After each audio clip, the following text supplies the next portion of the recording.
Hello and welcome everybody to EMEA's Last Chance Qualifier for the World Championship Tournament.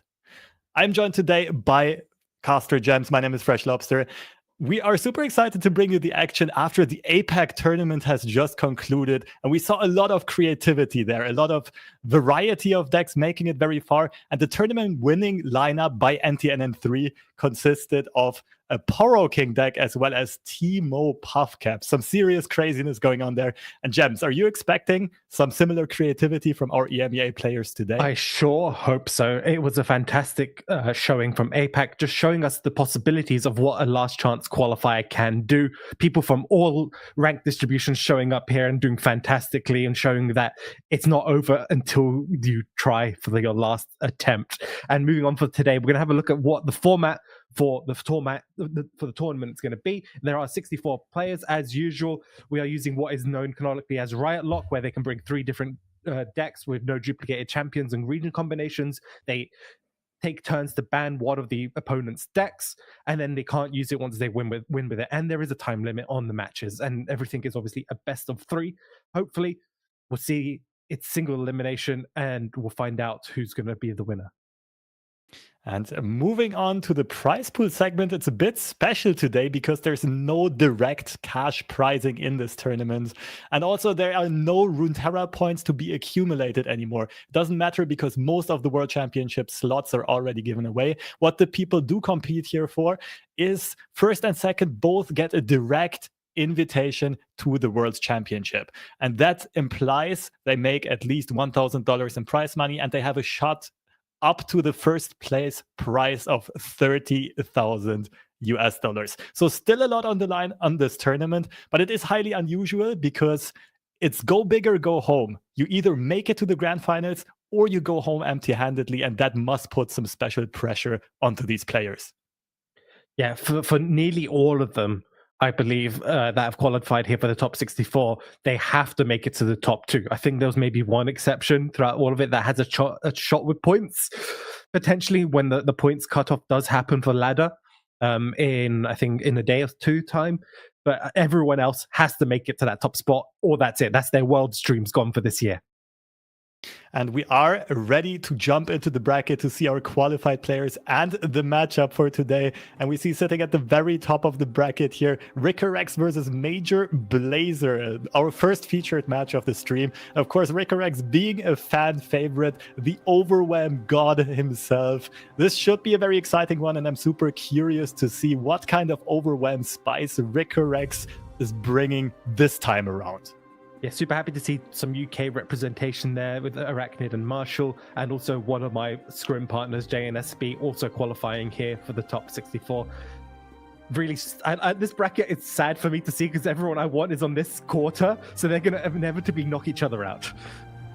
That seems to be the curse of these brackets. I am noticing, going with a bit of bias towards looking at German competitors here, it's kind of underrepresented this time around. I just say most of the German quality grinders have already qualified, but still a bunch of interesting names. What I'm surprised by is there are also a lot of, to me at least, unknown names in this part of the bracket, which means that these open qualifiers did fulfill their job and kind of give everyone a chance and a wild card to still make it into the World Championship on the very last chance, on the very last second.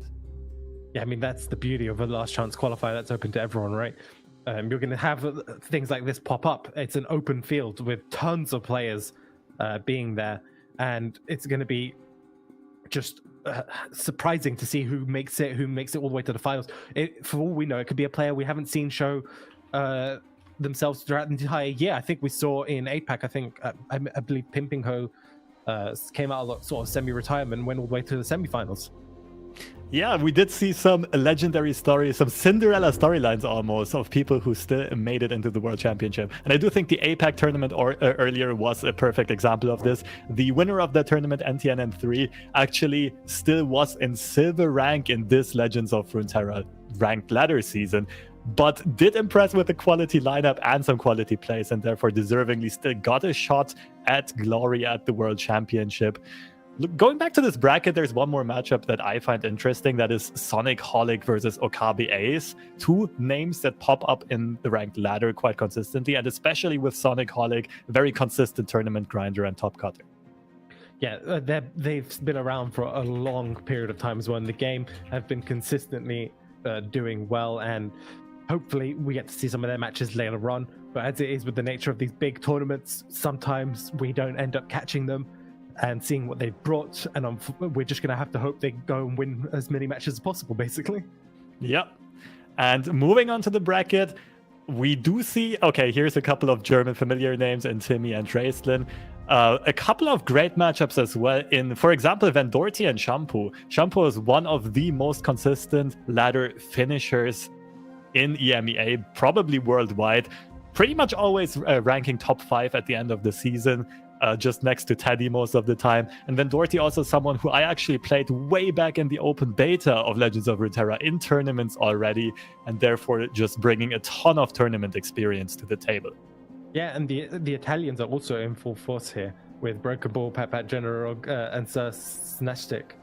Fantastic showing from them as well this season. Normally we say it's the Germans, but the Italians are coming in full force this time. Moving on to the next segment of the bracket, we have a bit more French representation here with Sequoia, another ladder and tournament beast, going up against Legacy of Yone, one of my favorite usernames in Legends of Runeterra, also a consistent ladder and tournament player. Apart from there, I would say there are a lot more wildcards in this part of the bracket than usual.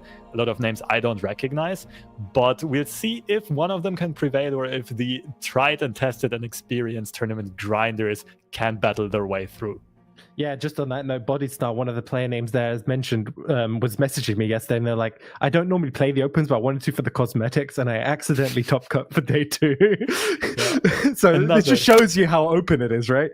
Yeah, another perfect example of how everyone can go for the long shot, can go for the dream scenario, and kind of make it to the World Championship out of nowhere. And that is ultimately what this whole year of Legends of Runeterra was shaping up towards, because this is the prestige, the premier tournament, by far the biggest prize pool. And this is the main reason why everyone competed in these tournaments in the first place, was to qualify for that World Championship. Yeah, it's all to play for here, and our first match of the day is going to be Major Blazer up against Ricorex, and we see the Zed Gwen coming out here from Major Blazer. So Gwen Zed is one of the sort of I wouldn't want to say it's an aggro deck, but it's very more on the aggressive front. It's a deck that likes to high roll with playing the hallowed units, getting Gwen down, trying to finish the game off a lot sooner than a lot of other decks, and just utilizing the ephemerals that keep coming back to life from the Opulent Foyer, from Shark Chariots, and stuff like the Dragon's Ambush. Yeah, and a very streamlined deck list. I'm not seeing any spicy tech choices there. The next deck screams spice. A Teemo K list. This is something I have personally not seen in action yet. It is going to try to go wide in the early game with all of Bandle City's Swarm support, even packing in some unusual cards like Yordle Explorer and Paparo the Great. And as a top-end finisher, Jolani is going to try to transform all of those small Yordles into something like 18-18 Overwhelm units and go for a complete Overwhelm Overkill finish. Yeah, and the final deck here is the staple pick for, I think, a lot of players today. It will be the Jax Ornn, a very strong mid-range style deck. It's got Ornn as the finisher, but it's got tons of tools, and this is a very spell-heavy version of it, running one copy of Sherzies. I've seen it's running Bellows Breath as well, which a lot of decks have cut, so that's interesting to see here from Major Blazer. Jax Ornn is the deck we probably will see a lot of indeed. It always comes back for these top cuts, and right away we see it on the other side as well. Ricorex going with a triple Battle Fury, triple Bone Club Bonk version. Only playing one Ornn, that's something that's very peculiar to me. Sacrificing some of that top end for more tempo and priority, trying to close out the game early on, playing a lot more 3-offs of those super dangerous cards like Sherzies, like Wildclaw's Ferocity, and like Battle Fury, which can just impact the game so much at burst or focus speed. Yeah, and this is the Riven Darius list that he brought yesterday for the Swiss portion of the day. And he was messaging us in chat as well, and he's like, okay, I didn't really test this list, and he just played it. But knowing Rico, it's got Battle Furies. He's going to do well with it, and he's shown that he's able to do well with it either way. So still managed to get that clean 9-0 sweep with this deck, and thought, well, it's good. It was good enough for yesterday. I'm going to bring it again today. But there is one thing I am wildly surprised by, and that is to only see 2 copies of Battle Fury in that deck. I don't know what happened to Ricorex. He doesn't seem like the kind of person to only bring 8 Battle Furies to the Last Chance Qualifier top cut. But things do return to norm here with the triple Battle Fury Bard, Nar, Sejuani deck. This is definitely a bit of a wild one. One of Bard is not something we often see. This does allow for all of the Freljord Overwhelm to kick in, and the key card here I think is Revna the Lore Keeper trying to buff her through, for example, these chimes, and then going crazy on deck buffs and overwhelms. And we are about ready to hop into the action here. Ricorex versus Major Blazer, game 1. Yeah, and we are in turn 4 here, and it is the Gwen Zed left up by being played by Major Blazer, and I'm not sure which Overwhelm deck. Oh, it's the Jax On version with the weapons. So, okay, this is looking very interesting. The hate spikes come down here for Major Blazer, looking to try and remove the combat cook here. And Ricorex only has the Sherzy's option. As we do see in the graphics, the bans are coming in. The Timo Jolani deck was getting banned. We're not going to see Timo Jolani action. That is sad because it looked like the most offbeat and unusual deck here. But Ricorex just identifying their lineup's weaknesses correctly, going for that ban. And jumping into the action, Major Blazer currently using that hate spike, trying to protect the Zed, and going for a Shadow Shift to keep that Prodigy alive to generate more hallowed units a bit later on down the line. Yeah, not only does it keep the unit alive, it removes the 3-1 with tough from Ricorex's side. So that basically stops Rico. So yeah, the one thing you have to know when you're playing these against these Overwhelm style decks, you are very much beholden to how many Overwhelm units they have on the board and how heavy they can swing at you with. So having those removed means that stuff like the Bone Clubs, the Battle Furies lose a lot of their effectiveness. So it's fantastic to remove those as soon as you can. But speaking of Overwhelm units, Ricorex can generate 2 with the Wild Claw's Ferocity.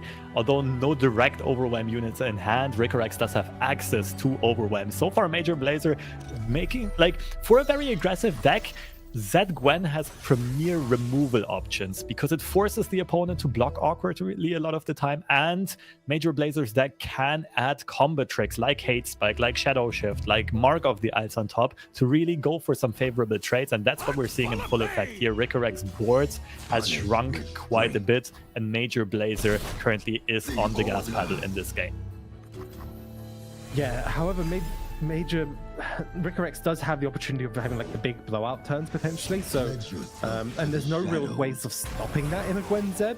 So as long as they can get an extra turn where they can survive, Ricorex can look to try and set it up on the following turn with like the Wild Claw's Ferocity, potentially playing 1 this turn with then the Battle Fury next turn. But in this case, going just for the most likely what will be the Jax level up. But as we can see, we'll be forced to use the Elixir Orion here. Speaking of level ups though, Major Blazer just going for a straight up cheater move and putting Elusive on the Zed as if he wasn't already tough enough to deal with. Usually the Omen Hawk would be a good option here to block the Zed and still go for a favorable trade. Major Blazer deciding though whether or not to pull the Omen Hawk with this Zapling or to pull the Jax to slow down Ricorex's game plan further and to prevent that Jax from leveling on the next attack. So Ricorex now left with the option to potentially block that Zed with the Omen Hawk, the hero of the day. Yeah, I think you potentially go for it because if they use Hate Spike on Zed, I mean not Hate Spike, if they use like a Mark of the Isles on Zed, you're not going to be too upset because Zed still dies. You get to remove it. The only downside Rico has here is what we see him contemplating is that he needs a unit alive. At least 1 for the Wild Claw's Ferocity or for the Battle Fury to have any effect. That is a great point. The thing is, even on, like, Ricorex's next attack is not gonna look scary enough. The Wild Claw does not push enough damage, and that means Major Blazer probably can expect to attack 1 more time later down the line. Tries to keep the Jax alive, to keep the win condition alive, to have more Overwhelm units on board, and that's where the Mark of the Isles comes through, and that's where the Zed level up also comes through, while Jax is still died. This is looking very good for Major Blazer here. Yeah, that's very much a scenario where I think us as casters have the cast division moment, right? So we know there's a Mark of the Isles. Ricorex probably went, okay, look, I can't really play around Mark of the Isles. My win con next turn is to get maybe Wild Course Ferocity or Battle Fury and then attack and get enough damage to try and push for lethal. And took the risk and obviously got punished a little bit there for it. And on this turn, I mean, if you're Major Blazer, you can probably just take 12 here. Yeah, if I recall correctly, there's no way of dealing direct damage to the Nexus in Ricorex's deck. Ricorex going for a bit of a psychological scare here, just jamming the Battle Fury on, threatening to put Major Blazer down to 1 HP, and that's exactly what happens. But Major Blazer is going to be like, okay, you cannot stop my hand next turn. You probably can't even stop the Dragon Ambush this turn. Well, I guess the Omen Hawk does have a block. Ricorex is sitting at 5 HP right now. But the onslaught of the stagehands next turn is probably going to be unstoppable. Major Blazer elects to go for the open attack here, resummoning the Zed Shadow and the Hallowed unit, and that is all she wrote for game 1. Zed Gwen going for an explosive start and an explosive finish and taking the victory here. Yeah, it's one of those decks that is explosive, as you said, but also has, as we've seen countless times throughout the last couple of weeks when players have been testing it and playing, a lot of the bigger issues for bringing this deck that people have faced is that sometimes it can just lose to itself. Which is a bit unfortunate, but again, if you feel comfortable in it, if you feel like you got the heart of the cards, so to speak, it's one of those decks that will, for the most part, destroy the open field should you get a decent start with it. And that's exactly what we saw from Major Blazer. Now it looks like we're going to see the mirror match. I'm not quite sure if it's a mirror or if Ricorex is playing the Bard version of the Overwhelm deck. We will see that in a second. So far, all Freljord cards. And it is the mirror match. Interestingly enough, I would say Ricorex is probably slightly favored here because of the 3 of Battle Fury, 3 of Sherzies, and so on. All of the combat tricks are very useful. The only thing that is a bit scary is only having 1 Ornn in that mirror. Yeah, there's a few other cards that Rico will have to potentially play around, such as the Harsh Winds can potentially be a big blowout in a turn. So obviously it is a one-off, so most likely Rico will not play around it, depending on the situation. But it is one of those cards where if you don't respect it in such a board-centric match like this, it could just end your tournament right there and then. And both players have decent openings, but Major Blazer, I would say, is very close to the nuts with the Omen Hawk, with the Apprentice, and then buffing up the Scout weapon. That is so nasty to deal with. And if Major Blazer should get an Ornn online on turn 7, this is going to be devastating. Sherzi is here coming in super effectively as well, bashing the Nexus for a lot of damage while... well, the second attack is not available anymore. The Omen Hawk so far holding steady. Probably going to see a buffed Combat Cook come down here. Has to be a fix and pick because you will need that Combat Cook as a blocker later on. Still, well, pretty even state so far, but I prefer Major Blazer's hand and position right now. Yeah, this is a matchup which is like the classic... I mean, neither deck are Demacia, but this is like a very similar to like Season 1 Demacia style matchup where it's very board centric, very combat trick focused, and trying to utilize and get favorable trades where and if possible for both players to try and eke out maybe a slightly wider board or a slightly taller board in the case of Rico. Yeah, and there is always that additional threat though of a sudden overwhelm lethal. And this is something where Ricorex, I would say, has better chances. Not just because he's currently the only player with an Overwhelm unit in hand, but also because he can make more use out of those Overwhelms because of more combat tricks and more Bone Clubs. These entrancing lures right now for Major Blazer are a fantastic option here to start cleaning up this board and do what I was mentioning before, which is getting those very, very favorable trades across the board. Ricorex keeping mana open, threatening a variety of combat tricks, but also having the option to develop another blocker. It's a bit of an awkward spot for Ricorex because you are aware that your opponent plays a bunch of entrancing lures as well as fish fights, so you don't really want to sacrifice a lot of units into that. Goes for the Apprentice as another blocker, probably gonna buff up the weapon of the second Combat Cook in a second. But we see more weapons come into play on Major Blazer's side here. And the Beethoven Castaway, actually a bit of an interesting decision. Does Major Blazer keep up the tempo, go for the Shepherd's Authority? And the answer is yes, just valuing the stat line a lot. Oh, and with Rico tapping down here, basically sort of saying to Major Blazer that, look, okay, no combat tricks, no sky spillers for you to worry about. This enchanting lure is just going to be a free trade here with the quick attack on the combat cook. Yeah, that is so nice for Major Blazer. That basically made it easy, took away the decision, the mental warfare of, do I play around that combat trick, do I not? It is just gonna be a unit picked up for free.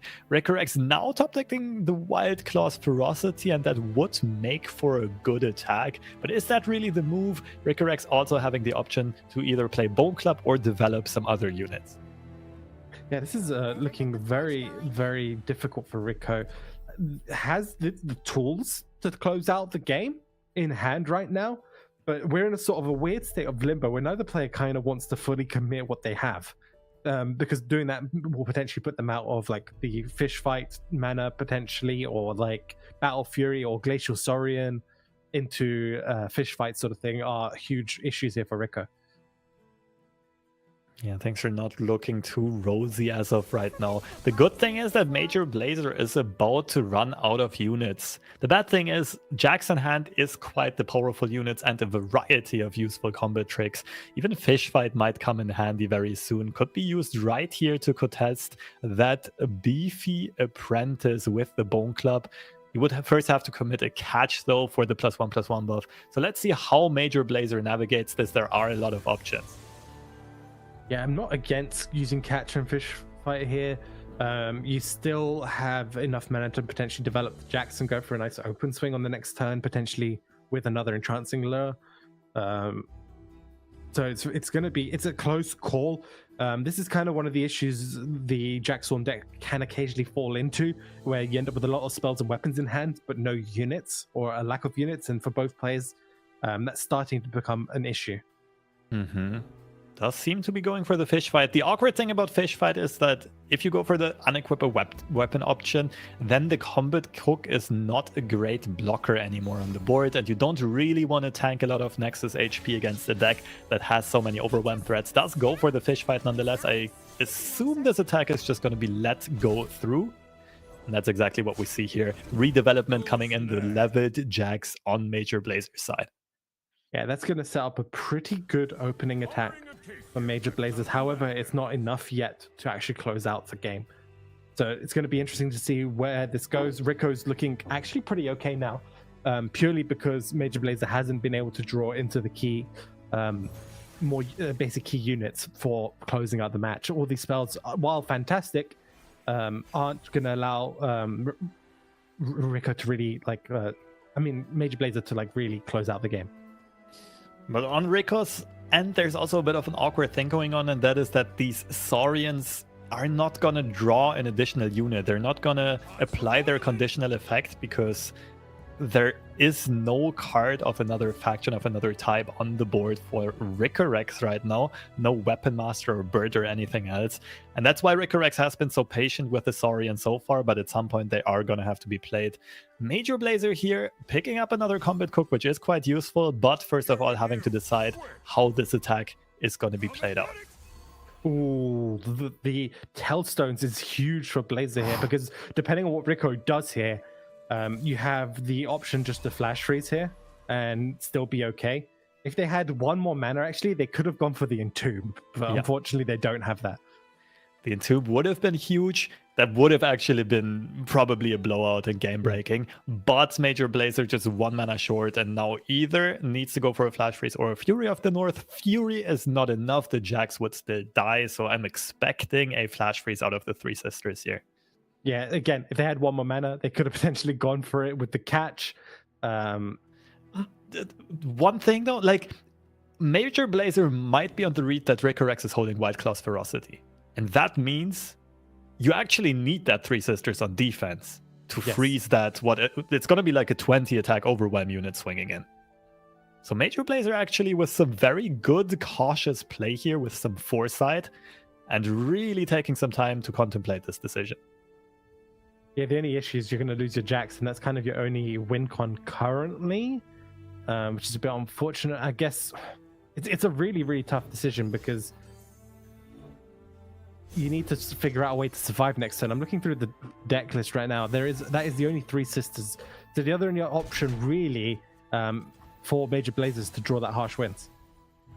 Let's see what Major Blazer can pull here. It is just a Piltover Castaway.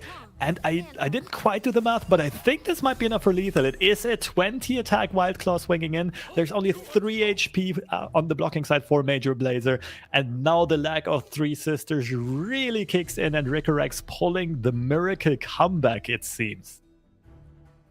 Yeah, I think that play on the last previous turn with the 3 sisters, it was so close. I think if Major Blazer held on to it for this, yeah, if you do this, you can't block. So it doesn't work.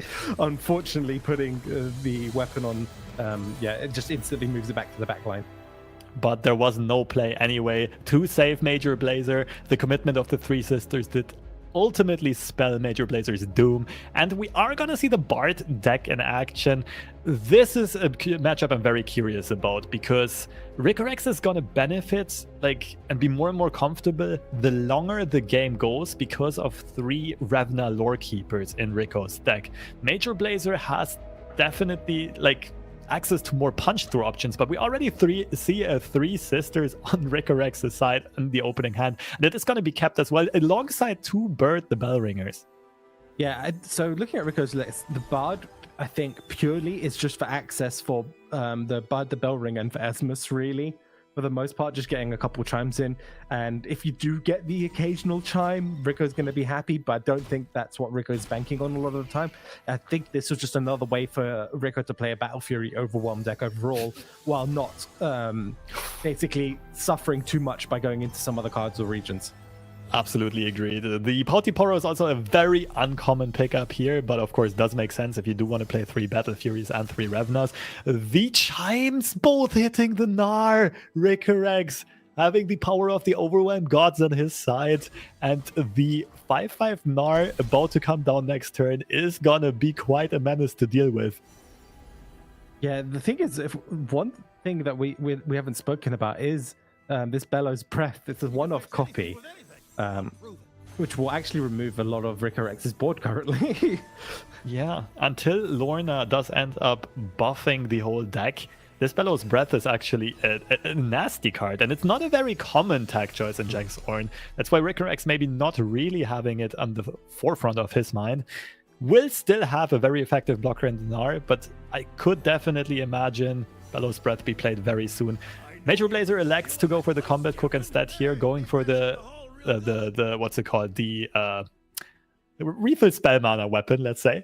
And Ricorex probably might answer here with some juicy Gnar development. Yeah, but you still have the capability here to attack with the Combat Cook. For Major Blazer, Rico most likely is just going to block. Yeah, take 1 unit off the board here from the side of Rico. It's looking very, very tough actually for Rico to claw back here. I think this is actually outside of Gnar. This is a very tough position.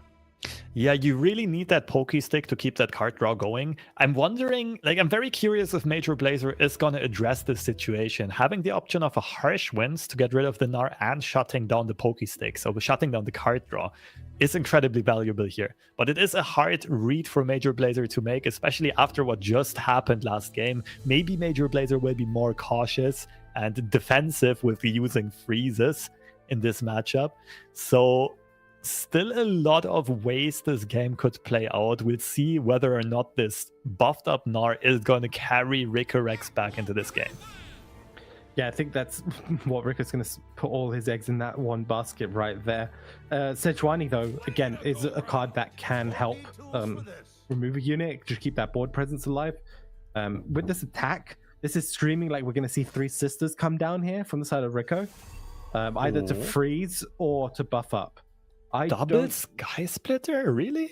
It seems very aggressive into an open 6 mana here from the side of Rico, especially when they're running triple Sky Splitter, triple 3 sisters. Yeah, I am not a huge fan of this. Ricorex has so many answers to deal with this, and now can just go for a Fury of the North, can go for a Flash Freeze. And Tomb is probably not the pick here. It would remove the weapon, but you really want to generate that Poké Stick. I kind of like Fury of the North and then killing that Combat Cook later with the Poké Stick that will be generated. But we'll see what Ricorex does go for. And we did have the same idea. Oh, right, the Poké Stick's not even needed. Gnar already going up to 8, and that costs Major Blazer a lot. 2 Sky Splitters, 4 mana, as well as the Combat Cook on the board. That was a huge swing of momentum here. Yeah, Gnar's going to level up here as well. So it's going to grant vulnerable to the favored artisan, which will allow Rico to set up a premier overwhelm turn either with Sejuani or with the combination of the two. Having vulnerable allows Rico to dictate the blocks a little bit better and guarantees some damage going through to the Nexus. And Gnar is going to grow even bigger. 7-7 is a very formidable stat line here that can hold its own on defense and is, of course, very scary to face on offense. Also, Ricorex just top-decked kind of a nuts card here. Revenant the Lore Keeper is gonna give Ricorex higher odds of winning the longer the game goes. And that last combat, that last turn, that last attack by Ricorex seems to completely have turned the tides of this specific game. Okay, so I have to correct you there. 7-7 is not a very formidable stat line. 0-7 is. It's a big stat line, but it's not a formidable. Touche.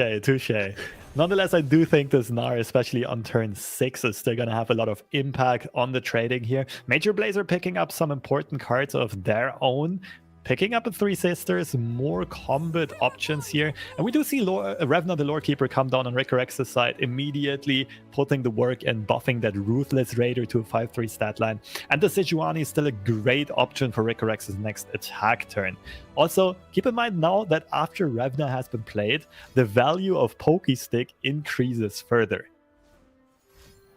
Yeah, I mean, Rico's going to get the additional draw from it, as well as just an additional Nexus damage, should Rico want to do it, right? So that's not to be discounted as well, because it does look like Rico's setting up for a big overwhelm turn, either next turn or the attack turn after.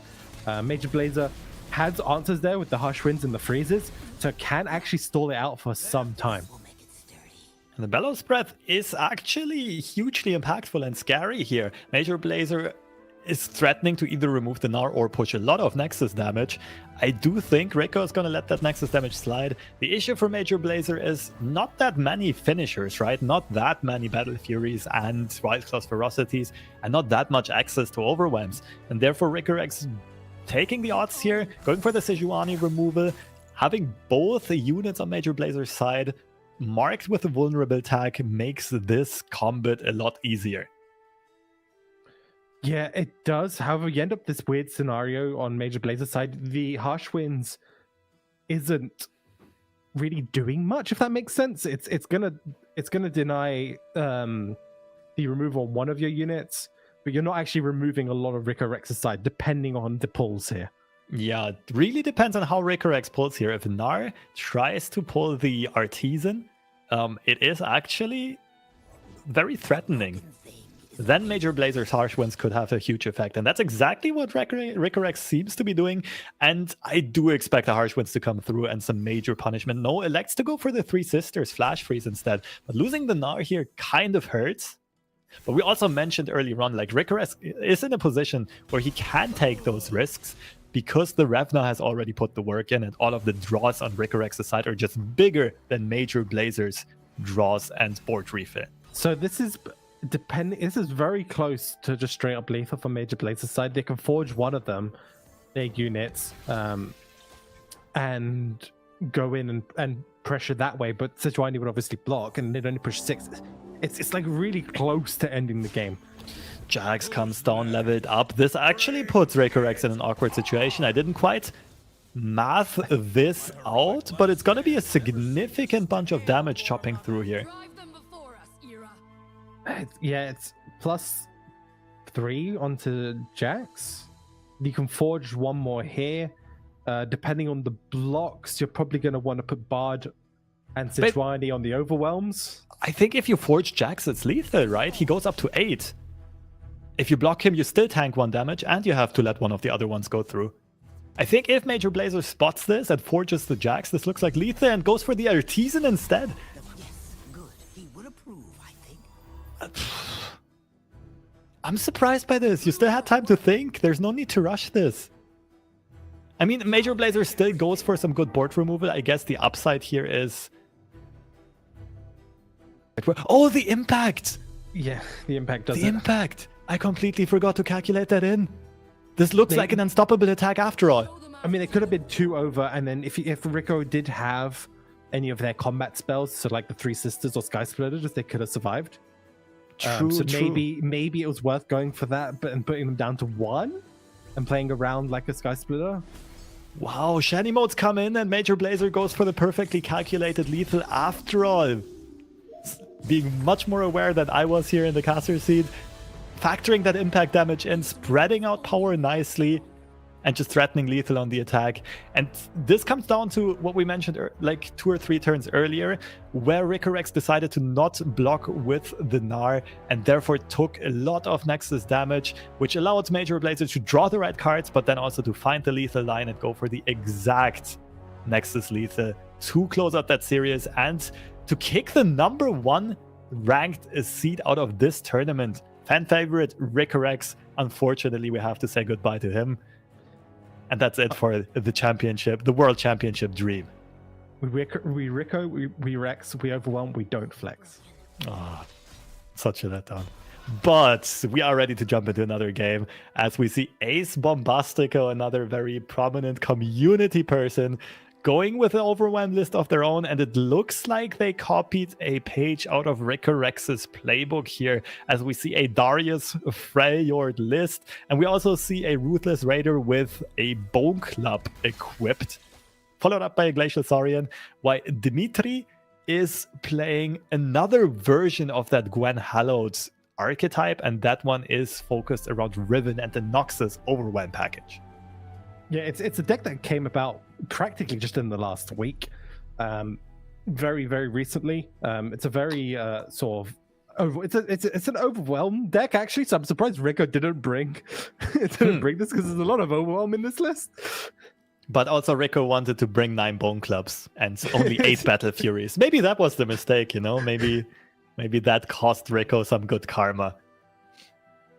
Yeah, but unfortunately, we're seeing here. This is, I think, the Rico Darius list actually from Ace here. So we're just seeing more of it, more Rico. Rico, even though he unfortunately didn't make it through to the next round, he still lives on here with Ace. Yeah, Rico's spirit carries over. Maybe those two prep together. I don't know. Well, focusing on the action here, Riven does level up. We do see her Blade of the Exile being equipped. Well, not equipped yet, but being in hand. And this is fairly likely to go down on the Gwen. Also having a Might in hand. On this very turn, Demitri could threaten a ton of damage. The issue is Ace Bombastico does have a 3 Sisters in hand and enough mana to cast a Flash Freeze as well. Yeah, Freeze is probably this deck's biggest enemy. They don't really have much that they can do after the Freeze comes down outside of like Might and Elixirs, which in general won't be enough to remove a lot of the big units that we're seeing here on Ace's side. Hallowed does buff the Riven. It is only Hallowed +2, but because of Riven's passive effect, she does get +4 attack instead. The Gwen also getting another +2 and therefore trading favorably into the Ruthless Raider as of right now. And Ace Bombastico now needs to decide, do I remove the Gwen or do I save 8 HP from my Nexus with this 3 Sisters Flash Freeze? So your biggest problem here, by the way, is if you commit the Flash Freeze preemptively on Gwen, you just lose straight up to Might, because Might will double up on Riven too as well. So even if you Flash Freeze Riven could still end up punching for 6. Yep. It's a really awkward turn. Yeah, the last option is to just let this go through, but it's also not the rosiest of options because it's hard to finish your opponent in the next attack turn to just punch 14 damage through. And we do see the Might pre-committed, and this is going to get punished by the 3 Sisters on Ace's side. I love the pass from Ace. Doesn't get allows them to sort of give priority and put Demitri in that awkward position of, do I commit that might now? And it works out super favorably here for Ace. Gwen still levels up. Like, Ace going for a slick play here. Arguably forcing a little mistake out of Demitri, although it's hard to say, but Demitri is still in a very good position with both champions leveled, with both champions buffed and just super beefy, and Ace just not really having any lethal threat as of right now. Yeah, I'm just looking through Dimitri's list. So there's the Enraged Fire Splitter as a 2 damage to the Nexus option. There's 3 of them, so that's a play effect card. It's a pretty new card in a lot of decks we've been seeing played recently. Deal 2 to the enemy and 2 to the enemy Nexus, as well as a single copy of Fervor. So going down to 1 was actually extremely scary for Ace there. So this did turn out nicely for Ace so far.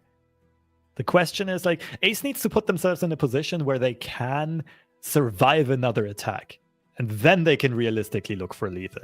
Like, the only way to find lethal right now is equip Bone Club, pre-commit Might, and somehow hope that Demitri disconnects and doesn't block.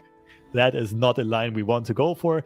Instead, Ace is probably going to try to go a bit wider here with Ruthless Raider and maybe Darius, and rather have some defensive stats on the board. Yeah, I mean, they can, in theory, use the double Might here and pressure for it. Oh, wait, this is... Okay. That is not what I was expecting from Demitri. The Hate Spike just removing the Riven. That's going to actually allow Ace to potentially set up a Gwen removal? Or it stops the pressure for lethal, actually. No, it doesn't, because now the Ruthless Raider hits, Darius levels mid-combat. Now Demitri actually needs to block off the Gwen. Ruthless Raider only hits for 2. Oh, because of the... Yeah, okay. With the block of the... Yeah, good point, actually. I didn't see the Squire being played. And now it is going to be a... What? Okay, I'm confused. I'm lost at this point.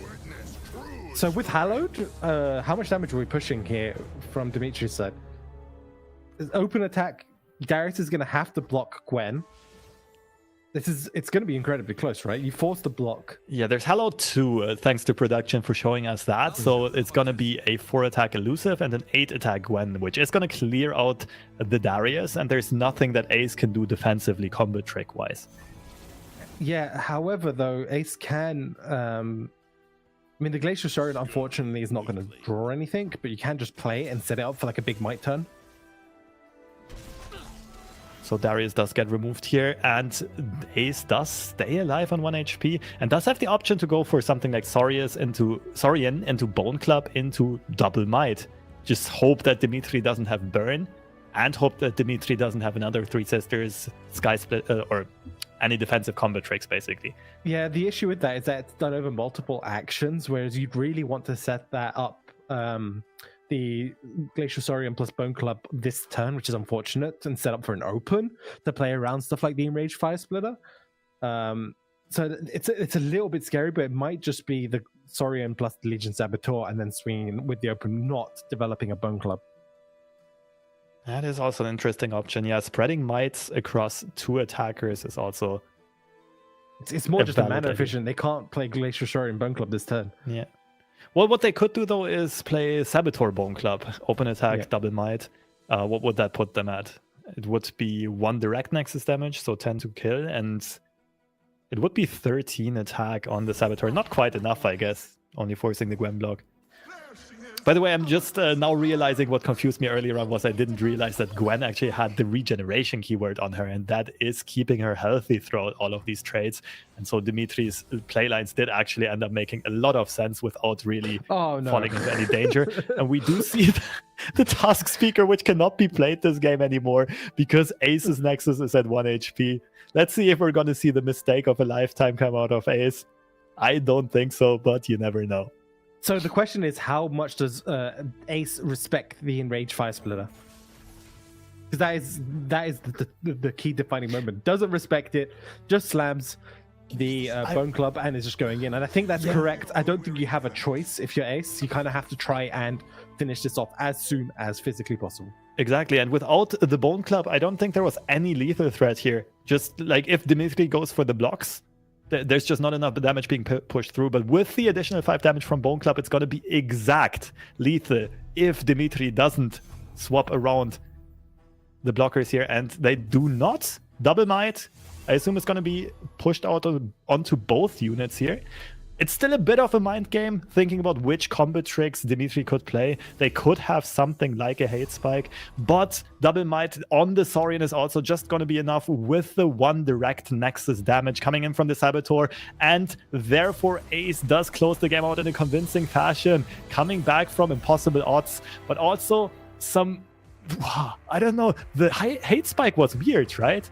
Why did Demitri go for that? Why did they sacrifice Riven? I couldn't quite follow that whole sequence. Nonetheless, Ace does advance in a very deserving fashion, capitalizing on those opportunities. Yeah, it's a very, very tough choice, but I do like the double might option there from Ace to finish off the game, playing around that hate spike there. If they committed that onto the Legion Saboteur, there was a potential for a hate spike to shut that down. I do like the option there.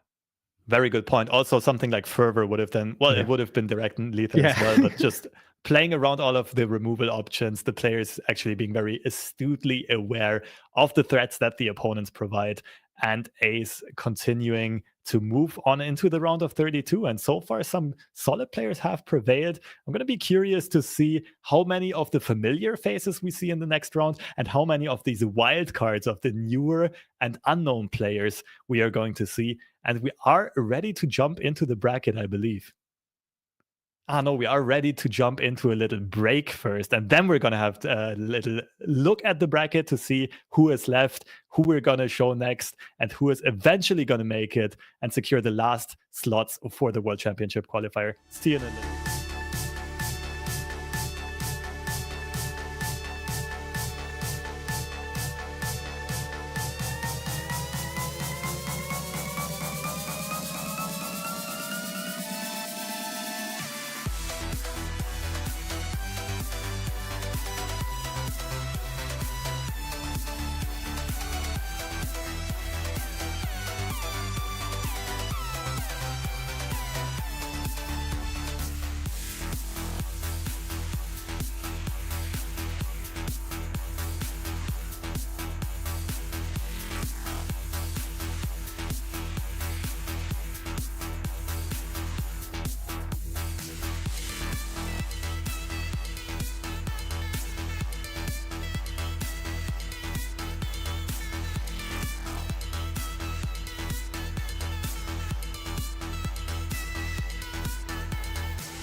And welcome back, everybody. We are now here for the World Championship Last Chance Qualifier here.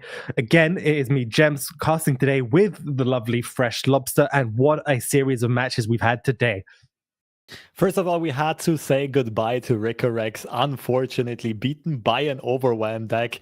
But the second series was a bit more like discussable and interesting. And we do have a bunch of replays here. And that's where a bit of confusion started. We did see Demitri in a seemingly solid position and then going for a hate spike, which does remove one important attacker from Ace's side, but sacrifices a champion that is this important, the leveled up Riven. Yeah, I believe Demitri mentioned in comments that was potentially a mistake in Twitch chat. So it's unfortunate to see, but that's what happens when you have such high stakes matches like this, where if you lose, that's it. That's your world qualifying position gone throughout the whole day, which it's just the stress of that, right? Any little mistake could just end your whole run. Exactly. And we did see the follow-up attack from Ace come through. I was surprised when I first saw that in the moment. In hindsight, after seeing the replay, I think the blocks by Demitri were actually correct. And we do see the attack back coming through. The Darius has to be sacrificed here. And it did look like Demitri still had control of this game. But the reverse swing from Ace coming through, both mites committed into the Glacial Saurian, which is also a lot of foresight by Ace. Very clean play. We double-checked the deck lists. Demitri was indeed running 3 hate spikes and a Noxian Fervor, and therefore committing all of the attack onto the very big unit that cannot be removed through any means. Secured the lethal, and Ace did capitalize on the mistake of sacrificing the Riven, then finding the right lines of play. Even though then both players played very well, Ace just had exactly the right hand to clear it out. And we jump right back into the bracket here. Some juicy matchups. Sonic against Go. Go, this the Russian player with a bunch of letters as their username, is someone who we highlighted in the last big open tournament broadcast that we had, bringing a triple Shadow Isles control lineup. I'm curious if they're cooking up something similar this time. But apart from that, we did see Major Blazer go through after beating Ricorex, playing against a fellow UK Aftermath Arachnid. Are you familiar with them at all? Yeah, Aftermath Arachnid's a UK player, very strong player over on the UK side. And we're looking at the other side of the bracket here. We've got Ace versus Sugondis and Ghost of Driver versus Never Walk Alone, Calamari versus Teddy. This bracket is just full of absolute killers. And Teddy versus Camillari is a matchup I hope we're going to get a glimpse of as well. But the featured match we're going to be looking at is at the bottom of this segment of the top 64, top 32 rather. Patpat versus Broken Ball, both representing the Italian flag. This should be a banger of a matchup. I already peeked into deck lists and we did see quite some creativity come through. I'm also happy to see Timmy to Timid perform well still in this tournament run. And the last segment of the top 64. Any matchups that stand out to you here?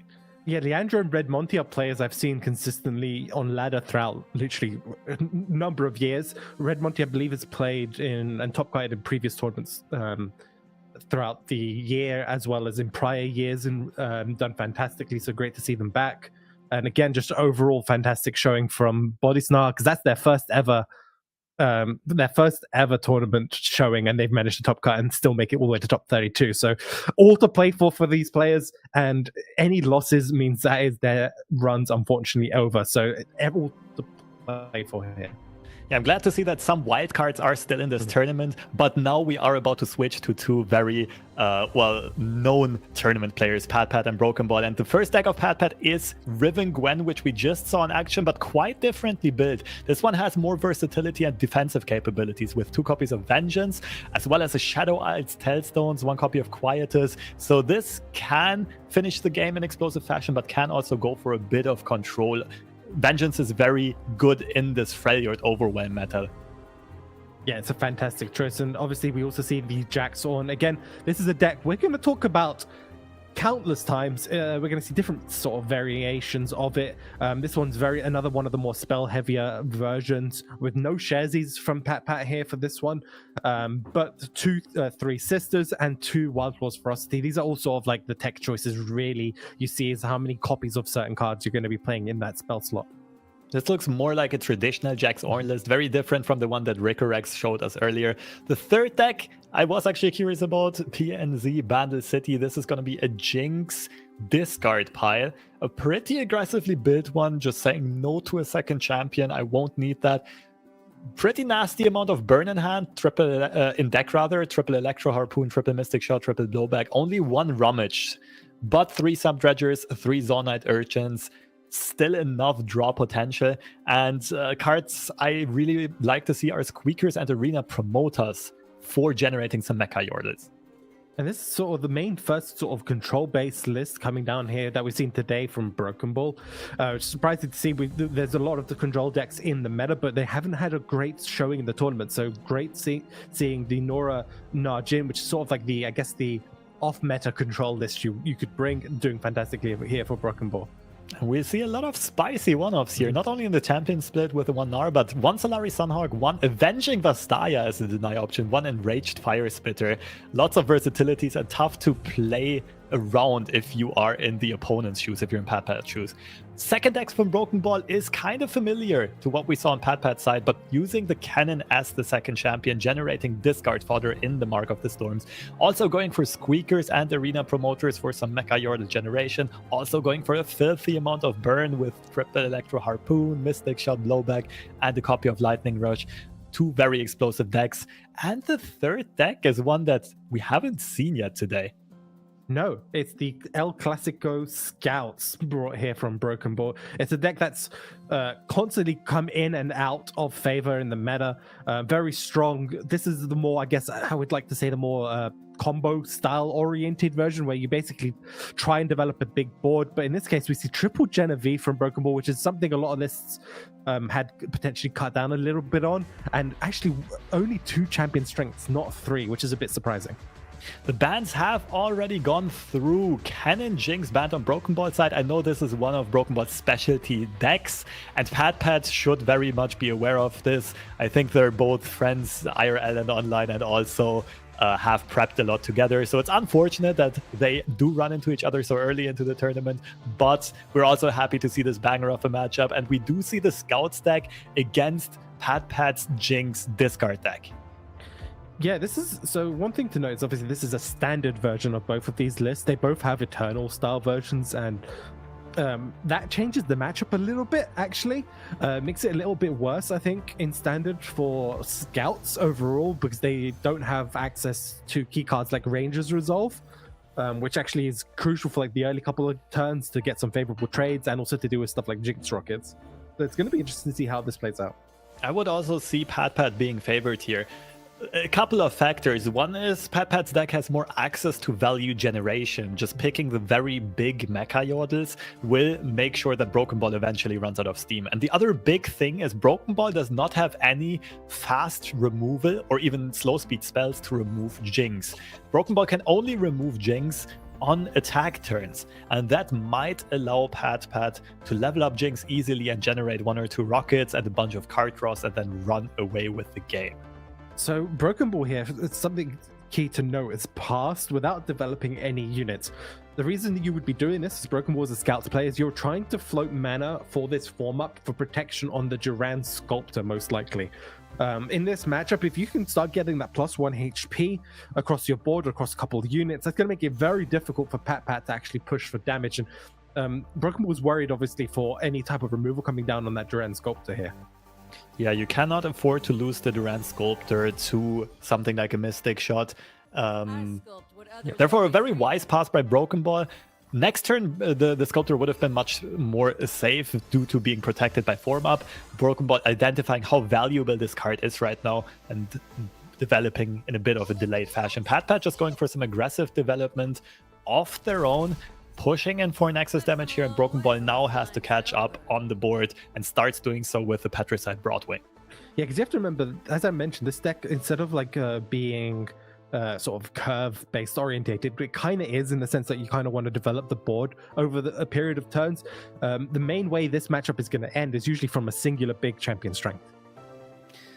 And we do see one in hand, only 2 copies in deck you mentioned earlier on. I think the main reason is just the nerf to 9 mana. It used to be 8, and Broken Ball's deck instead plays 2 copies of Scrutinizing Sergeant and Triple Genevieve as additional win conditions. Also, for Demacia is often going to be enough to swing the game state entirely in your favor.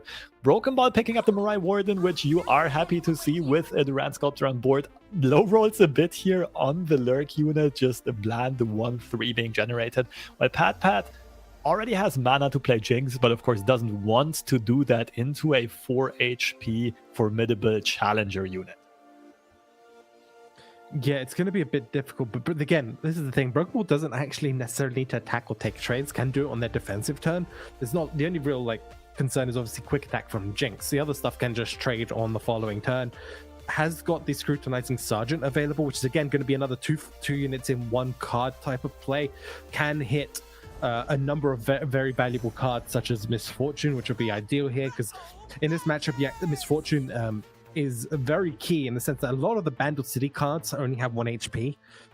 So it makes your attacks extremely scary. We do see Arena Promoter come out and pull a very important Mecha Yordle. Its name has eluded me, but it will buff the boards on Patpat's side further. I think it's Trumpetecker. Yeah, something like that. Trumpetecker, Trumpeteer. But a very good card, especially in a board-based matchup like playing against Scouts. Broken Ball faced with a tough decision. Do I invest in Inspiring Light? I would like to see it, because then you can still play Scrutinizing Sergeant next turn and have mana for Form Up available to protect your cards in trades or from removal options. That's exactly what Broken Ball goes for. This does also allow the pull and trade this turn, because there's no threat of Mystic Shot anymore. The Petricide Broadwing attack is just going to go through. I don't mind this attack because, but the issue, I guess, with your Broken Balls, you are going to give Patpat information that there is most likely a form up in hand here. Let's see if Patpat bites, and it seems like he does. Broken Ball does get a very juicy form up here. Patpat going for definitely a risky block. I'm surprised to not see the Durant Sculptor blocked instead. Not quite sure what the reasoning was here. Yeah, it's unfortunate because I think then it still would have traded and they would have actually removed the Durand Sculptor. But exactly. And I mean, the Dredger was a 5/4 anyway. Without Form Up, it would have survived. Yeah, a bit of a dazzling block here, but Patpat still has momentum on his side, still has Jinx and mana available. Let's see if Patpat actually pulls the trigger on developing that champion. Yeah, the problem with Jinx right now is it doesn't actually really achieve too much. It'll get the 1 attack in, similar thing to like the Trumpetecker. But the Trumpetecker at least will allow potentially for more favorable trades later on. But the problem is obviously we've seen the Scrutinizing Sergeant come down from Broken Ball, so most likely a 4 Demacia on the next following turn to completely wipe out Patpat's board. Let's see how Broken Ball sets this one up. Committing for Demacia means that champion strength is going to fall further and further behind because we're not banking spell mana, but we do see the snap for Demacia committed by Broken Ball here, passing it over to Patpat, facing a huge amount of stats here and gonna have to trade off a lot of these units. Yeah, because the Broken Ball side at this point, you really don't have any good ways of dealing with Jinx as a Scouts player anyway. So Broken Balls realized, okay, look, I lose the ability to play Champion Strength next turn, but Champion Strength next turn is basically doing the same thing as me just playing 4 Demacia this turn, if that makes sense. Good point. Yeah, Broken Ball really identifying the matchup dynamics correctly here and just saying, screw it, I'm gonna send it. Just going for full send tempo. Using mana super efficiently so far, using combo tricks super efficiently. I very much like the Inspiring Light play, and that all allowed Broken Ball to snowboard the ball here in a matchup that can definitely be very tricky to navigate. Yeah, I mean, most likely you're going to see the Getic. So this is like one of the key turns I was mentioning where, because it's standard, this turn changes quite a bit. So Patpat can play a bit more risky. There's a couple of options here for Patpat. Could attempt to try and set up a Jinx Rocket to clear the board. The downside to doing that is you lose to something like an Inspiring Light, if there's a second one. Or they can just try. Yeah, it's a really tough call.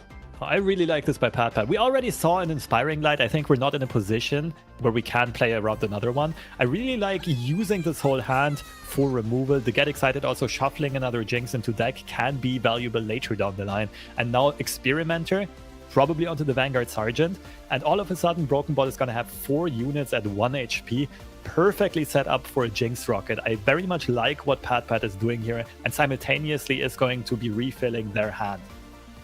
Yeah, the issue here though is that Broken Ball does have refill on the board after the fact, and can set up. Will have to float 1 mana, so they can play Sergeant plus MF. You can't really play the Scout, which is a bit unfortunate to set up with Champion Strength, unless you just only play that. True, but Broken Ball will also be able to develop next turn. We will see though, because there's always the threat of another Jinx Rocket, but Patpat's hand is going to be quite stacked for a little bit at least, so there's no immediate threat of another Jinx Rocket. There are going to be a few actions before that happens. One thing to note here, just looking through deck lists, that was a one-off augmented Experimenter that came just in the nick of time into Patpat's hand. So Fortune a little bit on his side, but also just setting up this Jinx Rocket super duper nicely. Yeah, I have a bit questions from Broken Ball on committing that form up. While it does provide, while it does provide a defensive option to keep your Duran Sculptor alive, it stops. It basically means that you don't get the trade on the Trumpers, because then you would have forced potentially a pull on Trumpers on the Island Navigator, because then Patpat would have had to have respected potentially the form up to remove Jinx. That is actually a good point. Using the form up as a removal option would have been interesting. I think Broken Ball's idea was to just set up a Champion Strength turn here. And that's why this Feref is such a low roll to pull from the Island Navigator, because I think Broken Ball was really hoping for 2 Scout units, just buffing them up immensely and going for multiple attacks, trying to trade off everything on Patpat's side. But, I mean, we don't know which weapon the Ferret actually pulled. We will see in a second, but it's just not what Broken Ball was hoping for at all. Yeah, it's going to die because it is an ephemeral. It's super unfortunate. And now this Jinx is going to just kick into next gear. You might, if you are Broken Ball, change your game plan a little bit. So it was the Shepherd's Authority. You might just want to develop Misfortune here, most likely, and then just go as wide as you can. Unfortunately, though, the double Blowback Mystic is close enough, but the only issue is obviously the amount of discard card options aren't high enough. You have the Returner Wrench, which is one way to get a bit more discard, but Patpat is just missing the additional cards, which next turn should be available. Yeah, well, Patpat is chilling anyway, having enough burn in hand to just shoot down Broken Ball's Nexus, just not having the mana available. I think there's no way to get lethal this turn, because to get rid of your whole hand, you would have to invest all 8 mana, then you can't cast the rocket anymore. So Patpat just needs to not die this turn, and it looks like Patpat can accomplish that quite easily. Yeah, just going for more units. You're not really scared of scouts outside of Champion Strength. So as long as you've got the discard options, wait. So we're going to draw an additional 2 cards next turn. 3, yeah, that's not enough, right? I mean, we're not gonna generate a rocket, but we have... you mean, not enough discard fodder in hand for... I'm just trying to count. There would be 1 card missing, that is true. But there's a high likelihood next turn that we can generate a rocket by just discarding the other blowback, and then it would be lethal. So I think there will be plenty of options for Patpat. The main focus right now should definitely be to just not die. And I think Patpat's doing a good job. You're potentially losing Jinx this turn, unless you miss. You'd have to Mystic the Petricide, the Broadwing. Yeah, and I think that's exactly why Patpat is not committing more. Like why Patpat's not playing the other Mecha Yordle, for example. Broken Ball also correctly identifying having to go for a lot of pressure, thinking about how to block off this Island Navigator here. It is going to be the Augmented Experimenter. A lot of, it's a very tense situation for both sides still, because both players don't know what the other one is holding. But Broken Ball did not commit an Inspiring Light here, so we can be pretty sure that that's not going to come down. And So the the- third form-up is the only consideration. So next consideration, with the Petricide Broadwing, do you pull Jinx or do you pull something else and force Jinx to block somewhere else on the board? Jinx survives the other blocks, so I Yeah. would definitely be pulling Jinx. The reason being is you could just be bluffing in like another form up from Broken Ball while also pushing lethal, but I guess Patpat is just forced to block no matter what. Patpat's in a bit of a tough situation here, whether or not to play that mecha. They have to, because I forger. think they're dead if they don't. They leave 6 damage up on board without using Mystic, and they want to save that Mystic for the Nexus, I'm assuming. So it's a bit tough. They'd be put into a position where they'd have to Mystic the Duran Sculptor or lose Jinx. Yeah, and I think the Mystic is going to be used here to keep Jinx alive, to be honest. It's using burn that you would prefer to go towards the Nexus is also a bit iffy here. So as of right now, there's no guaranteed lethal inside yet for Patpat, just because of the pressure that Broken Ball is putting out. So both players kind of like fighting to their teeth, like going for the win conditions that they do have. So the next big problem, by the way, is the Returner Wrench actually landed on Jinx. So that's a discard option gone. True. Mystic Shot does come through defensively to keep Jinx alive. I very much like it. And the Surrender coming in by Broken Ball. It feels a bit early to me, but also Broken Ball was about to lose most of their board here, and it was a very, let's say, scuffed position to come back from as a scout stack with no interaction. So I can't really blame Broken Ball to save a bit of mental energy, save a bit of sanity, and instead go up against that Gwen Riven deck. Yeah, and also, as we know, on the following turn, it would have been just blow back into... Actually, that was one off. No, they would have been one off. Yeah, it was actually, they were one off. That was a bit too close to call. Yeah. Now we see the Jhin deck coming here out from Broken Ball, switching it up a little bit, deciding Scouts isn't as favored into this matchup, so I'm going to try and get at least one of my wins in. And this should be a pretty good matchup overall for Broken Ball, also having a good opening hand. Drop the Bomb. Pytos is super crucial here because there are so many 1 HP units on Patpat's side. Jhin in hand is already gonna start spamming his effect passively from hand.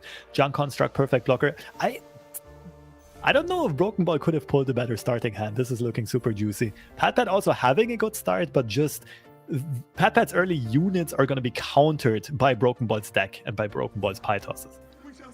Yeah, unfortunate. These Pytosses are going to just have so much removal available to Broken Ball. I also like not using the Pytos here and waiting because this just plays around like potential Hallowed and giving Hallowed to something on the next attack. But again, pretty safe turn here from Broken Ball no matter what.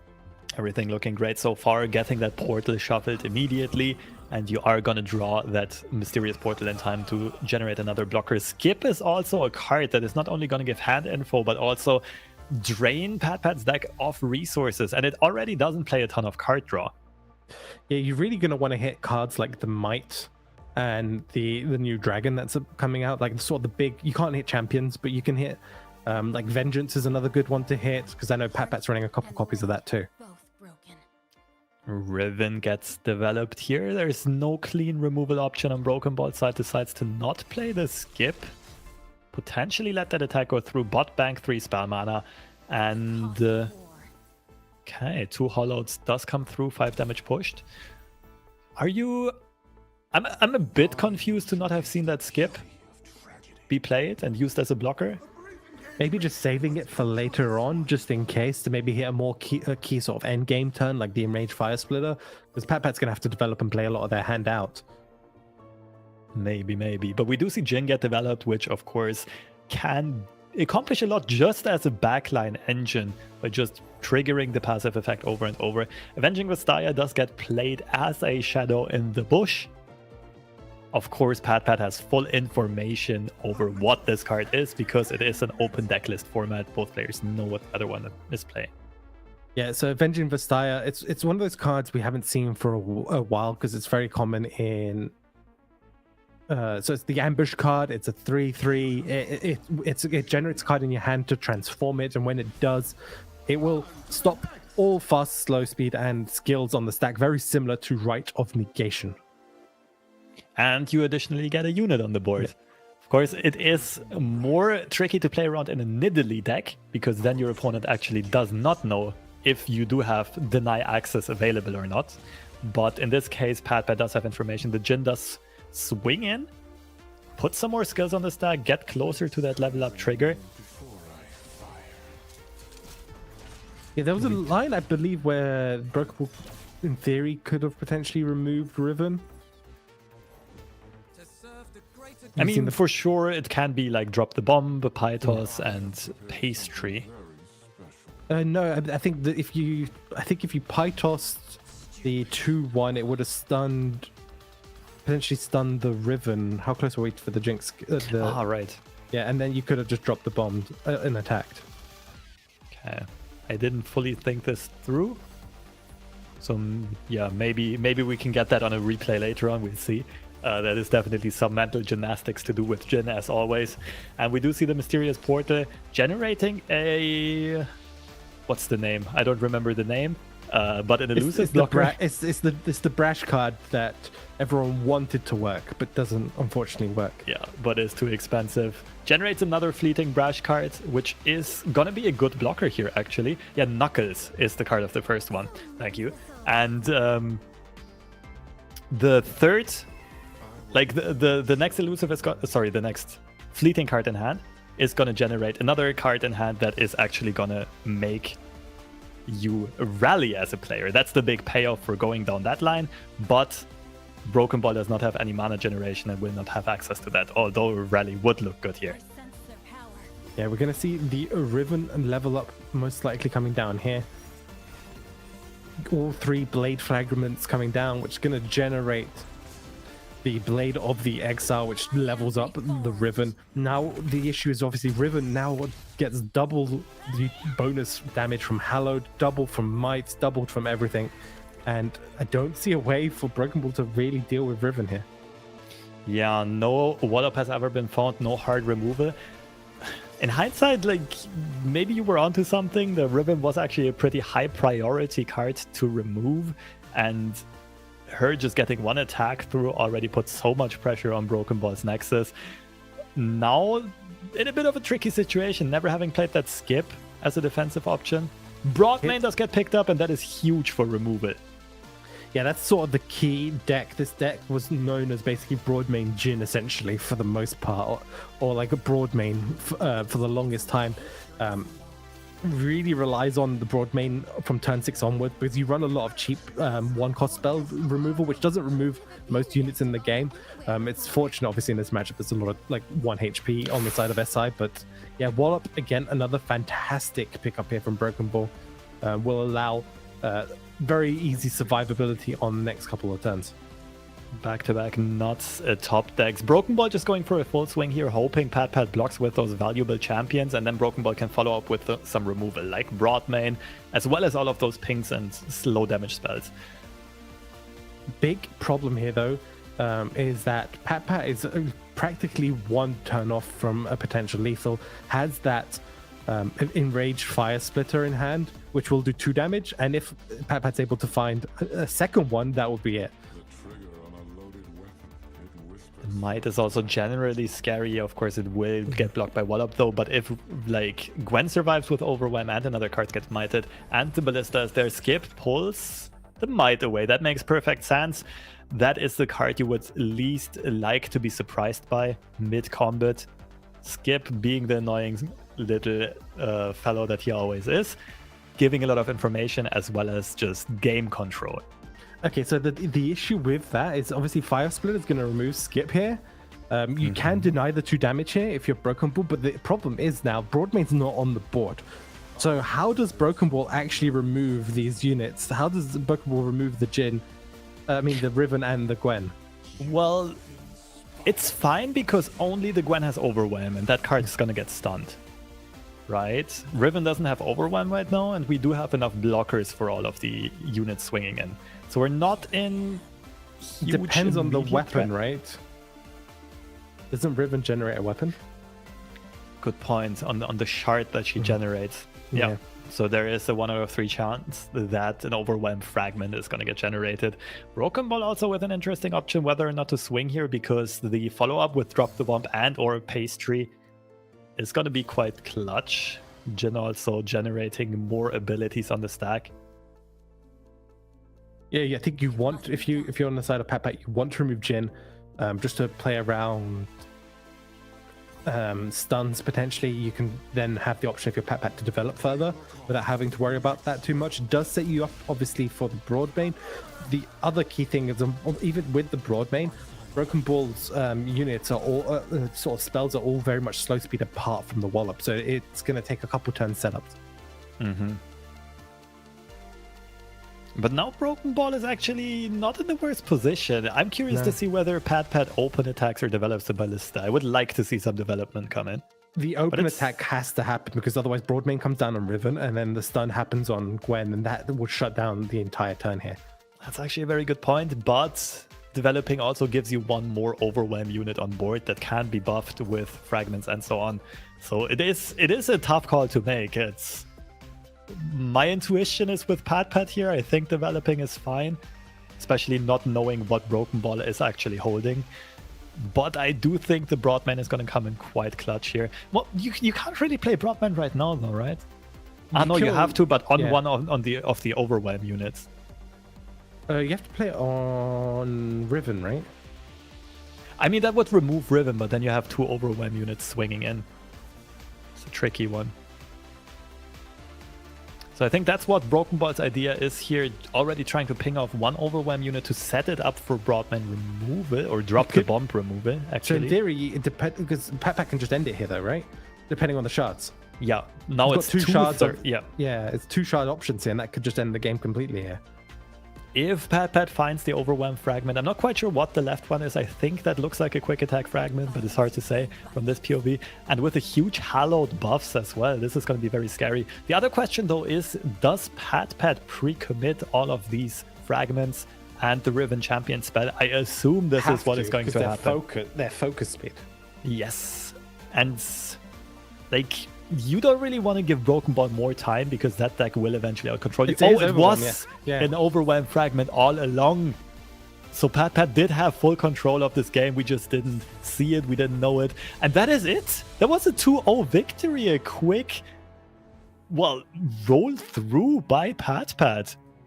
Yeah, unfortunately for Broken Ball, that is when his sort of run ends up against Patpat. Congratulations, Patpat, for making it through to the next round. That is so unfortunate for Broken Ball, though, because he is one of the most consistent tournament players in EMEA, making so many top cuts, but just never quite spiking a top cut. By that, I mean never quite placing super duper highly outside of the last Eternal Open, where he got 2nd place with the 1st place. He would have qualified for the World Championship, so just barely missing it here. And now also making top cut of the last championship. The Last Chance Qualifier, and also just not making it through the Grand Finals. So unfortunate for Broken Ball not being able to participate in the World Championship, but congrats to Patpat. And we're moving over to Ghoster Driver versus Never Walk Alone, another super high-profile matchup. Yeah, while it is a high-profile match, it looks like a very sort of over match here. With the set level up, the Karma's level up, we've reached turn 10. We're most likely going to generate an Obliterate here from set. Which will stop the revives. There is a deny, but with the Karma on board, that I mean, the right still technically works, but you're kind of just stalling at this point with no way of real win con here if you're Ghoster Driver, unfortunately. Yeah, Ghoster Driver with the Chrono Break in hand, which is usually a blowout play and very often will just secure a victory. But Never Walk Alone seems to have played around it nicely, never quite giving Ghoster Driver a lot of revival options. And also, the Showstopper is probably going to get negated here. This could also be left gone through and Chrono Break be played. The issue is, like, Ghoster Driver kind of wants to empty their hand to replay Jinx at some point soon. Problem is, Jinx is obliterated, right? So this doesn't actually bring Jinx back. It brings the rest of the board back, though, right? Right, and this gets notified. That's what the right of negation has been saved for, I assume. If there is another notify and deny, and we do see another notify. Wait, didn't that get played for 3? Did I see that correctly? Yeah, that's the one that got played. Oh, Jinx does come back. Okay. Okay, so it was just a slight delay in the hand graphic animation. It was not a second notify in hand. It just didn't get committed to the board yet in the animation. And Jinx does get revived. And I am a bit surprised. I do think the card says obliterate on the first. That's why I thought maybe another Jinx died earlier on the turn, and that was the second Chrono Break. We don't know. Yeah, but Ghoster Driver did have mana, so the second Chrono Break is actually possible. Well, only one, we won't find out right now. Only one way to find out, and that is to ask after the game. But for now, Ghoster Driver is still a little bit in this game, but not really, because the leveled up Jinx got removed right away. That shuts down Ghoster Driver's draw, and this Rocket on its own is not enough removal to take control of the board. Yeah, this matchup in general is heavily favored for Karma Set.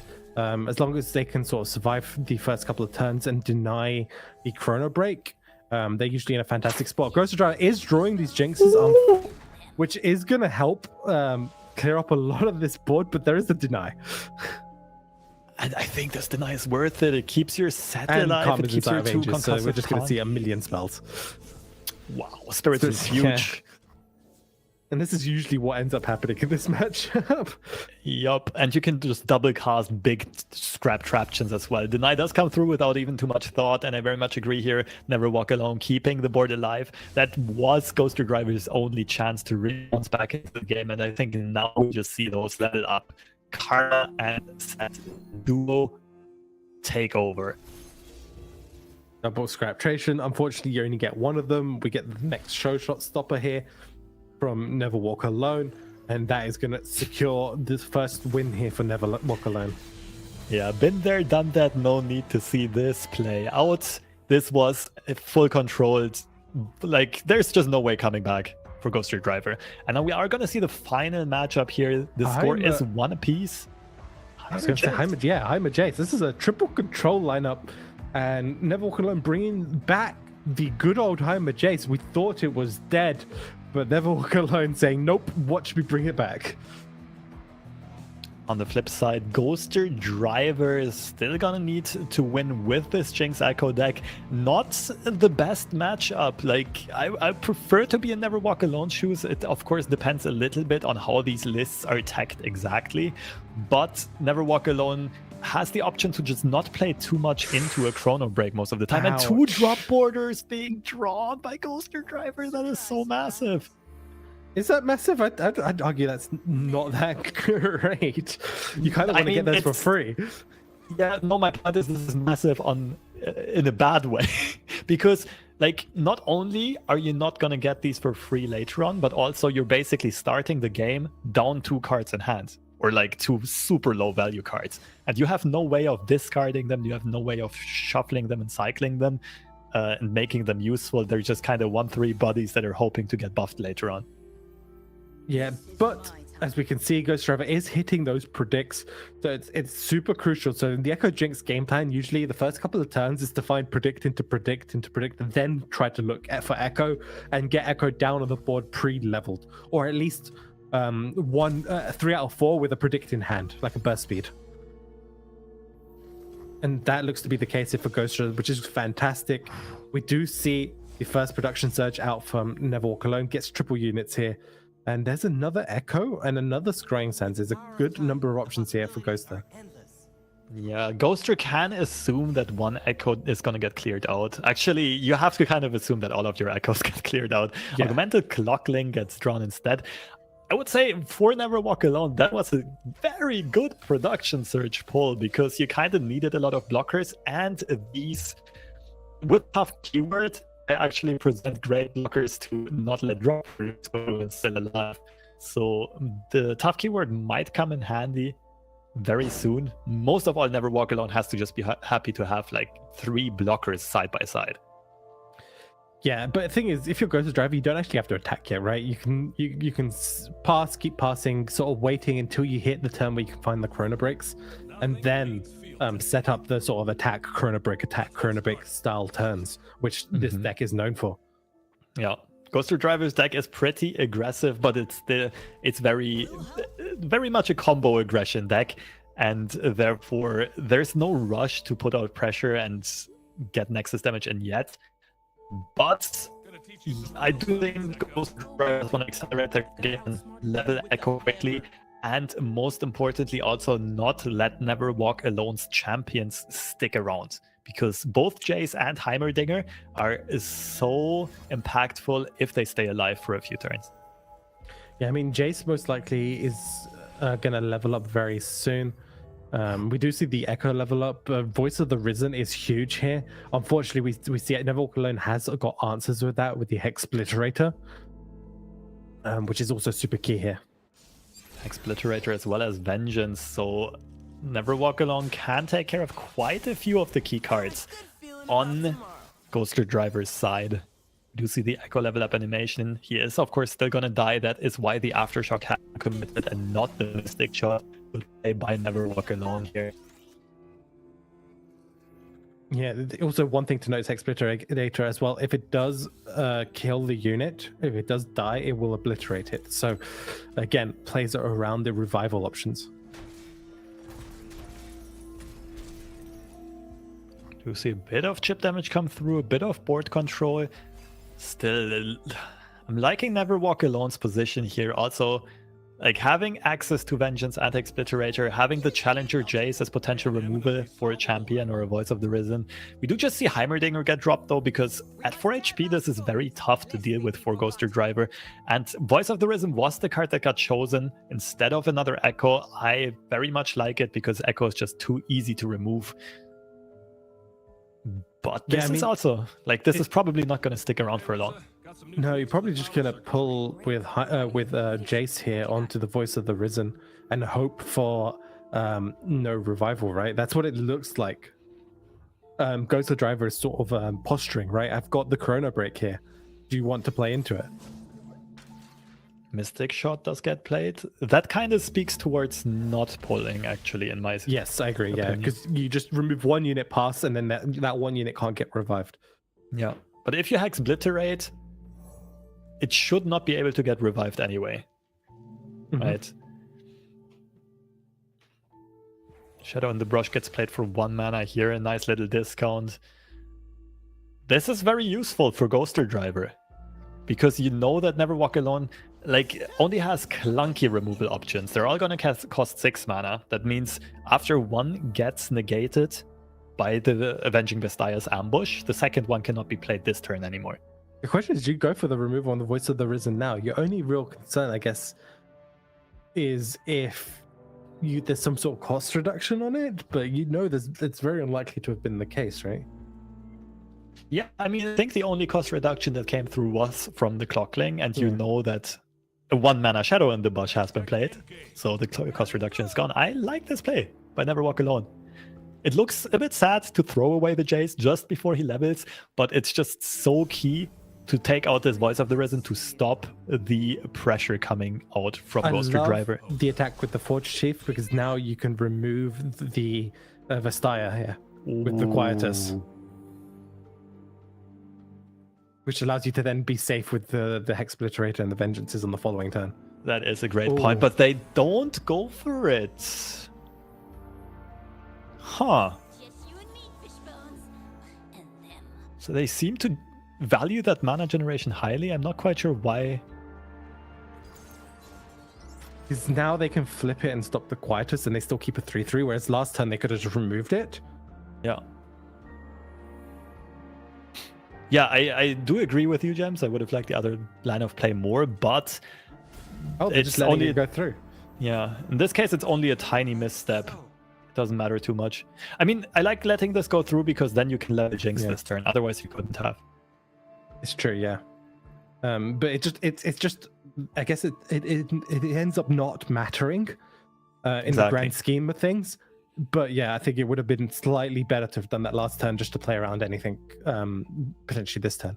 They could have kept the 3/3 on the board potentially, right? With Spell Shield. Yeah, I also thought that was the only reason to justify the Forge Chief sacrifice. But either way, like we see why we said this matchup is so good for Never Walk Alone once you do establish control. It's just you have a superior removal options, very effective removal options, and you can put your opponent into a position where they just never get a good chrono break off.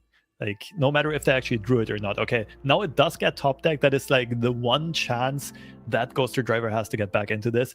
In hindsight, also a bit surprising that we did not see the Jinx level up.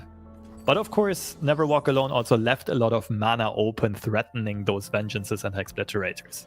Yeah, it's also Ghost Driver's threatening right of negation. It's a one-off in the deck. And I think that's sort of the big card Never Walk Alone is really scared of here, because that would just be a huge blowout. Jinx would level up. You'd then force to use your other removal, and then Chrono Break can come in. Yeah. So for the newer viewers and the less experienced viewers, if you're wondering why these players are not just jamming their cards in, why are they not playing their cards efficiently, the reason is that both players do have access to the deck lists of the other, and they know which cards to play around and which cards would potentially blow them out of the game. And that's why both are being very cautious and hesitant to not run into one of those high-risk situations. Yeah, the downside to that is obviously, I mean, the longer this match goes on, I would say that it actually is worse for Ghost Driver. Unfortunately, Ghost Driver doesn't really have much of a choice, and it's Never Walk Alone sort of dictating the current match and where the state of everything is going. There is that right we're talking about. So will Ghost Drive go for it? The problem is you do want it. However, your hand and board state doesn't really help if you do get it right now. You're not actually finding a way to actually win the match. Yeah, it's a bit awkward because you only get that Jinx level up when you get that right out of your hand. And for now, it seemed like Never Walk Alone was not in a hurry to remove Jinx, right? Potentially just Never Walk Alone scared of that right, but obviously we know that there is no right at the moment. Hexobliterator does come through. And now I guess the moment of truth, we will finally get confirmation on whether or not that obliterated card can be revived. As far as I remember, it shouldn't be able to. Yeah. And a Ghoster Driver does not commit the Chrono Break here. That tech coming in super clutch. I've almost never seen that part of the card matter, right? That it does not kill a unit but obliterates it instead. But here, it's so crucial to the outcome of the game. We did see the Rite of Negation get predicted, but it just comes down too late. Ghoster Driver really needed this one turn earlier. Now Never Walk Alone is in full control. Heimerdinger about to level up here with the Hextech Handler. So every bot is going to have +2/+2. And this looks like all she wrote. Yeah, so Hextech Handler has been nerfed in recent times. It's kind of one of the main cards that pushed Heimerdinger Jace a little bit out of favor. No more quick attack, no more buff on HP anymore. It's just +1 plus. Is it +1/+0? Yeah, it's just +1/+0. With Heimerdinger, it would be +2/+1. That's right. I said that incorrectly. We do see more bots being generated, but it's not even necessary. Never Walk Alone, just going for the big lethal swing here. And Ghoster Driver can just barely stay alive, but is kind of out of steam. Yeah, this is unfortunate, and this is kind of how Heimer Jace works. It's sort of a bit more grindy. If they get that Heimerdinger down, they can just consistently generate blockers, and that's actually a huge problem for the Echo Jinx deck, because even if they do get the Chrono Break turns and they do get multiple attacks going, as long as Heimer's still just generating turrets, it's all for naught. Yep. And Never Walk Alone mostly navigated this matchup perfectly with never giving Ghoster Driver a good Chrono Break.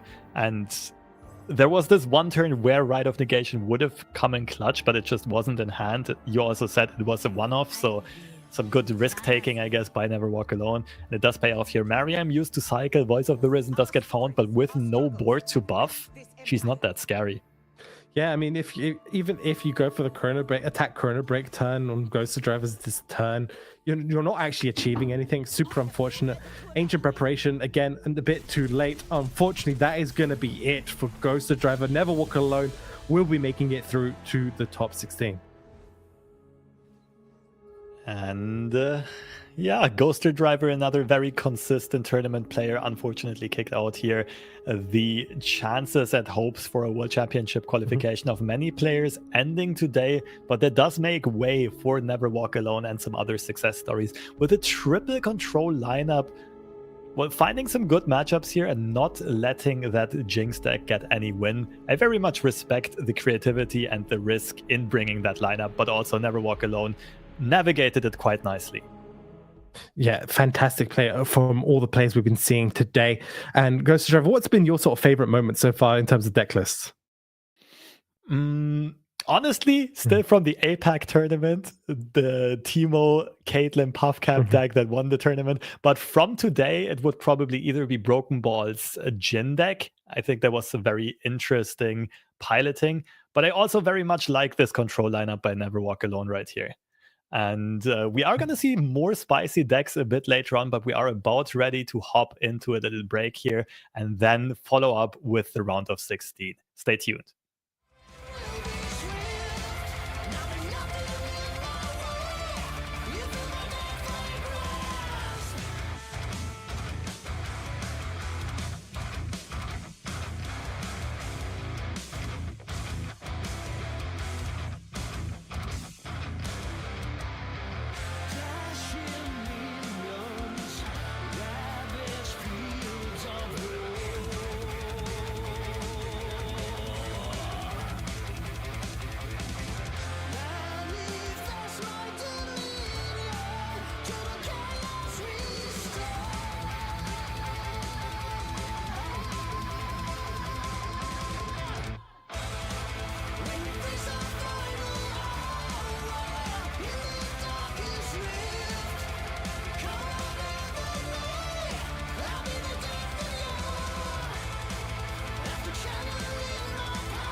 Welcome back, everybody, to EMEA's Last Chance Qualifying Tournament for the World Championship of Legends of Runeterra. We are now already at the round of 16, and we are ready to recap some of the action that just happened in the round of 32 and that got us here.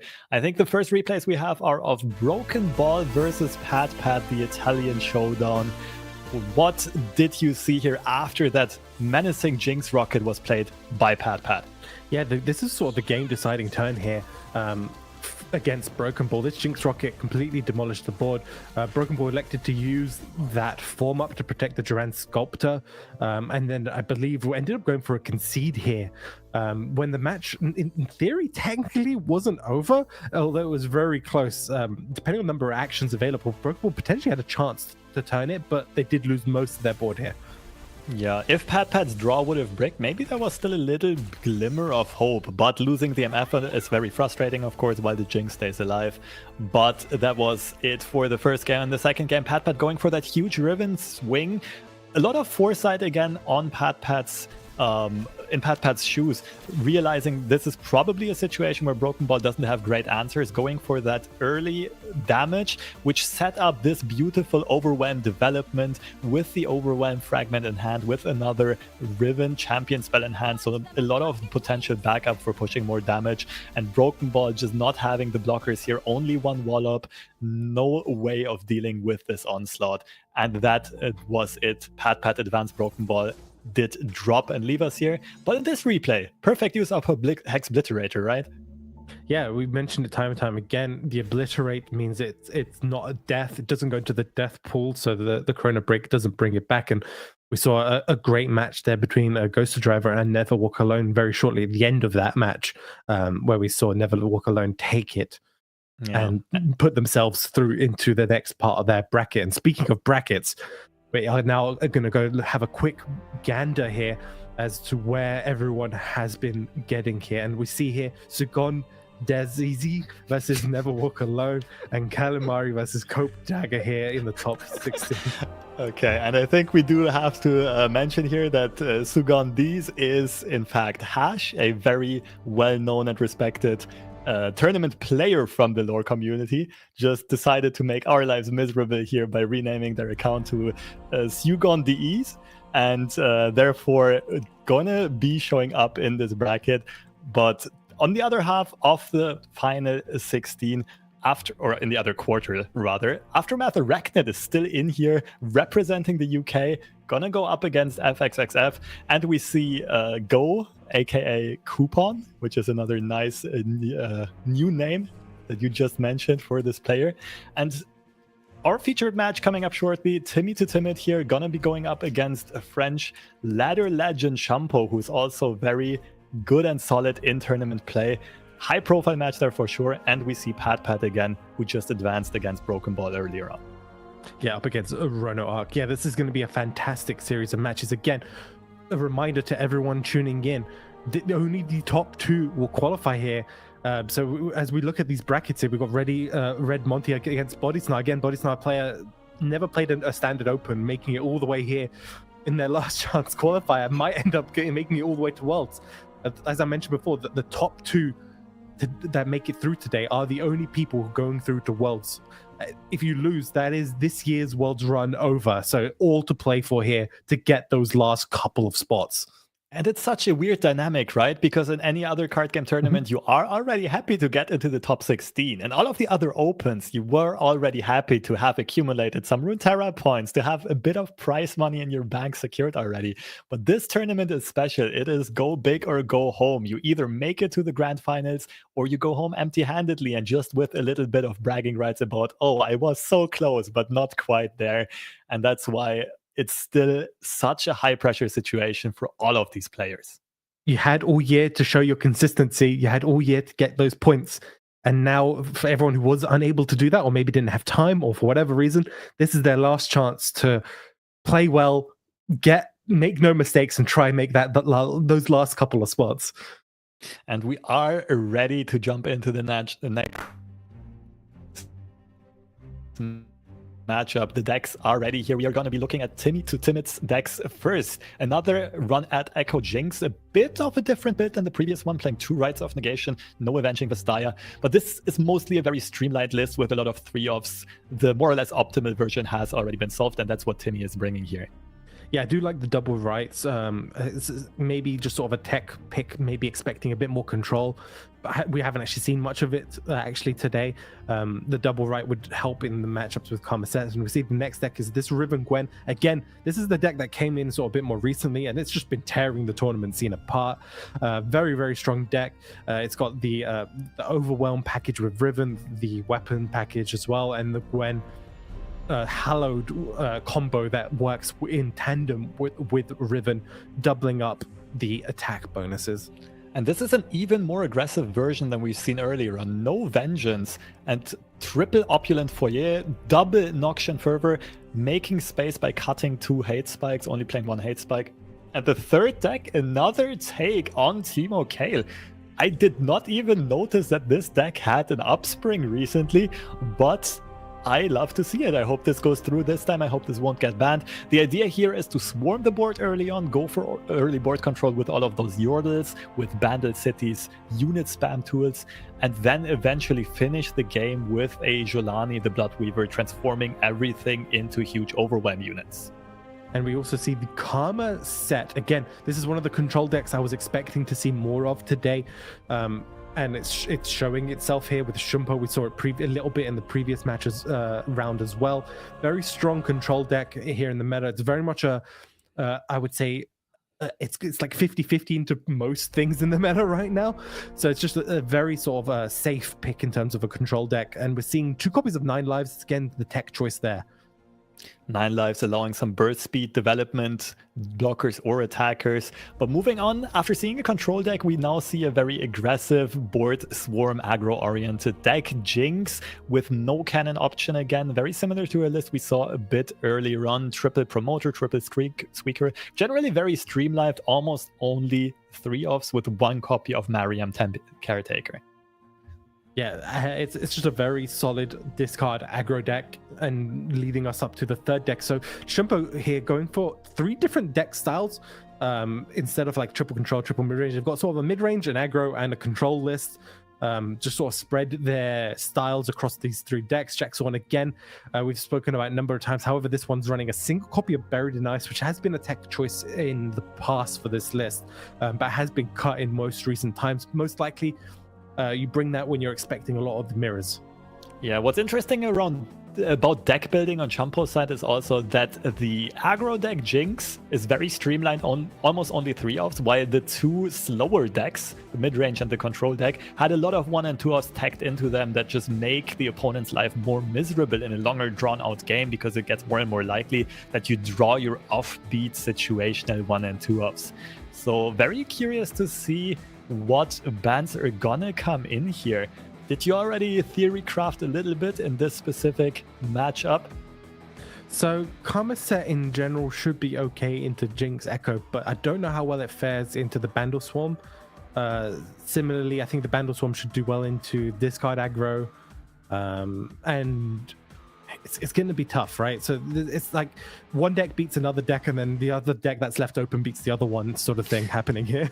Yeah, I also don't see any very obvious ban choices here. The matchup spread is very interesting, mostly because Shampo elected to go for a very, well, what do we call it? A lineup that seems a bit all over the place on first sight.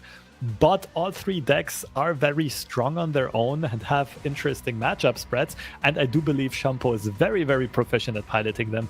Shampo, I've faced a lot, mostly on the ranked ladder, and extremely good at playing those control decks or control/combo decks like Karma said, and really shines in drawn out matches. Yeah, I suspect if you're on Timmy's side, you're more likely going to ban the Karma set or the Jack Swan. You're most likely leaving discard up. In theory, you should be okay into that. You can either go tall with Gwen Riven and just slam through them a lot of the time, or you can go wide with your Echo Jinx and your Teemo Bandle.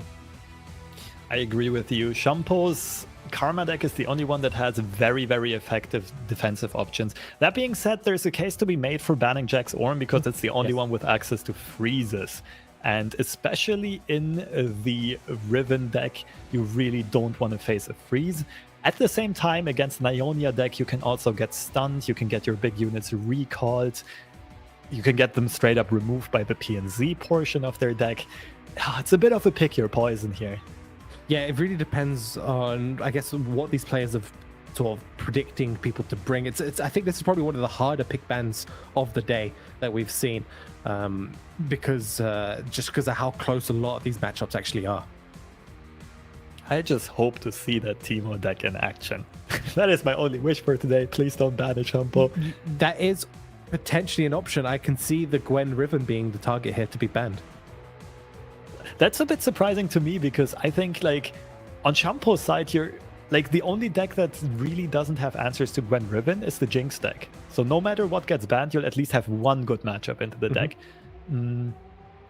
I mean, technically, the Jinx deck can just throw a lot of its removal at Gwen and Jinx. There aren't many health buff options. So in theory, yeah, it has options there. It's not like as straight set as we think. But again, yeah, I feel like the matchup spread is pretty much fairly even across the board. Maybe there's slight different opinions on the player side. I mean, if we just look at pure stats, it's going to be quite even, but players will have their own opinions, I suspect, of what they want to choose. And yeah, Echo Jinx being banned here. Echo Jinx being banned, Gwen Riven goes through, Yeah, and the Karma deck does get banned after all. That means the Teemo deck slides through. I am joyful to see this. And yeah, first time we see this in action today. And let's see what the first matchup of the day is going to be. I can imagine that Timmy would like to not play the Gwen deck against the Ornn deck. Ornn does get picked, and it is going to be running into the Gwen deck. Very interesting to see here. We saw for a split second that Shampo had a Three Sisters in the opening hand, but mulliganed it away. Yeah, super, super interesting there. I mean, Three Sisters is one of those cards that's going to keep you alive. However, though, if you didn't have any other units or anything, you probably do want to still throw it away just to find something to stem the early damage in the first couple of turns. Good point. I think that was exactly the reasoning. It was like, okay, if I would have 1 or 2 units to play early, then I can greed and keep the Three Sisters from later on, but not in a situation here. We do see the interesting tech choice, Buried in Ice, come through. We also do not see a block with the Jax, even though Sky Splitter is in hand, but that just means that Shampo wants to keep on developing more units on curve. Innovative Blacksmith coming down here. Yeah, just going to slightly heal while also keeping Jax alive. The Blacksmith sets up the Combat Cook for the next turn. Your overall attacks are pretty good if you're on Shampo's side, and the Harsh Winds draw is fantastic here for Shampo. That's exactly what they need. Also, Combat Reel was a very good pickup as a weapon, because right now, like, you swing in, you only have 1 mana available. You can't really play combat tricks or represent combat tricks. But with the Combat Reel, with 2 spell mana, you can represent Sky Splitters. And I don't quite remember if there are more in Shampo's deck, but Sky Splitter is definitely the big one to have in hand here. Yeah, it's huge in the defensive turns, but again, it's just fantastic. Sort of cheap combat spell to also protect your life on a big overwhelm turn, because it's 3 HP effectively being saved a lot of the time. The only issue obviously we see here with Shampo is has got a lot of these combat tricks, is slowly starting to only have spells, which could end up being a little bit of a problem. So the Gwen really needs to stay alive for Timmy. That is currently the hyper carry, let's call her. Not only healing the own Nexus, but also representing a lot of damage and a good target to put all of those combat tricks on.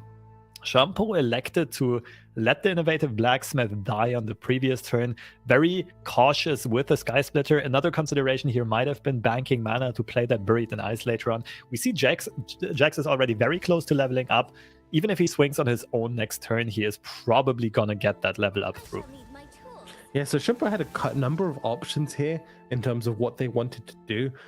They could have gone for the fish fight here and saved the Harsh Winds for a future turn when Hallowed gets a little bit bigger. They could, but instead they went for the Harsh Winds now.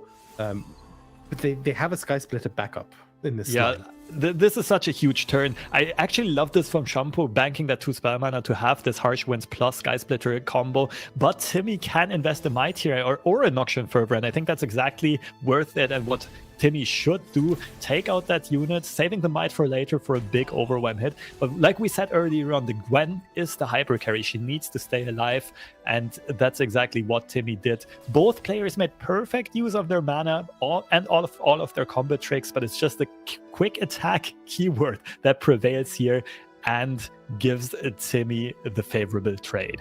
Yeah, this is unfortunately a really kind of awkward turn here for Shampo. Has to go for the draw here to try and find anything for the future turns, but in this turn has to try and remove this Gwen here as soon as possible. The Jax level up is going to put his attack up to 4 here. Yeah, but this is going to go through, right? There's no hate spike, there's no vengeance, there's no removal, no protection, nada. On Timmy's side, the second Foyer gets played, and you do have a lot of small ephemeral Hallows coming in. Kato could be a win condition here in a second, right? Buffing, like, you do still have the Might, so you can make use of that Hallowed buff on the Kato himself. But Shampo keeps on developing and does tap under potential Buried in Ice mana. That's interesting, but also still has Fishfight in hand.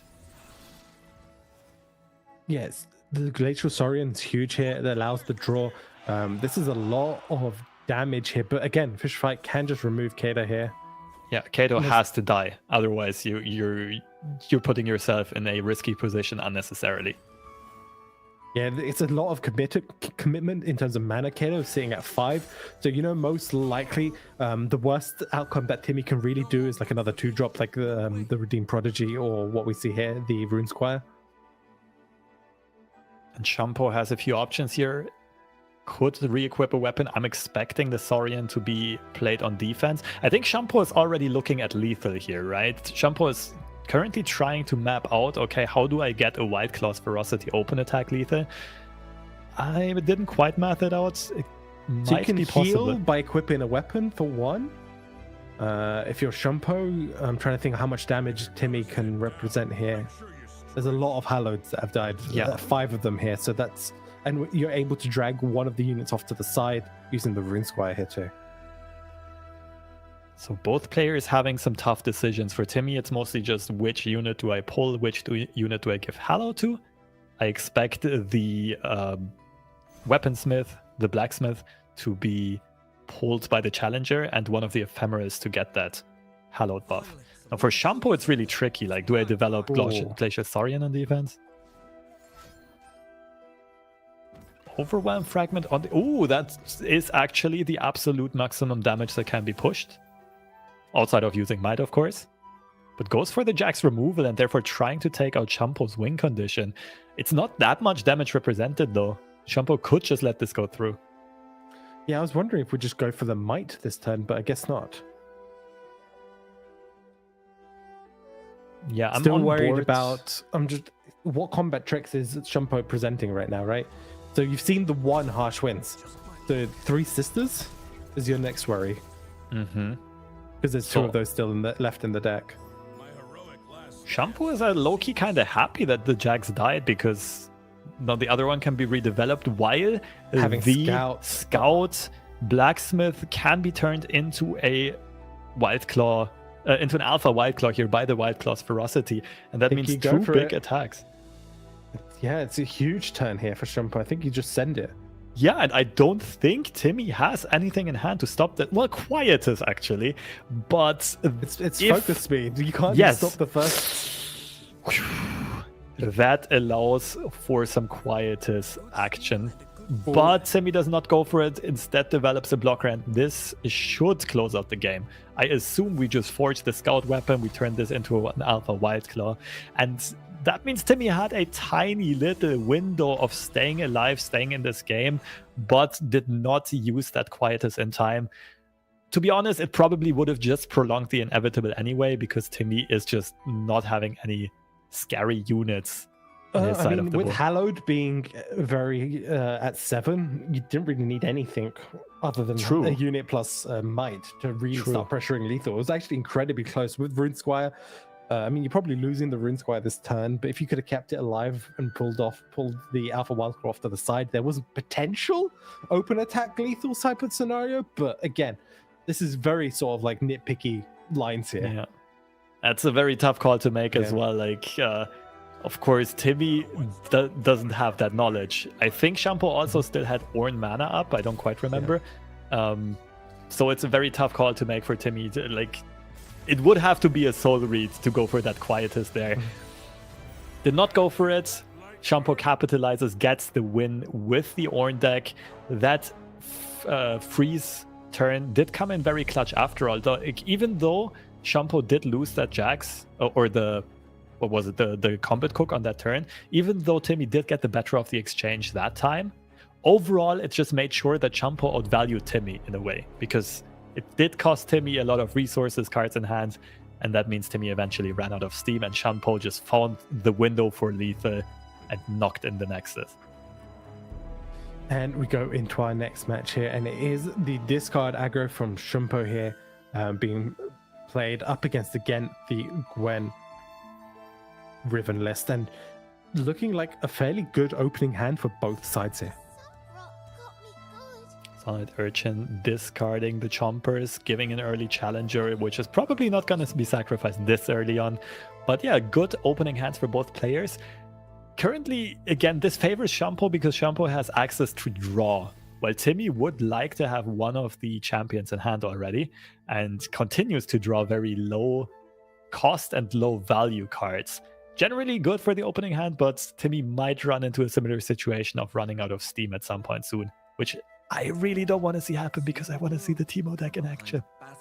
So, Opulent Foyer as well also is fantastic in this matchup.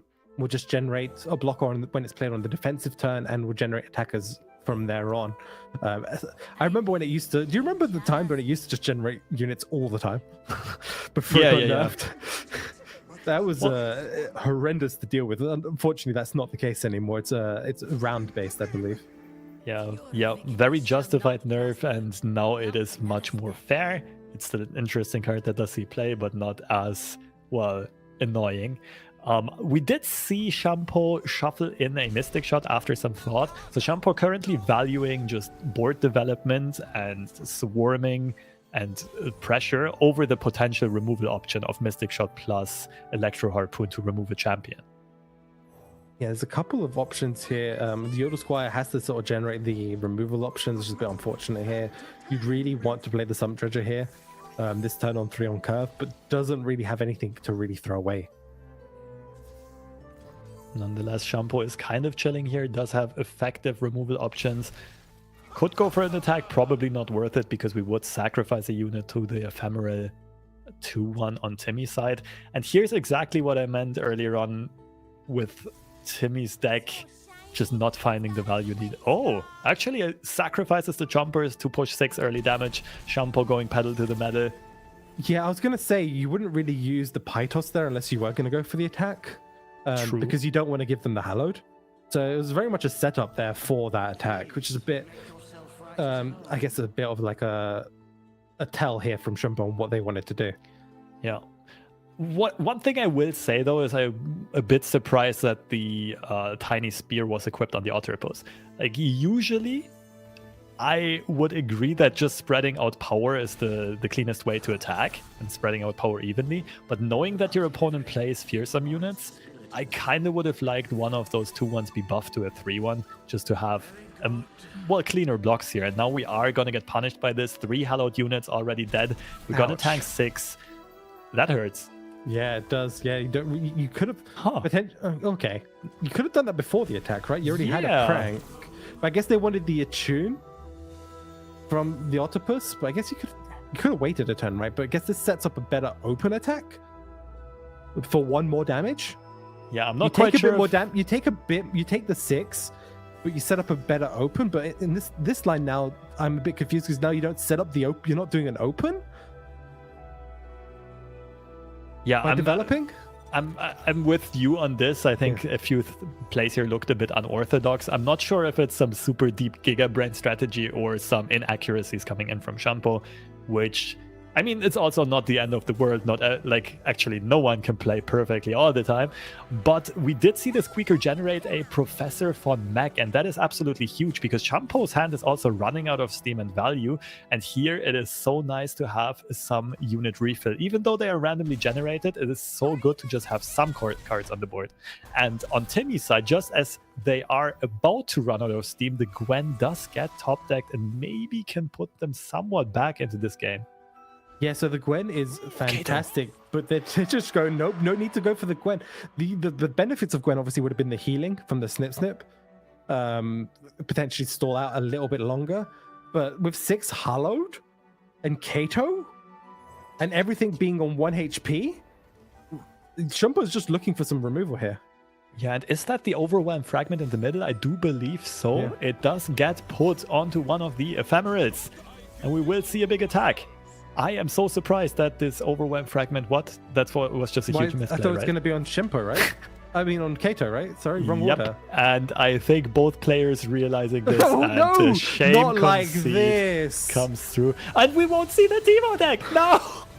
Oh, that's so unfortunate. The pressure must have gotten to them. Yeah, we just mentioned it. We just mentioned inaccuracies on Shampo's side, and then we see a big misplay, unfortunately, by Timmy. That's not how you want to end your world's run. I feel so bad for Timmy there. Yeah, same. They know what they lethal. did. Yeah, it was. Yeah, with the Kato having like 10 plus attack and 2 units, having overwhelm. There was nothing stopping it. And yeah, I don't know what to say. It's genuinely just heartbreaking for Timmy because they had that match in the bag potentially to even out to 1-1. And we're gonna have to move on to our favorite. Sugon the Easy here up against Never Walk Alone. Yep, I am very excited to see Hash, aka Sugon the Easy face up the Heimer Nora.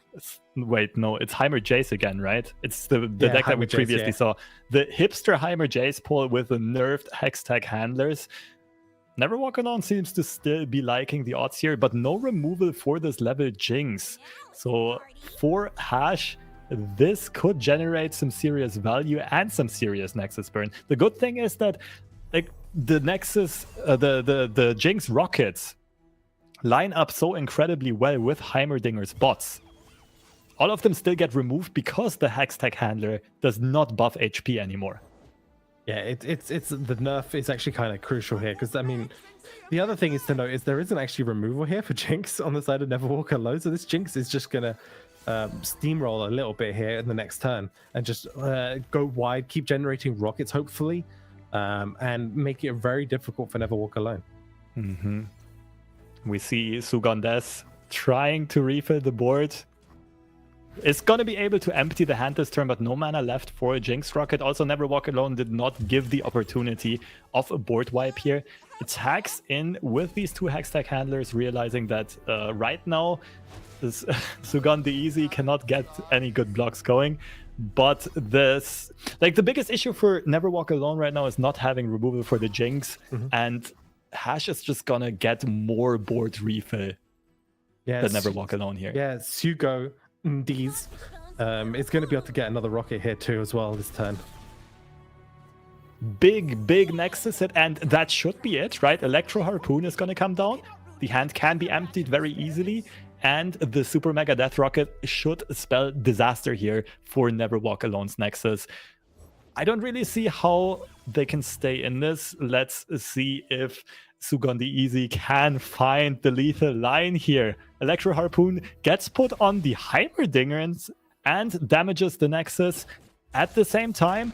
And the Super Mega Death Rocket is generated. And that should be it. Yes, we see again Never Walk Alone unfortunately not winning that match. And we see Hash taking it here. Okay, so it's 1 apiece for Shugondis and Never Walk Alone.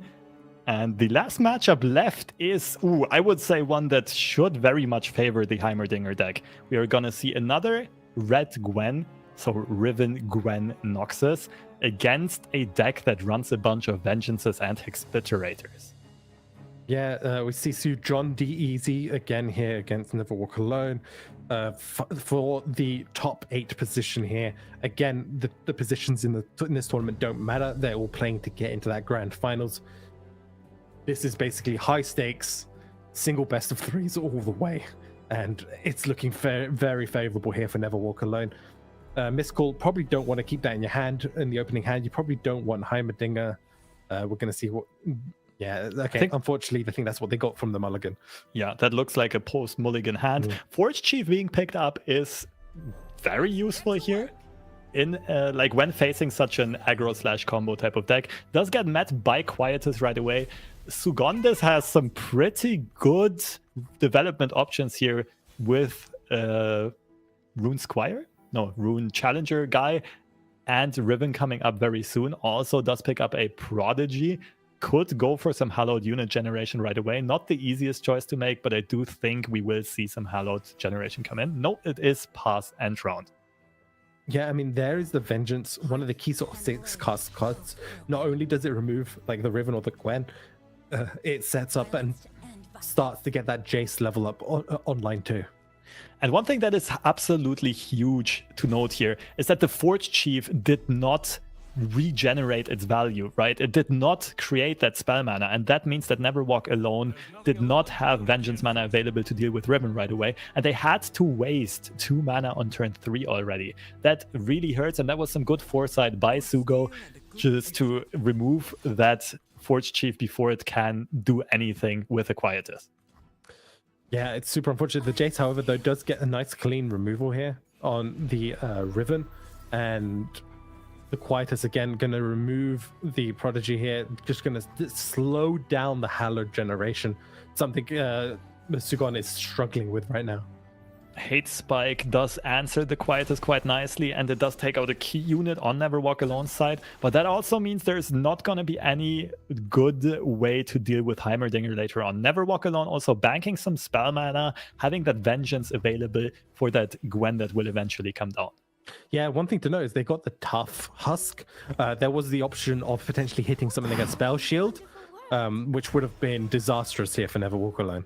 Yeah, and in other scenarios, Tough would have been really good if Never Walk Alone's hand would be more like Aftershock plus Mystic Shot, something like that. But the Vengeance can just take care of this so cleanly, and I do expect to see this very soon. The only question is the Forge Chief going to get played first? Probably, right? Because it'll have to get pulled, right? Or it denies 2 damage at most, just playing it. Could also be Quietus instead, but that does run into the threat of Elixir of Wrath. It is a one-off, I think, though. That's probably the consideration here on Never Walk Alone's side right now. Because you don't know if your Quietus is going to get value later on anymore, just because you already cleared out most of the small attackers on Sugo's side. It's not just that, it's technically Mark of the Isles too, potentially in the deck that Never Walk Alone has to play around. True, and does go for the Quietus, is going to force an answer, and I do expect an Elixir of Wrath to come down here. So this is actually favorable for Sugon Diaz, so still a significant attack coming through, even though I do expect Gwen to get Vengeance. I think Never Walk Alone is considering letting this go through and just developing Heimerdinger afterwards. Playing with fire here, the question is, are you still at a comfortable Nexus HP? Are you really not afraid of Mites and Fervors and any other burn options? Never Walk Alone seems to think so and goes for the riskier line of play. So I'm having a quick look at the burn option. So there's 3 triple enrage fire splitter, which is very common in the list, but there's 2 Noxian Fervors in this list by Sugon. Okay.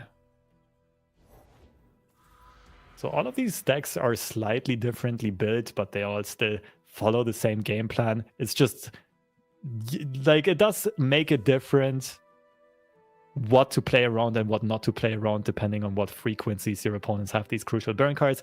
Hex Bliterator is about to be used, stopping this Gwen from level up, who's currently at 5 out of 10.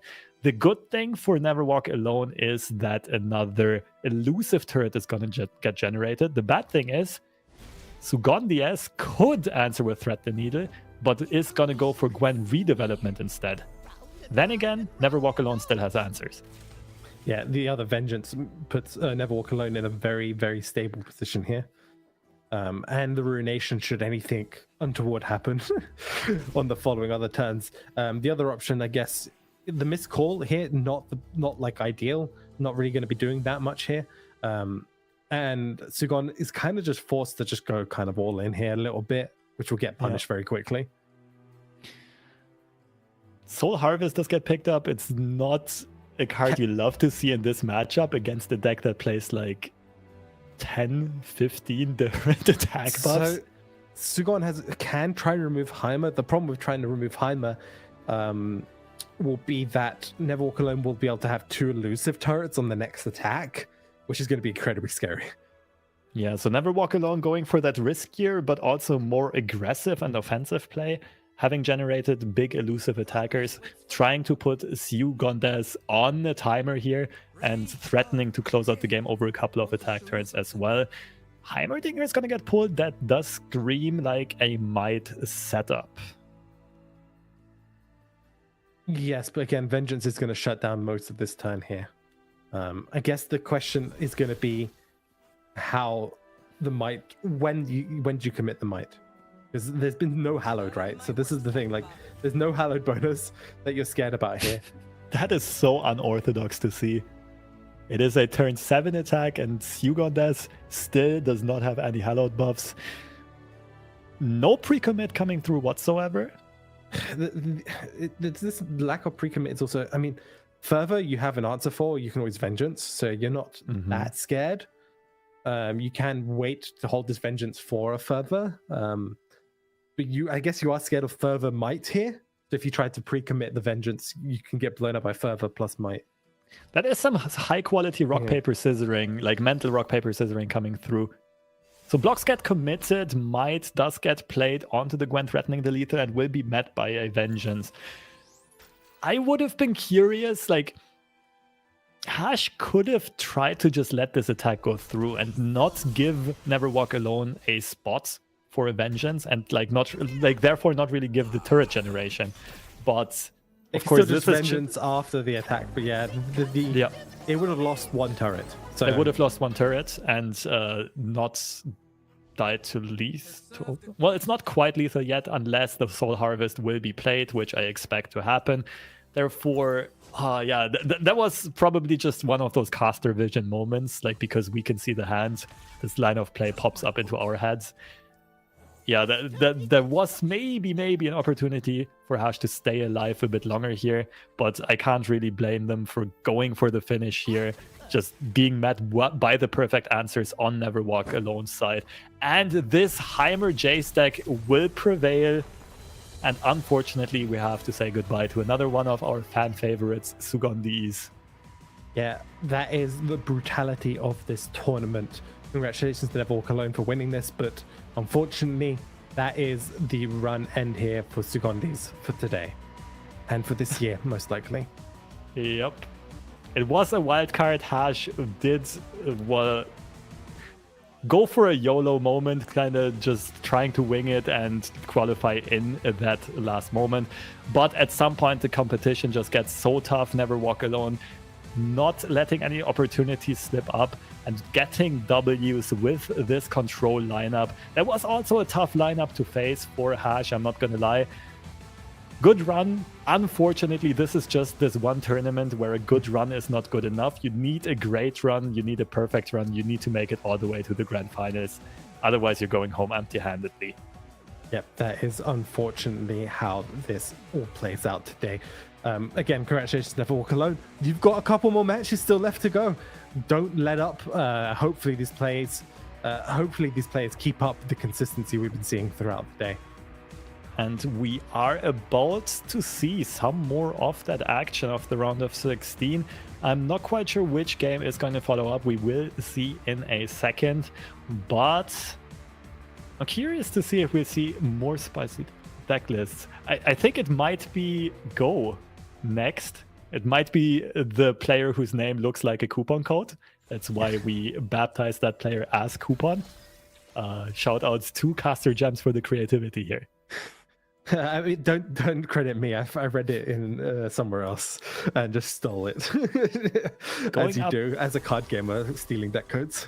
NetDeck the name. Yeah, I love it. exactly.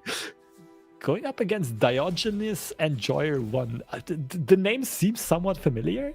I don't know if that was a rename or something, or if we saw that player perform well in tournaments earlier on. Does that ring a bell for you? No, the name doesn't ring a bell for me. Could be another wild card that we've not seen yet. But looking at this current state of the board, even if this Jinx does come down, it's looking like the next attack is going to potentially end the game. Yeah, but Jinx is the perfect card to pull off some miracle comebacks. Because if you also look at Diogenes' board... I mean, you're going to have to throw the Jinx away here. You're going to have to block. Do you though? You can attack. just... Oh, damn. You don't have the action. You don't have the time. Yeah, you and don't. Entrancing Lure comes through, a card that we didn't see before. And that is going to mean 12 damage pushed by Diogenes and making perfect use of priority here. Not giving Coupon Code the opportunity to play that Super Mega Death Rocket. And Diogenes going for a smooth victory right here. Yeah, and that is actually 2-1 to Diogenes and Joya. Up against Go. Unfortunately, that is the end for Go. We're going to be saying this all day. It is that point of the year where everyone is playing for those last couple of spots that are available for Worlds, and unfortunately, every match is just going to be us saying goodbye to players we've seen time and time again coming through. And the nature of the competitiveness of EMEA, unfortunately, means that we're going to lose a lot of fantastic players. And that is the brutality of this tournament specifically. Usually we would be happy for the players at this point to already collect some Runeterra points, to already collect some prize money. In this specific tournament, it just doesn't matter. We mentioned it over and over again, but it cannot be understated. It is so crucial to reach the grand finals here to get one of those 2 world championship slots. And there are only 8 players left who still have a chance. 2 of them are going to make it. We are going to be hopping into more action later on, but for now, a little break. Stay tuned. See you in a bit.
And we are back, everyone.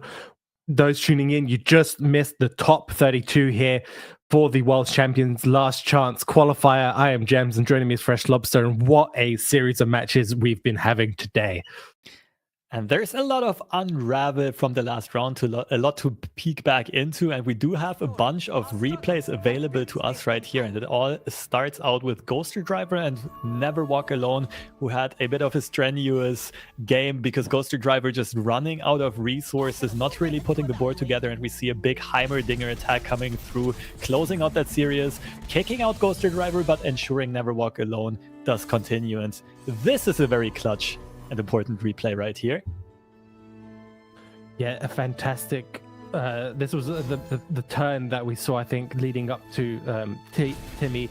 We saw the fervor come down here to keep the Gwen alive for future turns, allowing for Timmy to slowly set up for a big overwhelm turn in the coming turns.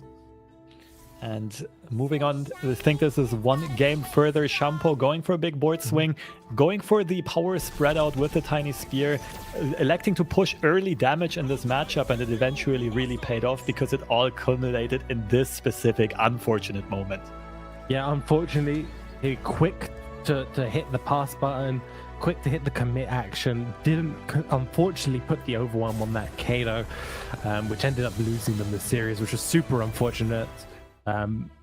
Just not taking their time in such a crucial moment ended up putting them in such a tough spot. But you see that happen in tournaments over and over. The pressure does get to the players and cause them to make mistakes. And we do see the finish here from Sugon D's getting a W on the Jinx deck, generating the rocket. That was a very dominating one, but in game 3, Never Walk Alone really strategically played masterfully and prevailed with the aggressive way of playing the Heimerdinger deck. Yeah, the elusives came in clutch, managed to get the removal as well here on the 2-1 and set themselves up for a fantastic open attack to finish off this match against Sugondi's, ending their run here, while also in twofold making sure they get through all the way here to the top 8. Yeah, very unfortunate for Sugon Easy, but it is also a matchup that is very favored for Never Walk Alone, bringing that Heimer J stack with the 3 Vengeances and the Hex Obliterator, if I recall correctly. So many removal options, which just have shown over and over, time and time again, that today this was a great meta call and a great bring into the field of competitors. Yeah, and with that, we're going to have a quick look at our top 8 players here. As a reminder, only the top 2 matter here, but having a quick look here, we've got Never Walk Alone versus Camillari, Shampo versus Patpat. Aftermath Arachnid, we still have UK representation. Last chance for any UK player to make it. All our hopes are resting on him versus Dion Jez Enjoyer, which I've been told is Sergey Vamos, a famous player who's been around for a long time, who's performed fantastically. And our featured match, Sukhoi versus Red Monty. Yeah, I thought that name rang a bell, Diogenes Enjoyer. If that is in fact Sergy, then it is a true and tested tournament legend and would also very much deserve one of those 2 last qualification spots for the World Championship, but has to go through Aftermath Arachnid first. And to the winner of Sukhoi and Red Monty, like you mentioned, it is going to be our featured match.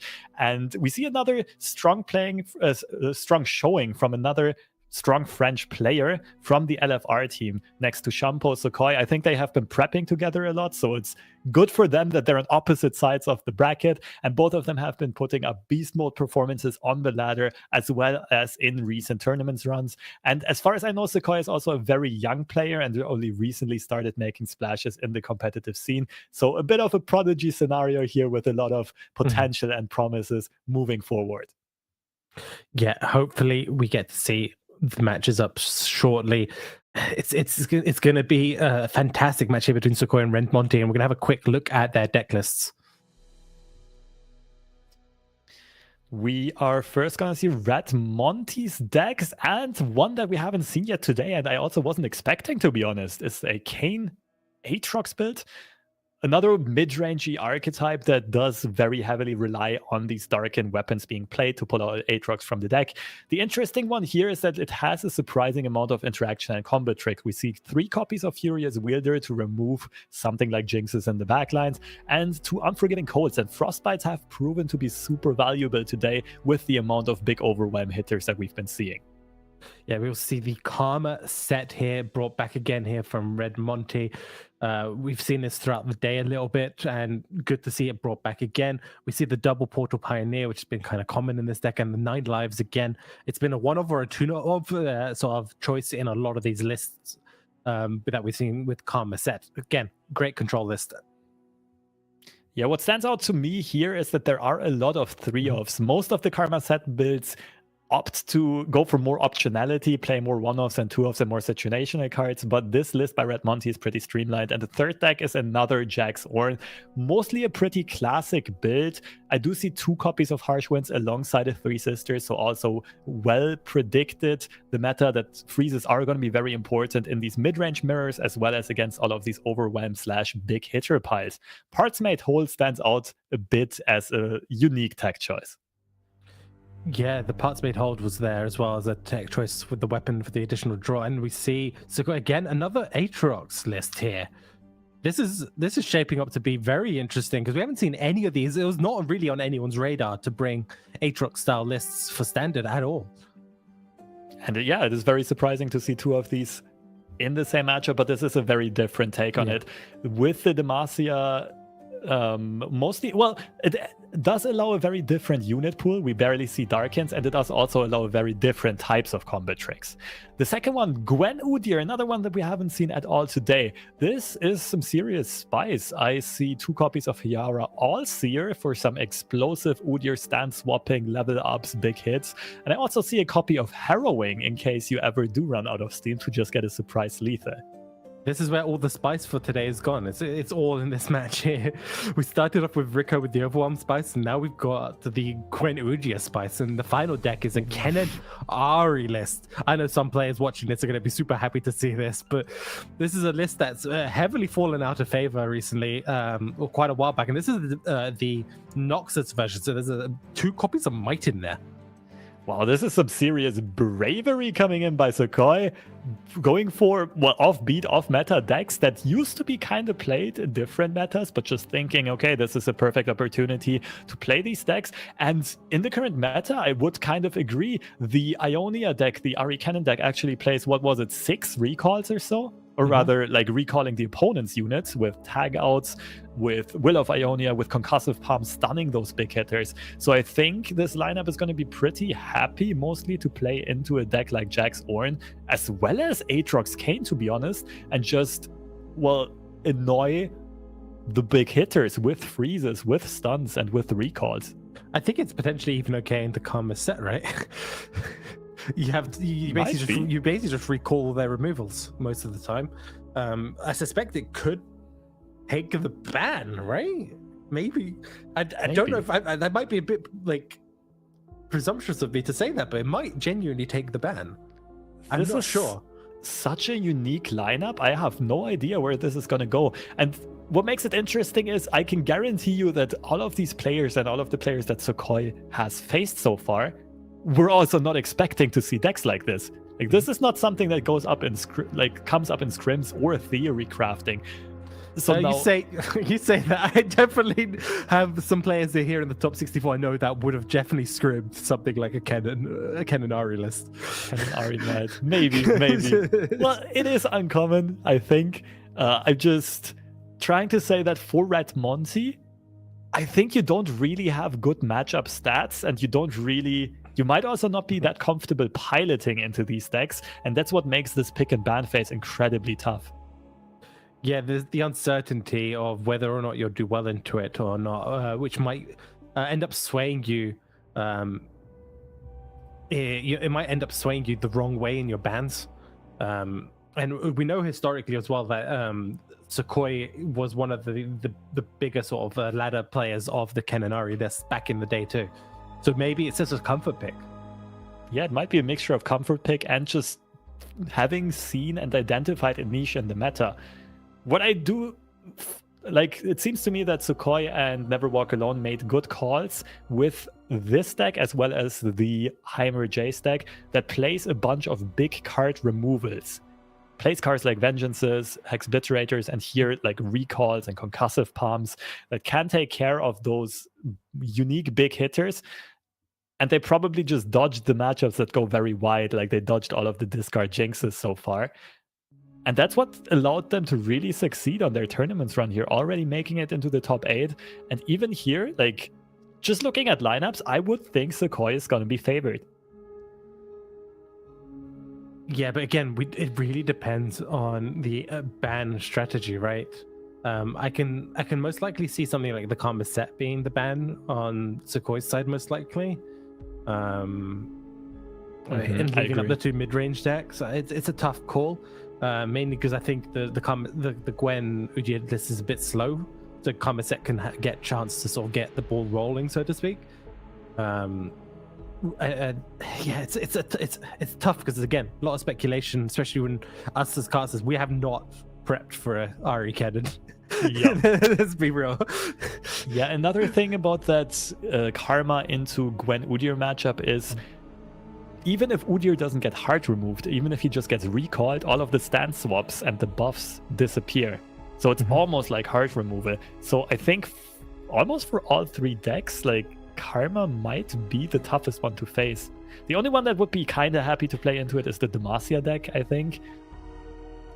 And even that, like, a good Karma set pilot will be used to playing against these mid-range decks, and we also saw a lot of tech choices to sway those matchups into the Karma player's favor. Yeah, I mean, I suspect the reason why this pick and ban phase is taking so long is because when you see a lot of these like unique decks, what players will be doing is very commonly, historically, you'll be probably taking screenshots of the lists and then sitting there trying to study, okay, how do I lose these matchups? It'll be a lot of like game sense from historic matches, from historic metas, where you've seen similar style decks and trying to basically make your judgment based off of that on how you handle the pick and ban. That might definitely be part of the reason. I think another one could be that maybe Red Monty honestly is just pulling up a stats website and trying to find some matchup stats there. I think that might be something that I would do in that situation. Just use the 5 minutes that I have available and try to get as much data on my opponent's decks as I can. And I do also very much agree, you have to kind of look at the lists and just imagine, okay, which cards, like what do I need my Nopify for? What do I need my Deny for in each of those matchups? What am I going to save my removal for? And that kind of preparation can pay big dividends if you're going into a matchup you're not that familiar with. Yeah, the next issue, again, when you're playing a lot of these unfamiliar matchups, is, I guess, mulligan knowledge is going to be crucial. We see the Jax Orn being banned here and the Ogia Gwen instead, so leaving up the Aatrox list on both sides. Feels like there were a lot of mind games in this pick ban phase on both players' sides. I still think this is fine for Sequoia. Now you can play your Demacia deck into the Karma set, which is probably one of the better chances you'll get to get a win through here. First of all, we'll see the Aatrox mirror, but two very different versions of the Aatrox deck. I think Red Monty's deck is going to be a bit more aggressive in Nexus damage and so on with the Buru Cultist. The other thing that really speaks for them is the inclusion of Unforgiving Cold. Frostbites can be very, very effective in a mid-range matchup. Yeah, and we see both sides here having access to one of the probably the more key weapons in this matchup is the Darkin Harp. Putting that quick attack onto either challenger units or scout units, like the Ranger, can end up having a big sort of blowout turn later on. And Valor here is a fantastic top deck. Yeah, both players having access to that quick attack is so good for the one that actually has a challenger in hand. Fleet Feather Tracker, Valor, this might be a bunch of value trades coming in. Both players so far having kind of good hands, having found Aatroxes as well, so top-end value. But it looks like Sequoia has the more explosive opening here. Yeah, it's gonna. Yeah, the Darkin Harp's just gonna sweep up. You might have to play the Unforgiving Cold just to keep your unit alive, which is going to be a bit depressing because you'd really want to save that for later. I do agree. It's not the best use, but it does slow down the opponent quite significantly. It does give you a favorable trade. It removes a key unit, the Valor, and it does bounce the Harp back into hand, which forces Sequoia to invest more mana to replay it. Yeah, it's great in that sense, but it's again, like I said, it's one of those key cards, especially when you're only running 2 copies of it, that you need for those later turns as well. So if Sequoia can start to rebuild up that board, has one less sort of big threat to worry about. Fully agreed here. It was a big investment to make. Darkin Harp comes down on the Buru Cultist, now repaying that favor, attacking with a quick attack unit, but Sequoia is not forced to take any blocks here, can just let this go through. Use Nexus HP as a resource, the good old saying. And now with a Vayne on board and a Tumble in hand, also has an easier time re-equipping that Darkin Harp. Yeah, and we see the Ranger Knight Defector here for Sequoia, plus the classic sort of Ranger Knight Defector Darkin Harp combo coming down. So most likely, Sequoia is probably going to take it slow, maybe not even equip the Darkin Harp potentially. But we can see if they did go for that line this turn, there's nothing stopping it. Except for the mana pool, I believe. Well, they can play They can play the Defector and the Harp. They cannot play the Tumble to equip it, which would be an additional attack. Yeah. But you can also use that Tumble next turn as a rally instead onto that Scout unit. Yeah. So Sequoia is sitting in a very comfortable position right now, just taking some time and really mapping out the next couple of moves and not only thinking about this very action. Yeah, instead goes for the Badger Bear, wanting to keep the mana up, I guess. To threaten, I don't know if it's Humble you're really wanting to threaten, but maybe just concerned and keeping the mana up for a more defensive option for the following turns. Yeah, it's a bit surprising to me as well. Maybe you're bluffing a Gentleman's Duel, but then again, you're not really, you can't even take out a Kayn with a Gentleman's Duel, nor an Aatrox, so not quite sure what the thought process was here. I also would have expected the Defector, the Scout unit, to be played and then put on the pressure. But instead, we see the Tumble be used on the Vayne. which is also an effective way of equipping the quick attack Darken Harp, but also generating another tumble right away at the start of the next turn. Yeah, I'm just having a look. The only real punish, I guess, here would be a momentous choice. No, that's not even enough, right? Yeah. You will obey your master. Isn't it? Yeah, momentous even choice would have enough, been plus 2 HP. Super safe here for Sukhoi. Yeah. Also, good defensive option here by Red Monty, using that Shadow Fiend as a blocker to not take any unnecessary Nexus damage. Condemn was activated for a second here, but no good target. This Condemn can come in quite useful very soon, though. But now we see the lack of the Scout units means that there's no full-on Tumble rally option by Sukhoi. Gentleman's Duel did get picked up, though. This might be a bit of a standoff coming through, both players wanting to keep mana open. Yeah, I mean, I don't mind developing Aatrox here now for Sukhoi, but you have Condemn. It's if you want to get rid of Kayn, you could just play that for the full 6 mana, which doesn't feel great, but will keep your units alive. Yeah.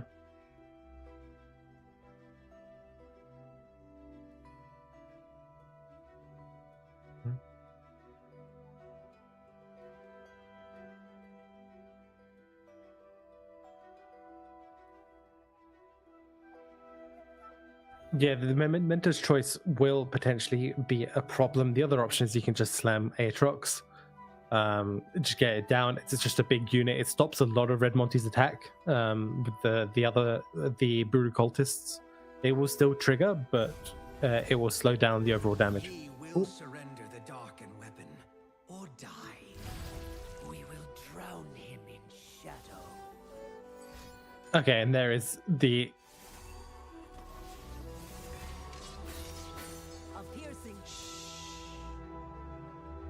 Give it to me. But doesn't Badger Bear just block? Yeah, I was a bit confused by the quick attack there.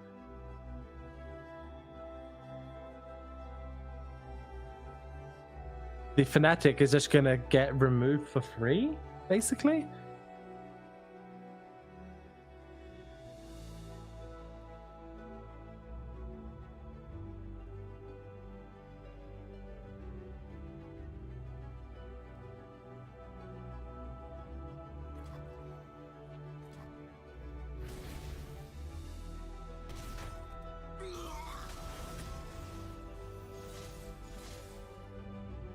Yep, and we're going to probably see double Aatroxes developing next turn.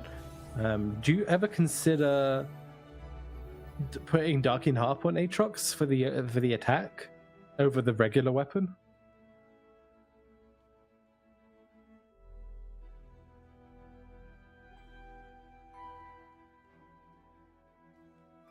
Well, it's just if Red Monty decides to just play their own Aatrox.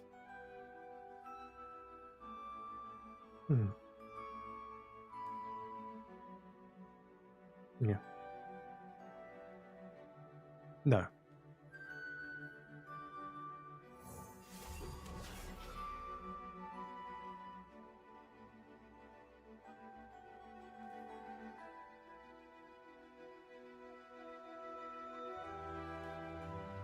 Yeah, it's you get a double attack at the scout. You set up a fantastic turn here. It's a Darkin. I'm really curious to know where the World Enders are at this point, because that could also matter a little bit. To cut through the shadows.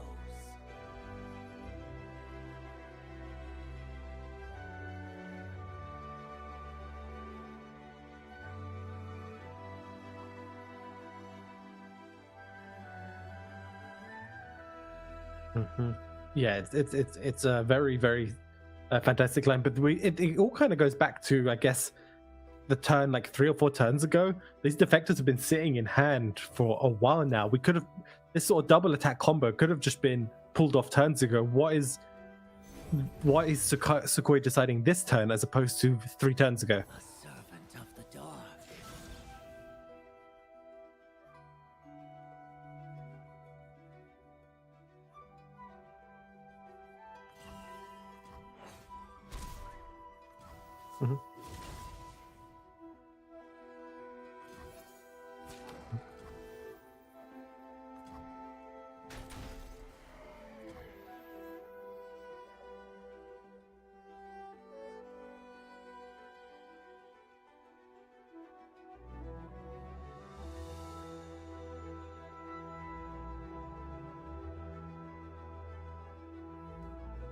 Yeah, I mean, this Condemn as well. We know there's Spell Shield available. So with through the Expanse Protection sitting in Red Monty's hand. So it's, even if you do commit this Condemn on like the Aatrox next turn, there is protection options for Red Monty. So could end up being a little bit of a blowout there unless they can get it reduced to 1. You don't really want to play it for 6. Ooh, Darkin Harp is also huge there. Could have developed something like a Naka, which would survive like a Condemn or a Strike.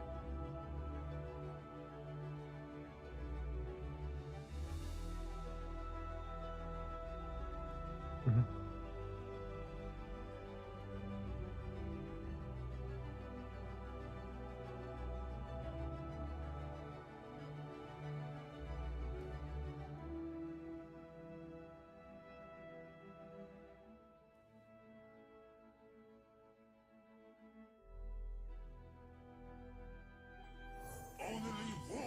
We just see the sort of tit for tat. Aatrox is being played. There is the Aatrox champion spell in hand, and I think, are we just gonna see the World Enders being played?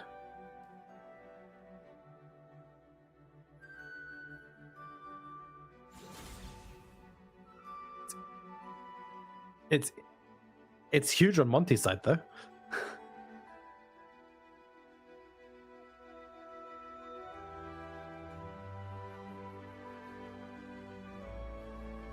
But, yeah.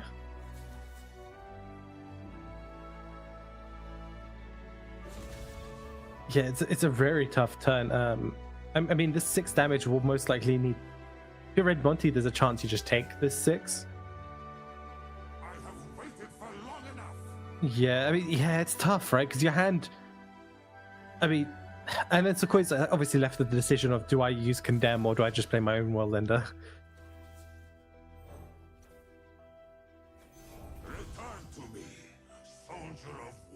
An action out of Red Monty, right?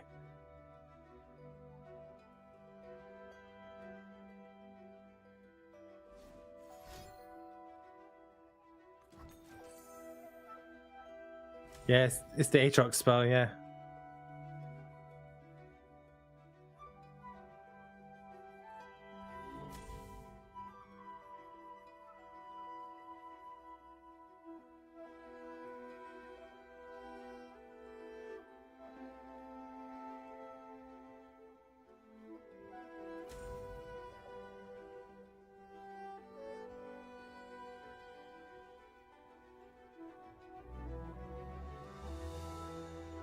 Oh, this is such a difficult decision for Sukoi, because you could let this go through, but and then you know for a fact that the opponent, Red Monty, can't play World Ender, and you can. So you could you can start your World Ender now.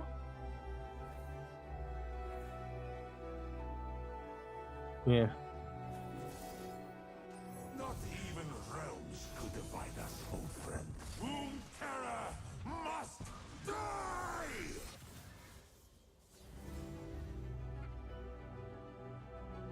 Yeah, it's been a long time. We have the strike spell coming down here to remove 1 more, and the violent discord to remove another unit. Yeah. Not going to be enough to close out the game this turn. So Koi is out of mana here. And Red Monty's defense holding up very nicely so far. Yes, it is. However, Aatrox is still a big 10-10 unit that's coming in. Probably can just take it and look to maybe play a Narco and go wide next on the following turn, something like that. But then Condemn now is going to be effective, I guess. But I guess it's tough because you have, I guess, Spell Shield still. Yeah, I mean, I think Monty can just take this, re-equip a weapon, which Monty already did, and next turn play their own World Ender. And like, how is Sukoi going to deal with that? I mean, I guess we know Condemn is in hand, and there are some defensive options. There are more units to be developed. Another thing that you have to be a bit... Spell Shield, so they're fine even to Condemn. Yeah. And they still have 2 mana available for the Spell Shield too. That's huge. One thing that Monty needs to be aware of is the surprise tumble out of nowhere. Although it's not really a surprise. Monty knows that tumble is in Sukoi's hand. Just needs to make sure to not be in a spot where the leftover 3 Nexus HP gets slammed down by Aatrox. Yeah, I don't see that actually happening here, because even if you tumble here, there's the Aatroxes trade against each other. I guess you... Yeah, if you tumble, you lose. Yeah. So you need to play more blockers. Luckily, you drew a nice cheap 1-drop, Mm-hmm. which can just tank a hit, and the Aatrox probably have to trade into each other. The big problem is, I guess... Oh, I guess you can play, Pra the Breachwalker. I forget about that, which summons the other 2 units. Yeah, they are discounted. That would be an option. But Sukhoi might also go for that next turn, because if I'm not mistaken, it does summon elusive copies, right? And that would threaten lethal on the next turn. However, Red Monty's going to be able to have draw now options, has another Aatrox still in hand for combat tricks, so can, in theory, still survive through that. Oh, Forsaken Bakai at 0 mana is very good as well. Can look for the other copy of Unforgiving Cold. Wow, this matchup shaped out incredibly well. Like, I didn't really expect both World Enders ending up being played and all of those different Darkins seeing some light, being very impactful if they in this have matchup. that as an option. No. Maybe skip. I'm on board with skip. It might, you can consider a momentous choice if you expect your opponent to have another Aatrox, just to have more HP on the block, but we'll see in a second here. It was a skip, Keeper of the Box gets picked up, and that is an option to get a bit of lifesteal onto the board. With no Aatrox on the board, the strike spell's gone, by the way, so the elusive is enough right now for Sukhoi.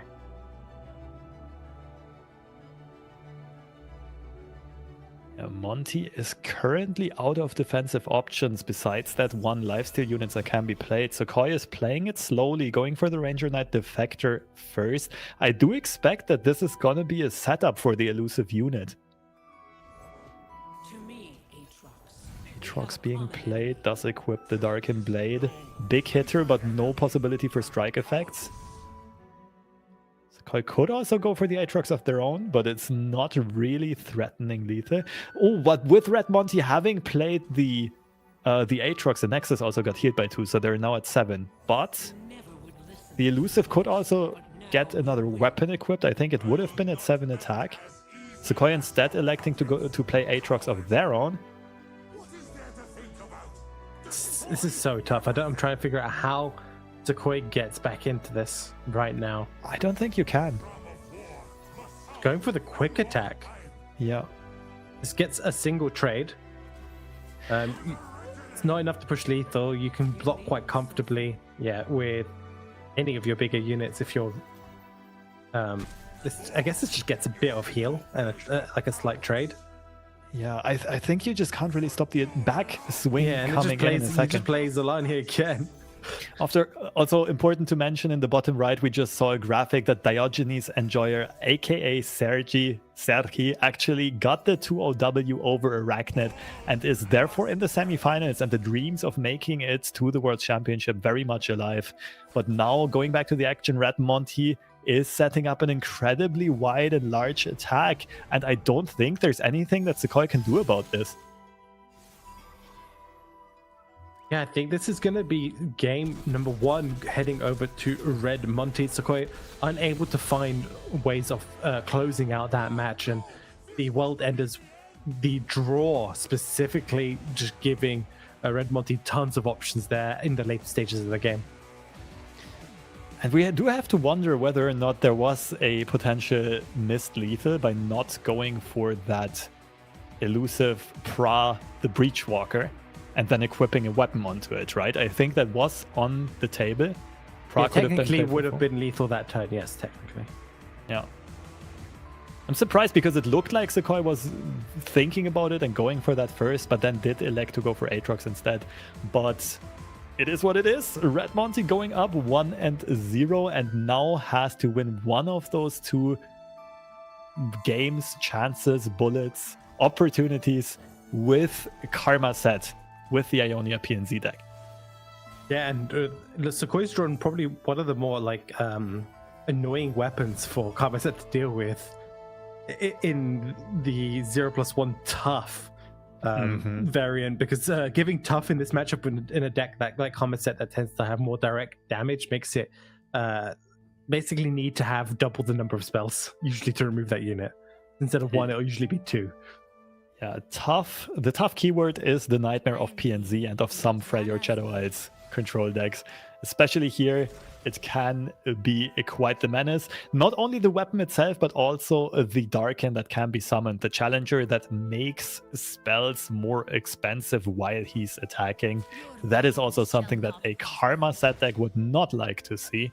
And we do see a very slow start from both sides. Red Monty already having the key champions in hand and also having a Portal Pioneer, which can remove a weapon very soon.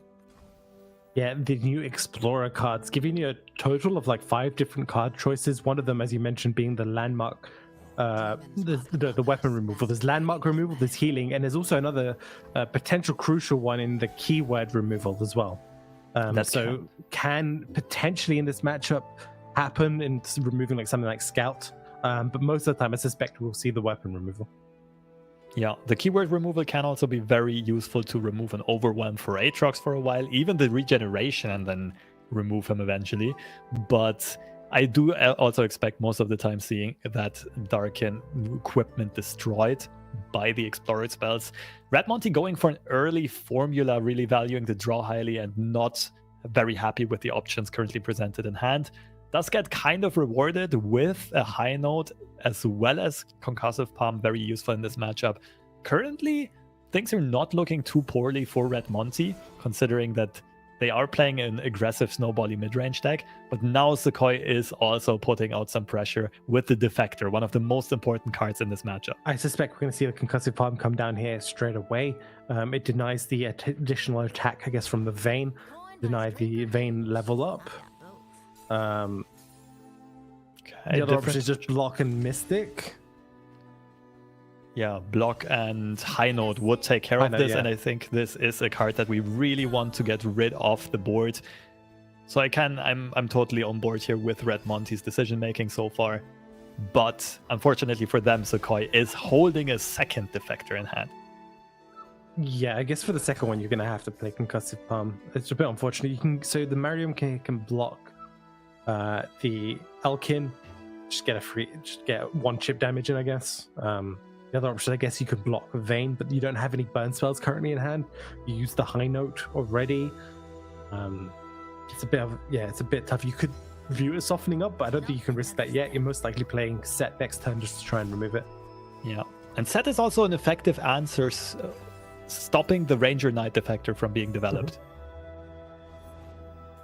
Unless Monty could just go for immediate Vayne removal, then the Ranger Knight Defector sticks, but then you have one of the really scary, annoying threats gone off the board, because Vayne is already at 2 out of 4 on her level up progression, and you don't want to allow her to level up and stick on the board for a little while.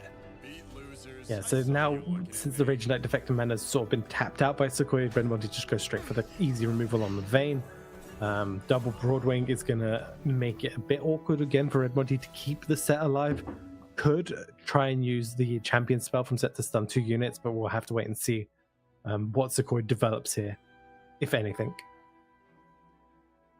Sequoia with 2 good options, Ranger Knight Defector or Aatrox. The Defector can also be followed up by the Darken Harp, which will be very frustrating for Monty to see, but they have multiple stun options in their own hand, and therefore, for now, they're sitting comfortably, they're still fine. But this board is starting to mount up and snowball a little bit on Sequoia's side. Yeah, so I'm expecting a pass, most likely here from Red Monty. You don't have to commit anything yet. If Ranger Knight Defector attacks, you can just throw your set away and then just develop a new one, and you'll still be sitting okay. The +2 attack doesn't really do anything for Formidables.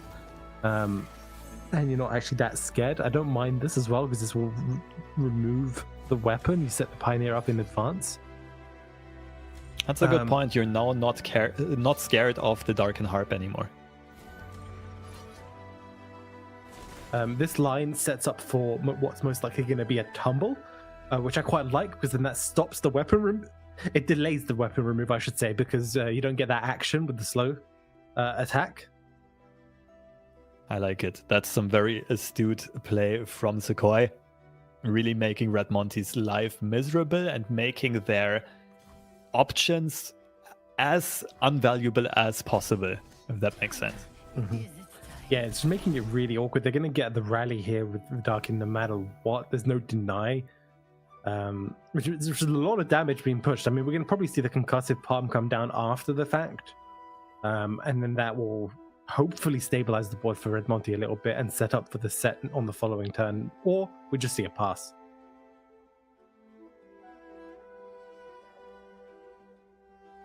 So I think Red Monty went for the pass and the priority has been given back to Sokoi, who's currently considering whether or not a tumble is worth it.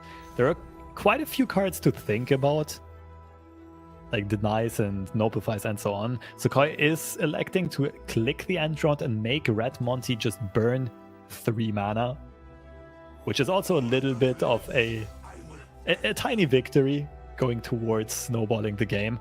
And the Aatrox does get developed here while still having, well, Valor and Tumble mana on board. Yeah, we shall see. Not sure what happens here for Monty in general. It's going to be tough. It's getting to that point in the game where Sokoi is going to be trying to look to close it out. Has options to rally, and just a little bit of a problem overall.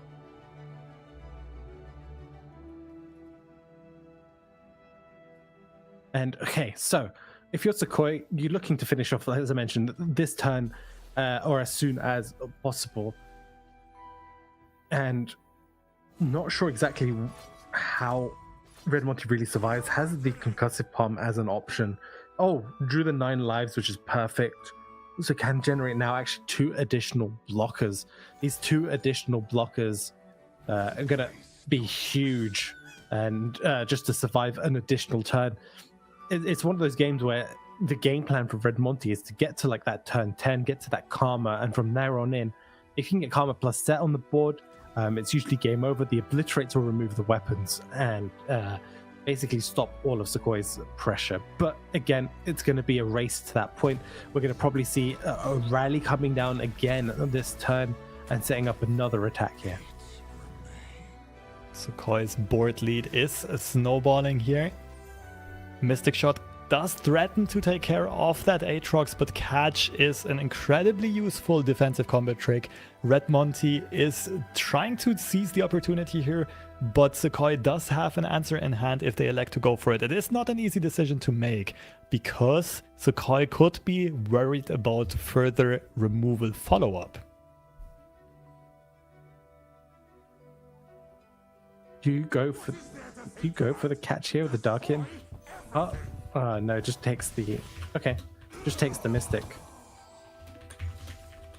Valuing the Catch highly. Yeah, we'll see exactly what happens here, Lobster. Just going for the Anaka instead, going wide. I like this. You can tumble here to get a rally, and then you can still Anaka afterwards and get another additional unit. So it's going to be interesting to note.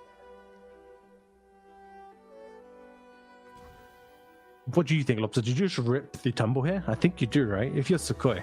Yeah, I kind of like it. The cool thing is, like, Red Monty's deck just doesn't have the perfect tools to stop Annika from pulling multiple cards here, because they don't really play big card removal, and they, like, if they would have had a recall, they probably would have played it immediately, right? So Sokoi can be somewhat comfortable that the Anaka is going to get some value through. The tumble does not get played yet.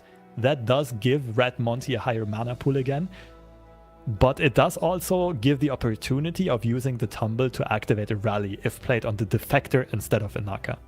Yeah, I mean, they had that opportunity last time. They didn't rally, if I'm correct. They didn't scout, scout attack. That was the thought process. You could have scouted, then still got your token Gotcha.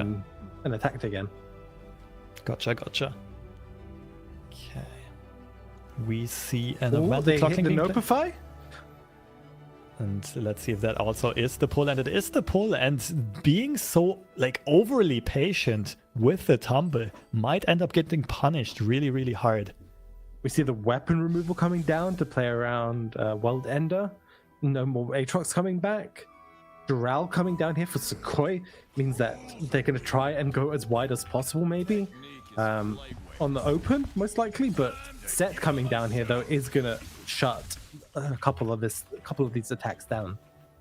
Yeah, the Set cannot really be activated this turn. I'm not quite sure how many coins have been stacked up, but I think it's just 1 or 2. And if there can be a Showbreaker that would be getting generated, that would be huge, but I don't think that is the case. Instead, the Tumble is going to be played. Will get shut down by the Notify. So for Sequoia, this must look incredibly juicy, because literally the only thing that can stop this is a 1-mana Notify. Red Monty just happens to have that in hand. Yeah, I mean, the Notify at 1 mana, I mean, this is the thing, with cost reductions occasionally, you can get into that false sense of security. Unfortunately, you can't really do much about it a lot of the time, so we see the Notify come down for 1. Sequoia thinking the tumble was most likely safe.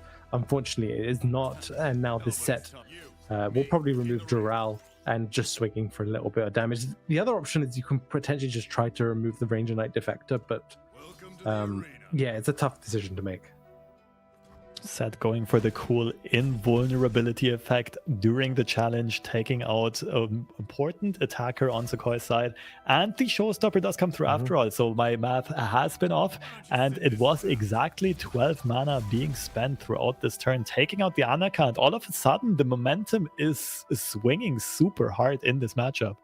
Yeah, unfortunately, once you've gotten to the sort of this stage in the game, you haven't had a chance to play World Ender. Your Aatrox hasn't really been able to achieve what it needs to do on the board. Red Monty's stabilized, has got the option for Karma plus place your bets on the following turn. The only issue is obviously he doesn't have enough money for the coin, I guess. So you can Karma, coin, place your bets, coin. That is actually a very good line of play. If Red Monty sees this, I think this is just going to be a blowout in this game, because the way Karma works with coins, of course, and with place your bets especially. So Karma is going to double the value of the first coin, and it's also going to double the coin generation from place your bets, right? So instead of 2 coins, you get 4 coins in hand, and that gets double casted. You get 8 mana back. And that is enough to just do Karma things, and very often will flip the momentum of the game in the very turn that it happens, especially with a level Set on board that generates a showstopper as well. Yeah, it's a very, very close, but it really depends on the action Sequoia takes, right? So if this attack goes through, honestly, you're most likely going to hit okay and just play Karma. Yes, you are going to lose Set. You could play Concussive Palm and Karma this turn as well, and that works fine, and place your bets on your following turn. But the issue is obviously the mana won't be in your favor because of the Doral. But I can't blame Red Monty for trying to keep this second Set alive. I do think both options are very legitimate.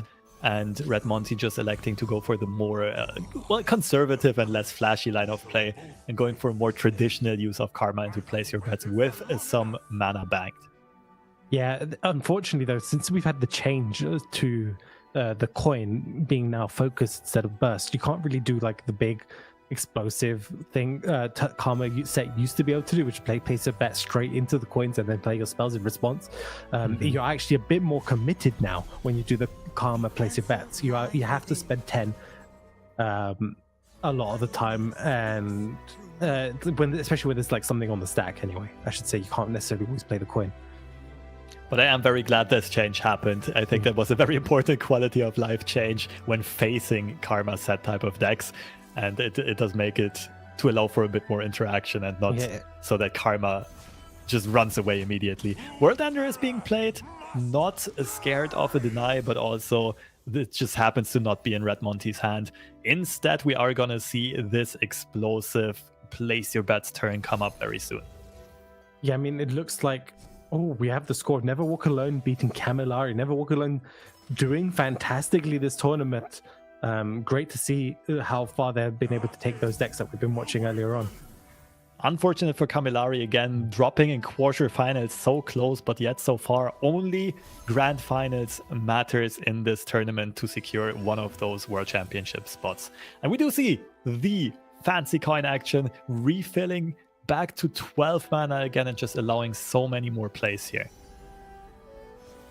Yep, you can have the weapon removal here if you need it, as well as the showstopper, so you can remove the weapon on one of them and showstopper the other one to remove it. It's gotten to that point. Karma's down on the board. There's more insights. Karma's Insight of Ages for more weapon, for more spell generation. This matchup usually falls really far behind very quickly at this point in the game if you've let Karma and Set sit down on the board. And as we can see here, not even scared of the Aatrox that much, really just want to deny the draw from the heart, from the Dark in there. And the equipment getting destroyed as well. Yeah, I hate to say, to call it early, but it seems like we are past the point of no return. It's gonna be so hard for Sequoia to push additional Nexus damage in from this point onward. And we do see Karma doing Karma things. Boy. Karma's Inside of Ages generating a bunch of stuff. Deny even gets picked up. A bit too late because World Ender already went through. You just play Scraptration. Yeah, Scraption would be a good one. Howling Gale also perfectly takes care of the Aatrox. And there's no pressure left on Sequoia's side. We do see the Shani mode go through. The Surrender comes through. And Red Monty is gonna be our player to advance to the semifinals. So close to that world championship spot, but still needs to win that final test in the next round. Yeah, unfortunately for Ren Monty, that they don't make it through this thing. But I do know, if I remember correctly, there was a potential tiebreaker in points set up for the ladder points, or the overall Runeterra Worlds points based on if Red Monty actually qualified here or not. So that might have been cleared out now that Sequoia Sequoia didn't make it. Yeah, it was basically Sequoia that needed to make it to the finals. We will research that in the little break that is going to come up shortly and keep you updated. But for now, yeah, we are going to have to part ways with Sequoia, which is very unfortunate because I like the creativity in the lineup. And mostly it was very strong play, but I think a couple of small inaccuracies that just got punished by Monty really capitalizing and getting the victory here. We are going to go into that break. We will be back with the semifinals in a bit. Stay tuned.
Welcome back, everybody, to EMEA's Last Chance Qualifier for the World Championship. And we are now coming up with the most important round of the tournament. It is the semifinals, and we know that both finalists are going to secure their slot in the World Championship. So this is kind of the true finals of the tournament. The grand finals are going to be more of a show match. But before we jump into that, we do have some replays of the quarterfinals action, and there's a lot to unravel here as well. Yeah, we saw Red Monty up against Sukhoi. Here, both bringing Aatrox lists, although, as we mentioned earlier, very different Aatrox lists. We got the Kane Aatrox versus the Quinn version. And we saw this key turn here where we saw the Badger Bear surviving, which allowed Sukhoi to basically survive for a couple more turns. Ultimately, Red Monty does eventually take the match overall. This was the key turn here. Both players had the options to play their Aatrox finisher cards. Sukhoi went for it, but Monty just had all of the removal options available and therefore kind of took out the pressure from Sukhoi. Sukhoi only got Red Monty down to 3 HP, but could not stop the inevitable Aatrox level up and all of those Darkins swinging in. And that last big attack from Red Monty secured the game for them right here. Yeah, it was just, again, one of those board-based matchups where one side managed to kind of just develop the bigger board, managed to get the Anarcha, managed to get the Aatrox level up, as we saw, go wide, go tall as well at the same time, refill their hand. And Sukhoi unfortunately wasn't able to close out this match. And again, we saw the next match here between the two, where we saw the Karma set from Red Monty make it all the way to that sort of later stages of the game, all the way up to turn 10, where they were able to develop both Karma and set on the board and do typical Karma set stuff to secure their win. Yeah, and Karma ran away with the game once it was past that point of no return. Once the Monty can just play much more mana efficient stuff, Sukhoi just kind of couldn't put enough pressure out in the early stages of the game. And that is all she wrote. Red Monty, one of our semifinalists who we will also see in our upcoming featured match. Looking at the bracket here, the next one we're going to be looking at is Diogenes Enjoyer, aka Sergy. Most people will know this player better under the username Sergy2Vamos, a Spanish tournament grinder that has already realized a ton of success in a variety of tournaments, and I'm not surprised to see them basically blast through the bracket here as well, mostly cleaning out with 2-0s here and there, an occasional 2-1. Yeah, and on the other side, we've got Never Walk Alone versus Shampo. Again, a reminder, the winner of both of these two matches will be guaranteed their spot in the World Championship in December. So all to play for. This is the most important match of the tournament. This is the deciding match on whether or not they will make it and get to play. And also, I'm super happy to see like 4 players of such caliber make it so far.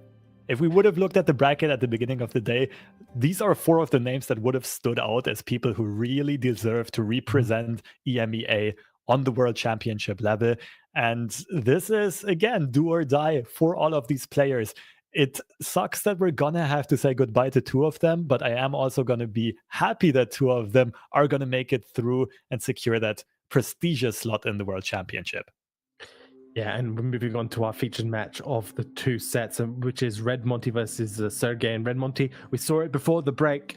They have this Kane Aatrox list, a very previously meta sort of position strong mid-range board-centric deck, brought practically by only Red Monty themselves, doing fantastically, got themselves all the way here into the semifinals for a position and a chance to get themselves to the grand finals. Very interesting list. It's got 1 expanse protection and the Unforgiving Colds there to maybe prey on like Jack Sworns and other mid-range decks.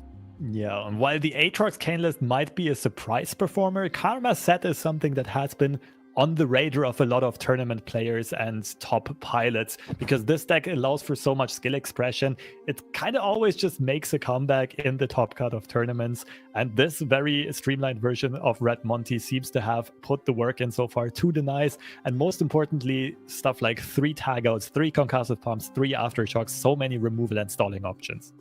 And obviously we see the Jack's Horn. What is there to say about this deck?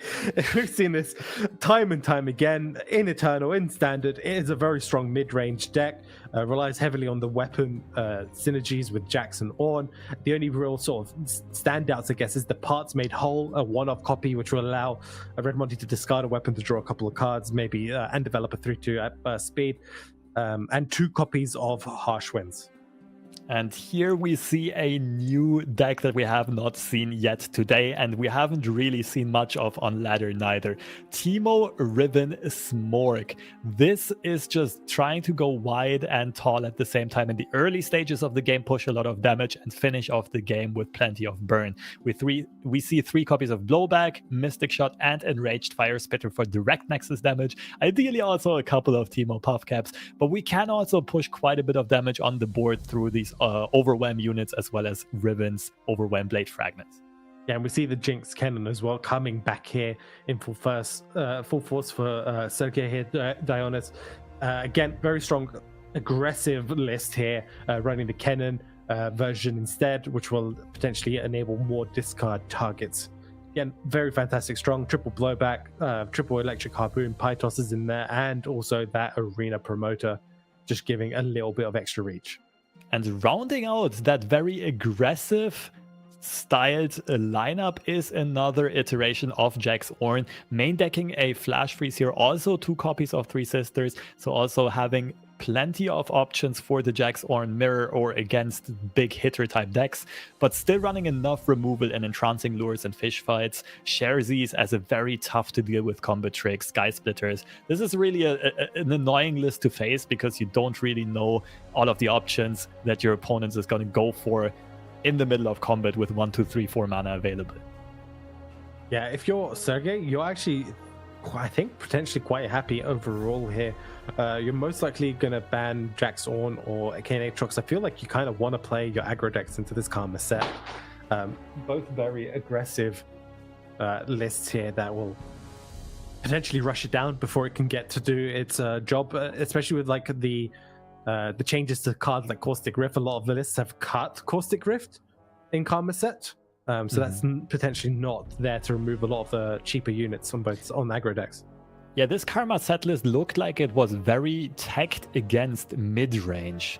It didn't play a lot of early units. It doesn't really play much heal. It plays a lot of, well, stopping singular big units from hitting you with the concussive palms and the tagouts and so on. Nonetheless, we do see Jax Ornn get banned and the 2 aggro decks kept in there. So I would say this looks favorable for Sergy all around because, like, against Jax Ornn, it can be a bit of a race. Jax Ornn does have some defensive capabilities and can also close out the game explosively with Wild Claw's Ferocity. And we do see the Teemo deck in action. I think the first Teemo that we actually have on screen in this tournament. Love to see it. Yes, you wanted to see it earlier, but unfortunately it got banned. But you got to see it, I guess, in a different light here. Well, I get the Noxus version. I got it to show up for a second, and then it gets mulliganed away with the attack token on turn 1. This is breaking my heart. So close yet so far, and what a fantastic top deck there from Monty. Jax on 2 with the Weaponsmith Master there, ideal. Yeah, this means that Jax is going to come down as a 4/3, and that weapon, that very impactful weapon, is going to stay buffed throughout of the game because I don't think that Diogenes Enjoyer is playing any equipment removal. And this is a good early attack, forcing a trade and taking out some potential pressure coming back at Red Monty later on. Yeah, this is a pretty slow hand overall. For what is an aggressive list here from Sergy. Can play the Riven here, but the issue of playing Riven here is you fold quite comfortably to the fish fight that we can see in Red Monty's hand. I'm curious to see what these people elect to do. That does seem very straightforward. Riven, even though she is going to bite the dust very soon, is going to generate a Blade Fragment at least. So Sergy does have access to the Blade of the Exile soon and has a Fire Spitter in hand. But for now, the tempo is definitely in Monty's favor. But the value isn't. Looking at Monty's hand, there's not that much follow-up right now. They're going to run out of steam eventually. Ooh. The thing is, Monty doesn't need that much, right? With Harsh Winds and Sky Splitter, can just consistently get valuable trades. The Mystic I do like. It's the only chance you have of removing that Jax. Yeah, and otherwise you can't really stop it from leveling eventually, and then it becomes a huge problem. So Sergy with some accurate play, making perfect use of the full mana pool, and yeah, probably even predicted that, thinking, okay, it's fine to sacrifice Riven here if I do get the Jax for her in the end as well. And Monty with a very, very slight lead, but not really a lot of value in hand. Let's see how much that board advantage can snowball. Yeah, so Red Monty has a few options here.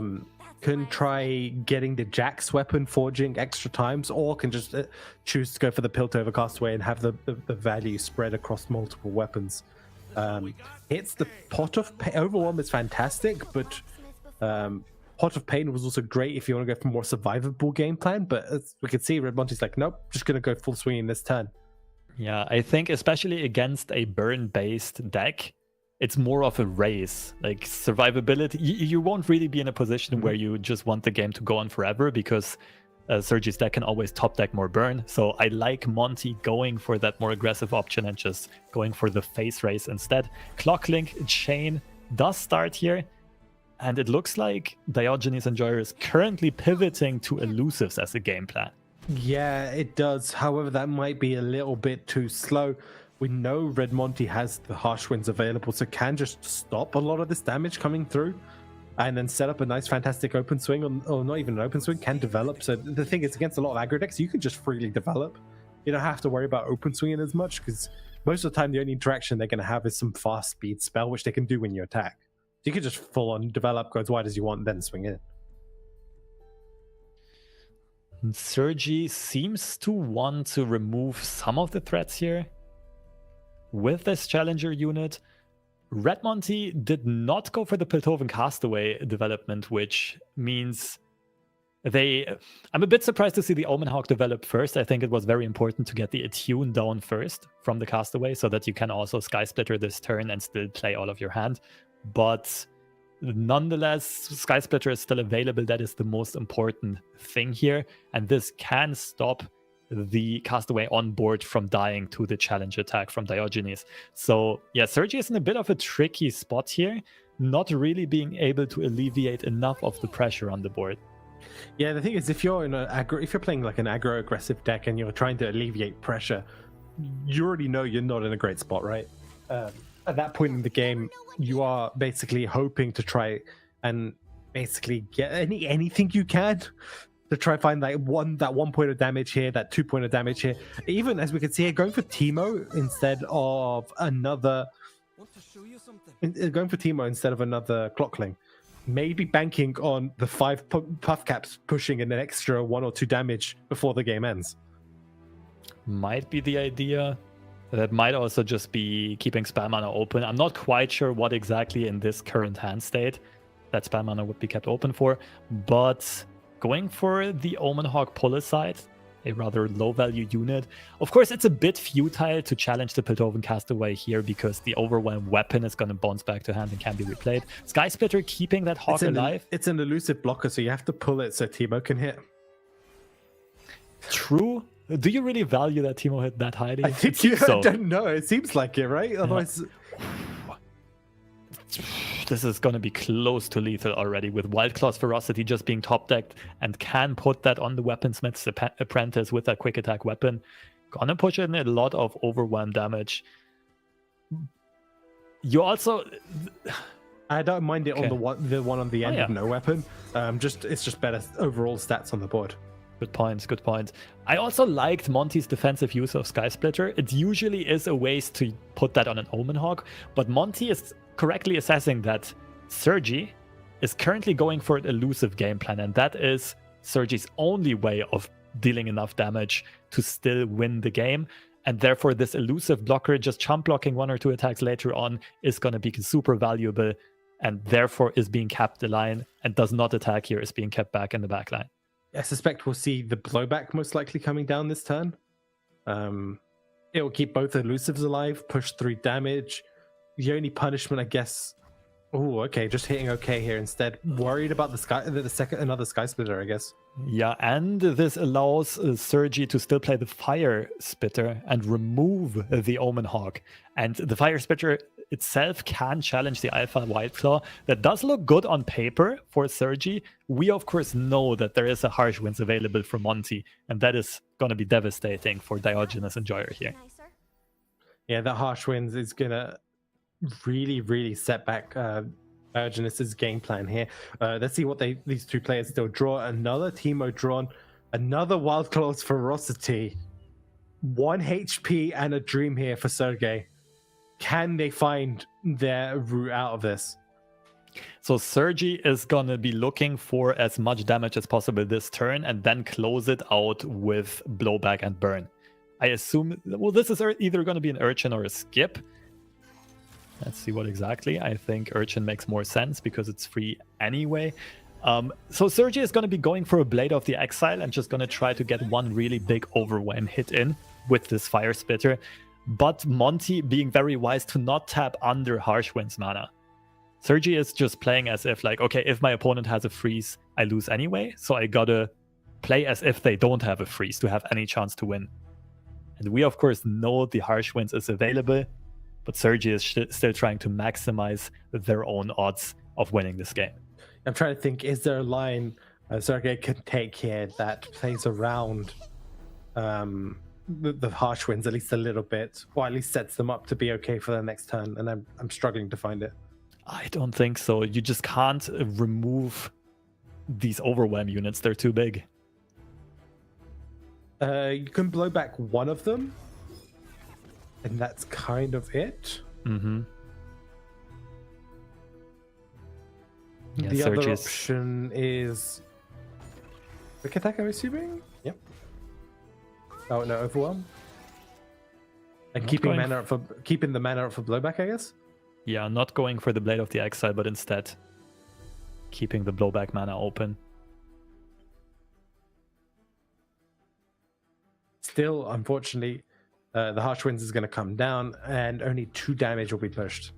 Yeah, so Sergy trying to maximize their own win chances, playing to their outs, which I think is very nicely done. It's most likely not going to matter here, unless we see the most absurd Teemo Puffcap pull of all time. I like this pull, by the way. It removes the Overwhelm weapon while also simultaneously allowing them to have a blowback backup to keep their 8-4 alive for the following turn. Yeah, I like that a lot as well. The blowback could also be played mid-combat to push more overwhelm damage and directly damage the Nexus. We do see the blowback go through. Now the question is, can Sergy somehow stop the Alpha Wildclaw from swinging in? And we already know there's going to be a second. Yeah. Wow, yeah. I don't know how they did it. I had no idea how they deal with that. Yeah. It would basically have to be a bunch of burn top deck. We just got rid of the Rummage. Monty is going to jam the White Claw's Ferocity in and 2 big cats swinging in for the lethal attack. The Nexus at a puny 1 HP will not hold. Surrender comes in from Sergy and Monty goes up 1-0 in this super important series. Yeah, and all that's left here now for Red Monty is that Karma set. We've been seeing them play throughout the day, and it's got 2 attempts here against 2 very aggressive lists. Sergey gonna have to take a 2-0 sweep against Karma set here, and I'm gonna have a quick look at deck list in the meantime while we wait for them to get into their match and discuss exactly why I think Sergey is probably in a much better position than we expect. Yeah. Honestly, it's doable. Both of these decks look like they can just run Karma set over. Monty has half of a very good starting hand here, half is very poorly. So you're very happy about the removal. You don't like all of these expensive draw spells. While Sergy, also great start with the Urchin, discarding the Ephemeral Grenadier, but no good follow-up as of right now. Slow start here. Does get to float a little bit of mana, which isn't the end of the world. Can develop Riven here. There's no real removal for Riven outside of double spell. And if you see like Mystic plus High Note, you're actually not too upset about that. Yeah. Although for Monty, it would also be fine. Like it takes a lot of tempo out of Sergy's sails here, and it would be kind of a board state that you can't handle. Palm is the other option. I do think Palm is a bit overzealous here. You would rather Ooh, I use love that the later. pass. Ooh. I was just gonna say. I love that. I love it. Completely shuts down Red Monty's turn that turn to play the double removal. Stops development, and now you get potentially another blade fragment as well. I was just about to say, like, that was a very risky pass from Monty and not going for the Riven removal immediately. That was, and I'm surprised by how quickly Sergy saw this. I think that was almost set up. He was kind of almost expecting that and just capitalizing on that opportunity on Red Monty, going for a pass that might have been a bit too greedy. Mystic Shot still finds a good target here in the Rider, the Risen Rider, if I'm not mistaken. And still not the worst situation ever for Monty, but now Sergy, or aka Diogenes Enjoyer, has managed to build a scary board for a good open attack. That's a huge open from Red Monty, drawing that one copy of 9 lives. It's going to generate some blockers there at burst speed, should they want to go for it. Yeah, but right now I also like Sergy developing further, realizing like, okay, my opponent has some fast speed or burst speed options for blockers, but they're all very expensive, and I can develop 2 units, maybe even 3 in the meantime. Going for the Rune Squire, which can even pull something like a set aside, should that be played as the defensive option. Yeah, if you're Sergy, you're expecting most likely 9 lives here, right? The way Red Monty's posturing and not playing anything. They haven't played like a smooth mixologist. They haven't played like their own clock clang or anything. No Palm, which would be like a 2-for-1. You should, if you're Sergy, most likely have a read. They most likely have 9 lives or multiple spells here on the attack. Sergy going for the big swing, committing a bit more resources. Quick attack on the Riven. I think the reason was being safe from the 9 lives, like predicting that this is probably going to happen. Again, great foresight from Sergy. I'm very, very impressed from the piloting in this matchup so far. Yeah, he's been playing on point today. Fantastic here. I love the quick attack on Riven because then you know the 4-2 coming out from 9 lives can't trade. Yeah, or it trades very awkwardly and unfavorably. And it looks like Red Monty's deck is just going to get run over here. It's what I find so impressive is that it's these little plays that don't look too flashy that are actually huge for Sergy here, that really prove why he made it so far in this tournament. Like that pass back earlier on, which doesn't look spectacular at all, but it was a big play and arguably a big outplay. And also here the pre-committing of the quick attack fragment. Some very impressive stuff here by Diogenes Enjoyer. Yeah, basically, for those who are tuning in, basically that pass made Red Monty lose so much tempo and unable to use their mana that the next couple of turns when they're trying to commit like their big draw, they don't have any more removal left. And if they use removal, Sergy gets to develop wider and wider and wider and make the following attack way more difficult for Red Monty to deal with because the spells are a bit too expensive. Absolutely, and we still see the effects of that pass on that turn 3, on that early turn, because the Riven is still alive 3 turns later, and it still made Red Monty commit a set development and probably gonna have to use that challenge action to finally get rid of the Riven much later after she already pushed a bunch of damage and generated a bunch of fragments. Yeah, the fragments have been generated. At this point, we're just going to see Sergy go as wide as possible, just set up an open attack. Again, this is one of the things about the Karma set. They've cut cards like Caustic Rift out, right? There's none of that sort of AoE board removal. Some we've seen today, and 1-0 for Never Walk Alone against Shampo on the other side of the semi-final. Never Walk Alone might potentially be our second finalist here. I hope we can still catch some out of that action later on, hoping for that series to go for a long time, because Sergy's decks are both very fast. This series is not going to go that much longer, even though it might look like it. Fire Spitter comes down, and I really don't see how Red Monty can stop this attack. Or even if they somehow miraculously stop this attack, there's plenty of follow-up burn the next turn in the blowback as well as the Noxian Fervor. Double Concussive Palm. This allows them to generate units. Block. They still take a little bit of damage here. It's still 4 damage going through. And then we have blowback and fervor. There's some healing, I guess, in hand with the Smooth Mixologist on the next turn from Red Monty. Can start with that, but then you don't have Deny Mana available. Oh, and the override coming in from Sergy, from Diogenes Enjoyer, just putting one more attacker on the board. That represents 6 damage on the swing, and that forces the concede out of Monty. We're tied at 1 apiece, and all of a sudden, like we mentioned earlier, now it looks favored for Diogenes Enjoyer.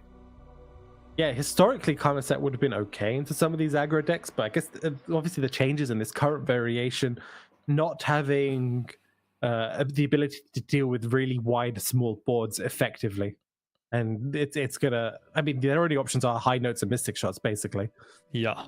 And just going back to the pick and ban phase, that's why I was surprised to not see the Jax Orm be left open, because I thought that would be by far the best way for the Karma deck to get a W through. But either way, let's not get ahead of ourselves, because first of all, Sergy needs to actually prove that this is a good matchup after all. And we are playing for all the marbles right now. It is the semifinals, but keep in mind that both players advancing to the grand finals are going to secure their world championship slots. So this is, for both of these players, the most important game of the tournament. Yeah, and to start it off, I love the pass here from Sergey, saving that Kennen sigil sign to be able to discard it this turn with the Zornite Urchin, the Mark of the Storm. Getting an additional draw, also still keeping Pythos mana open. Red Monty did find the perfect blocker here. The Mariam, if I recall correctly, was a one-off in their list, and finds a juicy block here. Is going to get shut down by the Pythos, though, most likely. It's a 2-of. They run 2 copies of that, as well as 2 copies of Portal Pioneer, which can provide some additional healing in this match. 2 Mariams, okay. So it's some good early game defensive options, forcing the Pythos and then getting a lot of value out of this Mystic Shot. So far, Red Monty's defense holding up nicely. Yeah, and unfortunately, actually, Sergey's hands are really poor. Has, I guess, some draw in there, but is really looking to find basically just units to go wide with. Some units in hand. I expect the Urchin to discard the Flame Chompers here, but now Sergy really needs to find some follow-up draw, and Jinx is a pretty good one. Yep, it is. However, actually, there is nothing really that removes... I'm looking through the deck list. I guess there's 3 Aftershocks. 3 Aftershocks, yeah. Yeah. So the Aftershocks are going to be the key card. We don't see Red Monty with them currently, but Sergey's probably going to be aware of it and most likely playing around it. Okay, Kennen for draw can generate a mark so you can rummage and start looking through the deck. I like it. That does delay the Jinx development, and you also can't go for the classic rummage Jinx level up, but that does put out a ton of pressure, snowballing the board here. This is probably getting nopified just because it represents so much damage, and Mariam is still going to be able to trade with one of the units. Smooth Mixologist, I expect to come down here. This is a bit awkward for Sergy, because now, like, you would prefer to have more units to develop. Maybe you shoot out one of the blockers with a Mystic Shot. Maybe you use it to remove the Smooth Mixologist in a second here. We will see. Ooh, going for the more, I wouldn't say greedier. It is slightly greedier because it can be punished by a Mystic from Red Monty against the Kennen. Ultimately elected not to do that. So quite, I think, okay for Sergey there just to hit pass. That is, yeah. I don't think you need to commit anything else. Yeah, Sergey, you can't hit pass here. This is so awkward. Yeah. If you hit pass, Red Monty's going to just pass back. I do agree with the Arena Promoter development instead, and that also keeps the Mystic Shot to remove the set in a second, should he try to remove this Arena Promoter. I think that is the, what is it called, Dune Hopper or something? Dune Hopper, it just goes wide. Again, I like this from Sergey, recognizing there isn't anything to stop like wide boards really in this matchup. Trying to make the turns as awkward as possible. However, we see the second set drawn there, which is actually going to shut down the entire turn here for Sergey. If you go for it, you could also just recall that unit, generate some coins. No, it will be Set's Facebreaker, just trying to stall, take out some tempo, and keeping that tag out in hand. Now, Sergy did find a unit that is really tough to deal with, though. 6/6 stat line is very frustrating for this Karma deck. Yeah, it has to be combined with like a Mystic or a High Note with the set on the next turn. It's kind of your only out. Wow. Monty not even thinking about it, just calling the bluff. So what Sergy was basically trying to do was saying something like, okay, I have multiple burn spells or I have a blowback and enough discard fodder. So feel free to block with Set. I am going to remove him. But Monty was like, nah, I don't believe you. If you have it, you have it. But as if we're looking at actual cards that can be discarded and not have a negative effect on the hand, we've already seen a single Flame Choppers played out, so they would have had to have 2 more Flame Choppers in hand for the blowback. So I think Red Monty was like, okay, if you have blowback, you're just discarding valuable cards right now. Yeah, that was actually an impressive block, but also a very reasonable one, considering all circumstances of the game. Just going for a slightly risky play, but it did pay off here. Portal Pioneer generating some more healing, and it almost looks like Monty is about to stabilize, but there's still a Jinx in hand for Sergy. Yeah, that Jinx is so tough for Sergey to find the right moment to dump it onto the board. Really needs to have like the Rummage backup at burst speed to level. Because Sergey is obviously going to be very hesitant to just slam it on the board. There's so many different ways for Jinx to be removed or recalled or aftershocks, that sort of stuff, or even just set pulling it with the challenger. So we know from Cast Division that there isn't anything really at the moment except for a recall, but Sergey doesn't. So Sergey's just playing to the outs, playing very safely and respecting the options that Red Monty is presenting. And I'm loving this by Sergy. I was just going to say there is an option to play super aggressively and discard some value to guarantee the Jinx level up. And like that means that Jinx is not threatened by Aftershock anymore. So the only good way for Monty to deal with Jinx are going to be recalls. And you will have 8 total mana available, unit mana that is. So you can play Jinx, level her up, replay the Jinx, and still play one of the rockets and have her stick on the board for additional draw. So like Sergy, it looks sad to discard that Mystic Shot because you can't use it to take out Set anymore. But I think that was some great planning ahead from Sergy and setting up this Jinx turn and kind of guaranteeing her to stick almost. Yeah, this is a really awkward turn. I mean, the problem is Sergey is obviously going to be playing around the other invisible removal that he's expecting. He's expecting them, and this is kind of the reason why we might not see Jinx developed here, and we see the attack posturing here. But we know from obviously Cast Division that there isn't anything, so this is like the the tougher decisions here that Sergey can be doing. This looks like to me setting up for an attack, then maybe developing the Jinx after Red Monty's expended some mana. Also makes sense. Personally, I'm a bit surprised, but it does have some solid reasoning behind it. Just putting a lot of pressure on the board, forcing Red Monty to invest a lot of mana and valuable removal or concussive palms, tag outs, that kind of stuff. Yeah, I think it's Sergey basically saying, okay, look, if you spend a lot of mana here to try stay alive or survive damage, I can get Jinx to slam down the board. Jinx survives another turn to get the draw, and that's what Sergey's really going to want. Monty deciding on how exactly to block here. This does put the... what was it? Sandhopper? Dunehopper? That does put it into removal range, also into set challenging range. And Sergy still has multiple options here. It could clear out this set with a Mystic Shot. Of course, that can be punished quite hard by a tag out. We'll see. Sergy seems to have some plan in mind with being so super patient with the Jinx. I mean, I think you have to go for it now, right? This whole line was set up. You can play Jinx at the end of the turn. You want the rocket to try and kill Set. I think you could just go for the Mystic too, yeah. But the tag out can come down defensively. I think Sergy might have been scared of Aftershock plus High Note or Mystic Shot, or any combination, 2 of these spells. But now we do see the Jinx be developed. We do see the Rummage level up with only 1 card draw. But the most important thing is the super mega Death Rocket that she generates and still has 1 spell mana left available to play it too. Are we going to see the deny here for Monty? Most likely here. Needs to keep the set alive for the next turn. kind of the only way they can remove Jinx at the moment. Yeah, the other play would have been tag out, recall set to hand, but I do think the deny is straight up better here. It also leaves the other blocker alive and it allows you to immediately swing in with set, remove the Jinx, and basically reduce Sergy's top decks or Sergy's chances to generate another rocket immediately. Oh, are we generating a showstopper? Hello Yes, we are. there. Oh, there we go. That's huge. They had just enough mana to generate the showstopper. That's going to remove Jinx as well as quite a few other units on the board. It's going to deny the draw, which is going to be huge here, especially because Red Monty has formula in hand, has options to rebuild up their hand on the following turn.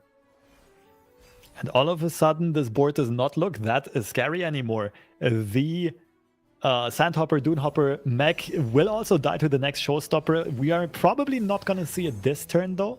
Even though set is leveled, it's really hard to get enough mana expenditure down this turn. But who knows, maybe with formulas refilling sub spell mana, Monty could try to go for it. I think that's what they're considering right now. It could just slam the Karma down as well. It's risky, but what's your punishment? It's just blowback, which isn't enough, right? I'm pretty sure Karma's safe for the most part. The only options would be it would have to be Mystic Pythos, right? Yeah, I think there's a good case to be made for each and every of those plays. Formula to generate another showstopper is good, but also just playing Karma so that the formula draws a million card next turn makes a ton of sense. And now we're seeing the momentum to slip out of Sergy's hands and back into the Karma set deck, just what we've seen earlier on. There is just this point of no return when the Karma set deck is going to have full control of the game and start to run away. And yeah, Smooth Mixologist as well as double casting the refreshments on either the set or the Nexus is going to give Monty so much of a safety net on their HP pool. You're probably going to see the formula come down here, see how many cards are drawn. Most likely going to get a showstopper here, which is going to wipe out the majority of the board here. Has the stun as well from another stat, which is going to generate more coins. You can then refill your entire mana up, play the Smooth Mixologist. We were talking about how this should have been favored for Sergy, but this is what happens. If you don't get that early game aggression or you don't get the early game damage that you need in this type of deck, it very, very quickly falls apart. And we have to wonder if Sergy was not a bit over patient with the Jinx. Like, there was always a good reason why the Jinx was not played. Wow! Sergy just immediately realizing, okay, I am past this point of no return. There is no shot I'm winning this anymore. And goes for the concede at 19 Nexus HP. Doesn't want to sit through the torture of Karma set, slowly taking over the game. And we have our first World Championship Last Chance Qualifier finalist. Red Monty will represent EMEA at the Runeterra World Championship. Yes, congratulations, Red Monty. You played absolutely fantastic. Huge, also congratulations, I guess. I mean, it's a bit consolidations, I guess, to like Sergy unfortunately doesn't make it, but you played fantastically. You got all the way to the semifinals, and hopefully we see you again next year as well. Again, everyone today has been playing great. We've been seeing some really strong Runeterra action, and we're hopping into our second match here, and we're seeing an Ornn level up. This does not bode well for potentially the other side. I haven't seen the hand states yet. Shampo swinging into Never Walk Alone, but we also see the Seraphim level up. Might be equally powerful, we will see. The last tournament we casted together, Gems, we did see Seraphim pull off some miracles for Boxer. Maybe the same is going to be repeated here. Clockling going for a card draw. The question is, how well can Never Walk Alone refill their hand? Because Nexus HP is still very comfortable on both sides. Romich! This might be key for the outcome of this game and of the tournament run of the two players, and Celestial Impact is found and gets rid of the huge Ornn. Wow. Okay. Do we know what the current score is for this match? I know it's at least 1-0 for Never Walk Alone. Is it 1-1 though? I think it's 1-0. We didn't get an update since, if I'm not mistaken. So Shampo is definitely in a do-or-die situation, goes for a big attack and does manage to shut Never Walk Alone's Nexus down to 2 HP. But it's not quite enough yet. There's no direct Nexus damage burn on Shampo's side. And now the question is, how much can the Seraphine do? How many miracles can she pull off? Timer pressure as well.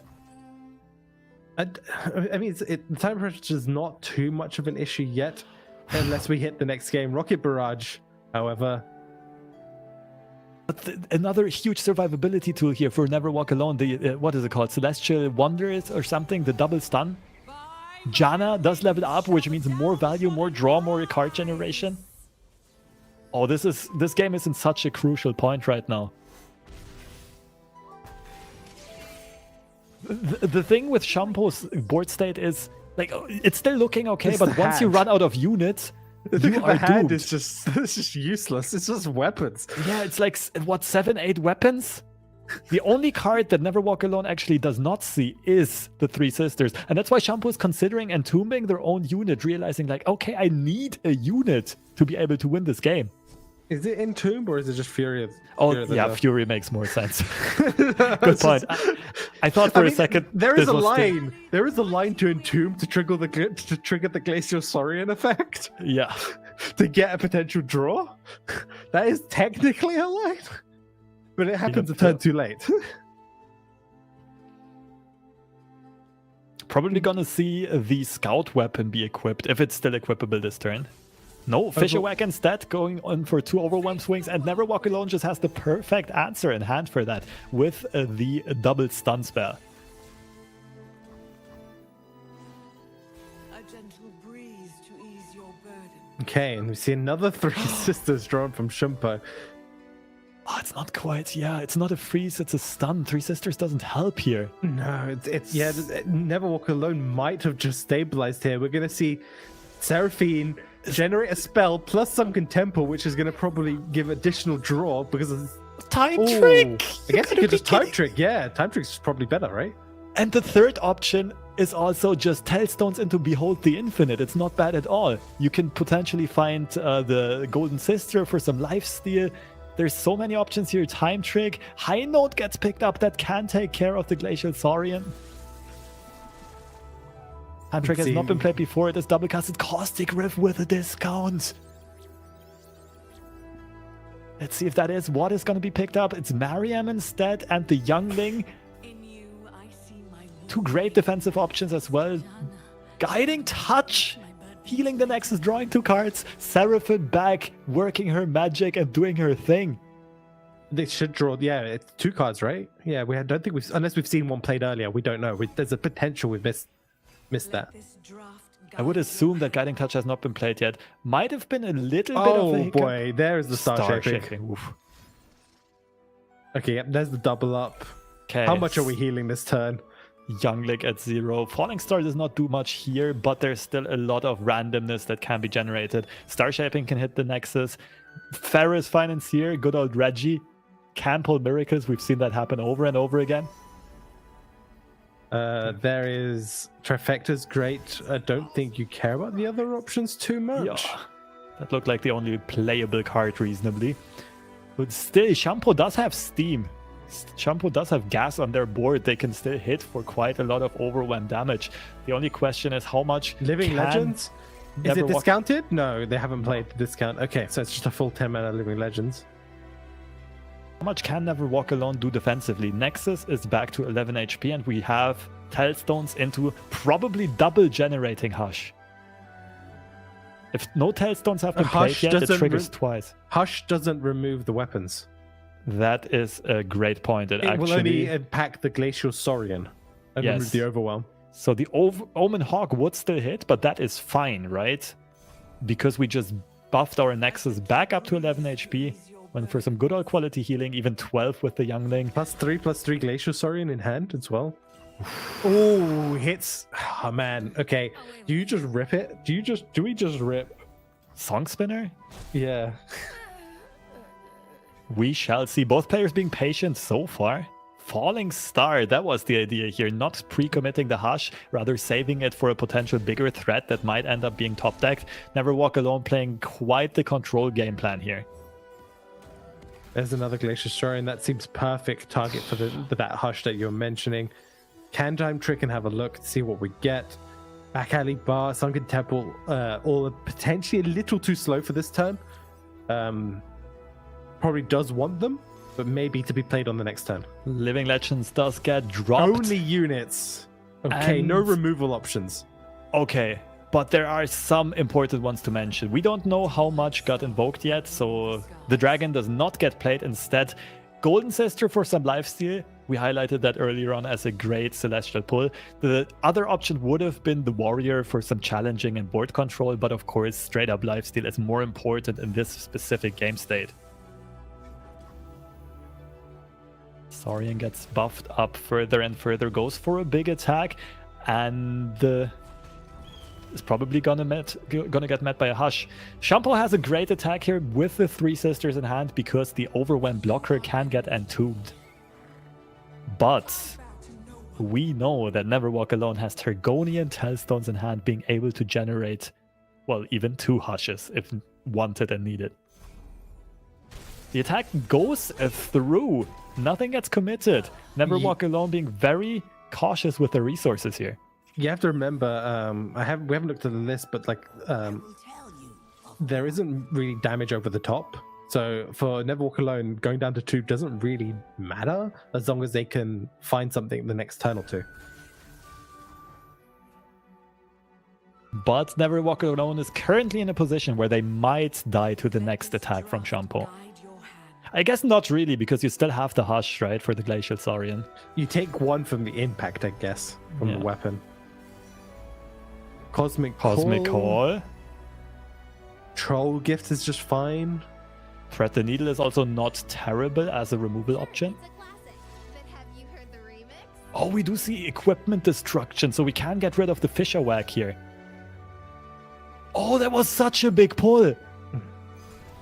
Because that was... Oh?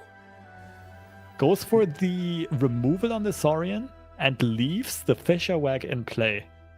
Not sure if I agree here. So what you could do if you're Shampo, technically you could Harsh Winds here. Harsh Winds or Entomb. Or let this go through. Both players seem to be respecting the other player's hand a ton. What I'm so surprised by is, like, you currently... I mean, you're not super scared of that Overwhelm Hawk because you can go for a Blessing of Targon as well to buff your defensive units, but the Fisher Whack is a problem and you can't hush this. He would approve, I think. That's why I'm surprised we didn't see the Overwhelm weapon get destroyed. And use one of the 2 hushes that we have later on the Glacial Saurian. Timer pressure is on both of these players, though. They are both deeply into overtime in this specific game, and they also have to worry about Game 3 coming down to time. Yeah, I think at this point in that. the game, Shampo is a bit more worried about that, right? Because Shampo is still, if Shampo does win this match, has to play another one, whereas I think Never Walk Alone is looking to win right here, right now. Hold while I smith. Attack with the Overwhelm unit goes through. Is this lethal? I mean, Seraphim can get buffed quite a lot, but Shampo can obliterate her or can buff the own unit. I think they... Behold, we can buff with Blessing of Targon. Oh, we still have Hextech Transmogulator as well, but I guess it doesn't help here because the weapon stays. But now, I think if Shampo goes for the Obliterate, it should just be lethal, right? And still lets it go through? I mean, yeah, I mean, you're still worried full mana, right? But if you, it's such a difficult decision because it's such a high stakes match. We obviously have Cast Division that there isn't that much Never Walk Alone could realistically do. But when do you go for it? Yeah, the problem is when you see them use the Blessing of Targon as their only source and blocking with the Seraphim, that should be a dead giveaway that there isn't much else left in their hand, right? That's you can well, not necessarily dead, that should be a read at least. Like something is up there, right? They're just throwing away the Seraphim. I 100% agree with you here, Gems. I'm very like I'm surprised by how overly cautious both of these players are. And so much is on stake, right? It's a probably spot in Wilds, 1k to win. Both of these players not wanting to take that risk and just being blown out. Yeah. This is the overthinking classic that happened to me a lot. That happens to all tournament players, I believe. Like you're so hyper focused on not making. Oh, they blew the perfection. That's got overdrawn. Their most effective finisher just got torn into pieces. Caustic Riff. I think it's just playing out cards here if you'll never walk alone, right? And yeah, when was the last time Shampo drew an actual unit? Like 3 turns ago. Oh my goodness. But Never Walk Alone does have access to good removal here with the what's it called? The Celestial spell, the double obliterate, would even take care of the Fisher Wag, of the Overwhelm weapon. Okay, so we have some obliterates, but not the right one. Have got some removal here.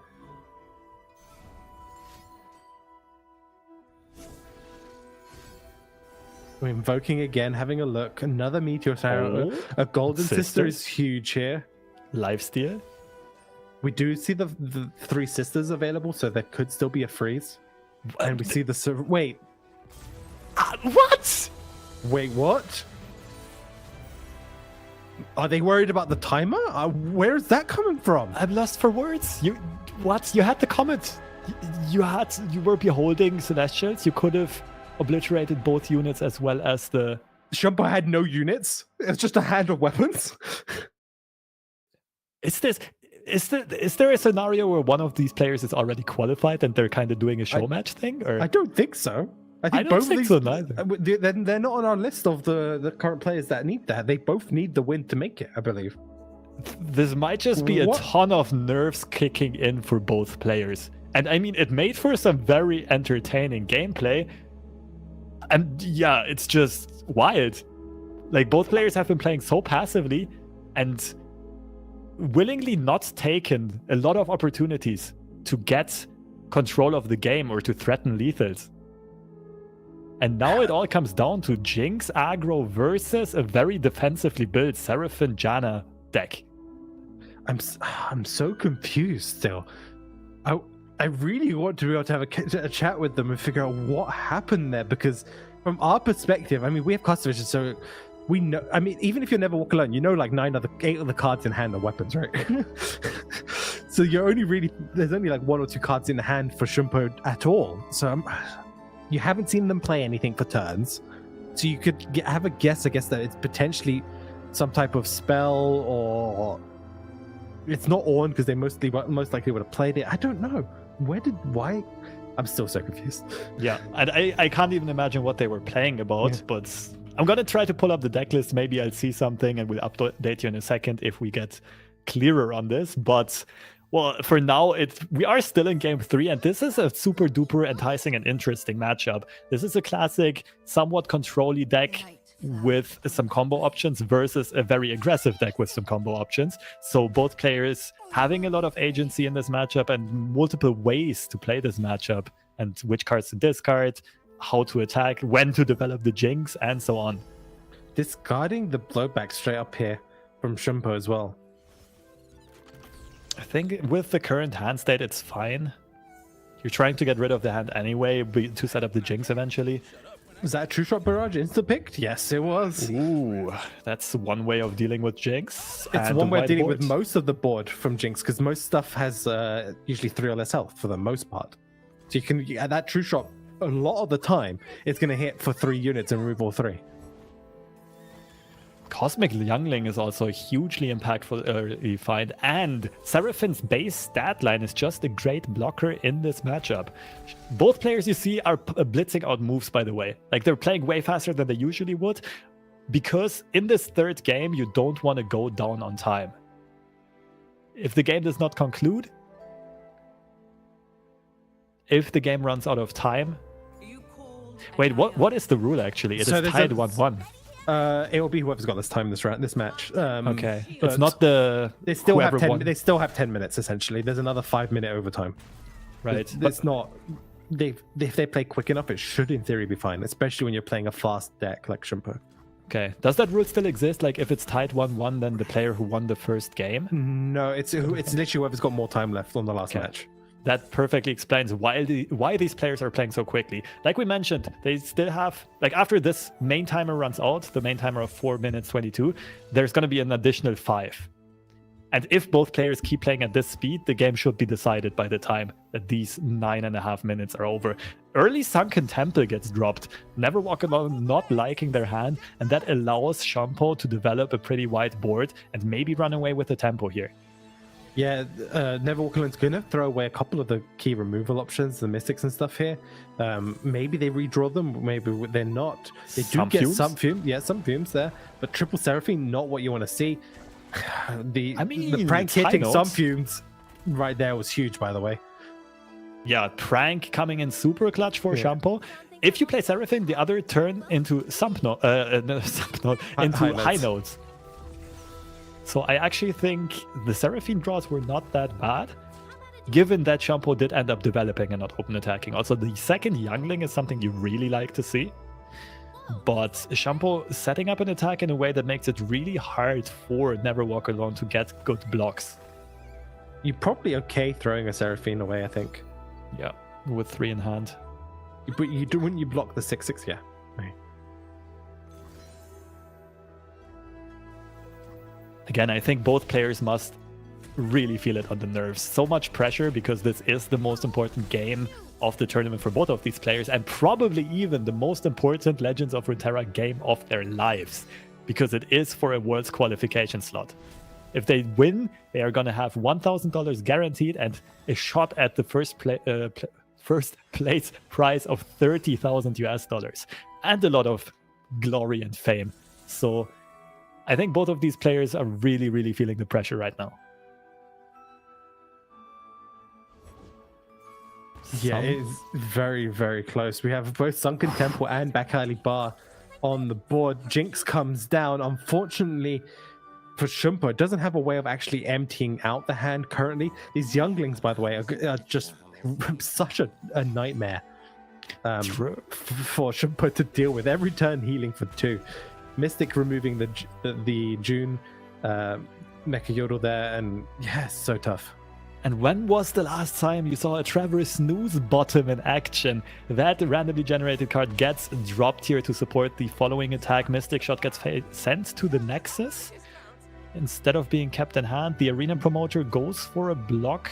This is going to get buffed up by the Pale Cascade, I will assume, to alleviate some of the pressure off the board, but it is one blocker for an attacker. It's perfectly fine for both players. Piltover Hellstone's nothing that you really need right now. Whew. Let's see what the draws are. There's Pursuit. That's a bit too slow here. I don't think it's close to leveling up the condition for it. Okay. Explorer's okay. The attack, though, from Shampo is not that threatening. High Note and Mystic Shot being found allows for Jinx removal. That is pretty big. But Shampo can replay the second Jinx and I think level her up this turn. This is going to be quite a bit damage going through this turn. And it really depends on how Never Walk Alone is going to commit their defenses big here. committal of cards here. Okay, not wanting to take any Nexus damage and therefore removing the Jinx as well as the elusive copy from Trevor Snooze bottom. I maybe would have liked the spell ordering to be the other way around. In case Jinx levels. I yes. agree. Very much agree. So never punished here though. It would have also been very hard to punish for Shampo with 4 cards still left in hand. Second Jinx gets replayed. Seraphine gets dropped. Both people having their engines, their carry champions online. And we're going to see the Jinx level up with rockets. Oh man, big players. This is probably the most intense match we've had all day, and this is for a spot in the grand finals, which guarantees them a Worlds qualifier spot here. So everything to play for. We've been seeing some sort of preemptive concedes. I don't know what to say here. This has been insane.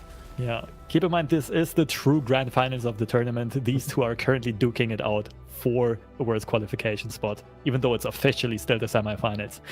Interesting playline here is going for the Silent Shadow Seer. Also had the option to develop the Sump Dredger and stick that on the board, but not have mana to play the Rocket.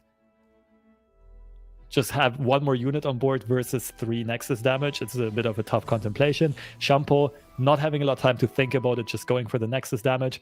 And that might also be a good move in the current situation, but these younglings are going to regenerate themselves. And the Aftershock Nexus is perfect at 2 costs. It's at how one close cost. is Seraphine to leveling up though? That is the big question. There's a lot of new spells being drawn here, though. We do see the Aftershock being committed immediately instead of leveling Seraphine first. Yeah, I'm a bit surprised by that. It's probably these players don't have time to think all of these things through. The idea here is to follow up with the Valor for sure, or with draw into other removal, or with flash bombs. Never Walk Alone can draw a million cards right here. We see Seraphine as at 6 out of 9 level up, noise, and we do see access to a lot more value in Never Walk Alone's hand. Advanced intel, maybe there's gonna eventually be some flash bomb high rolls. Does go for the Valor right afterwards, so Seraphine should now be at 8 out of 9.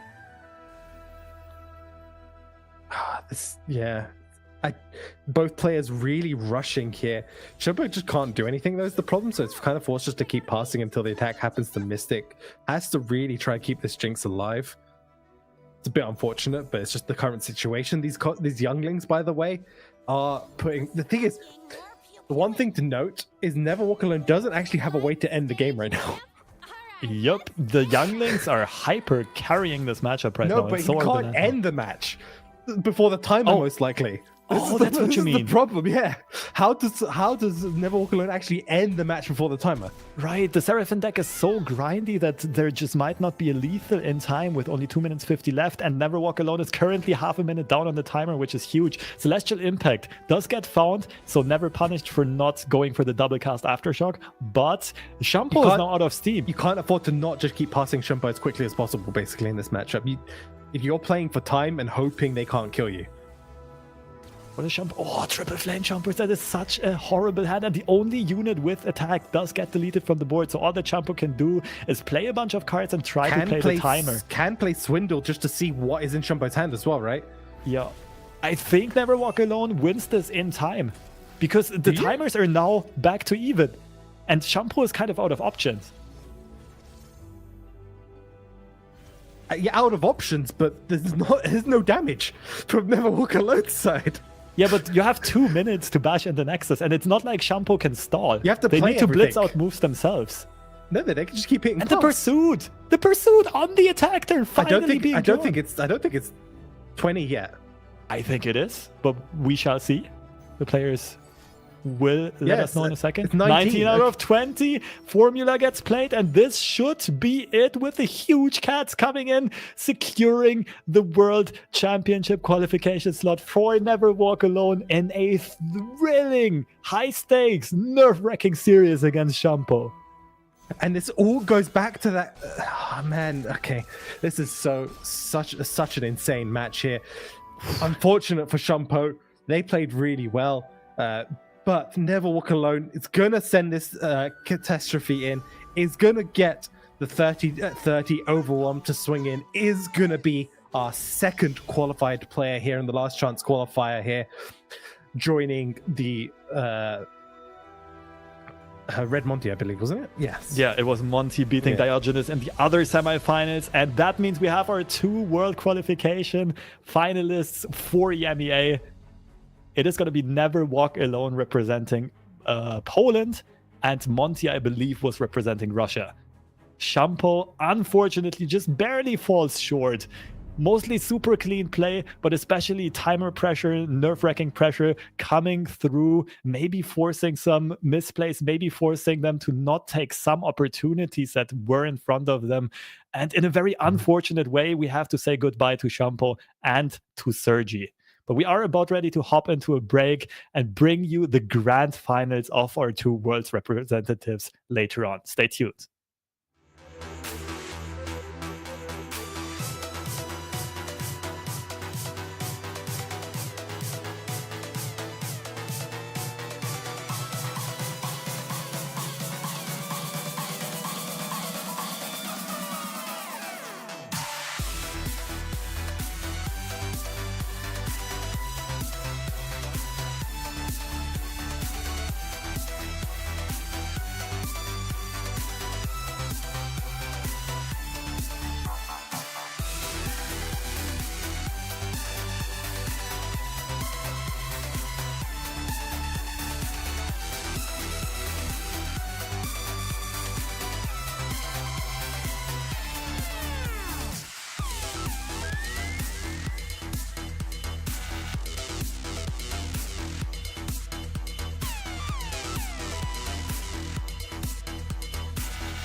And we are back for the World Championship Last Chance Qualifier.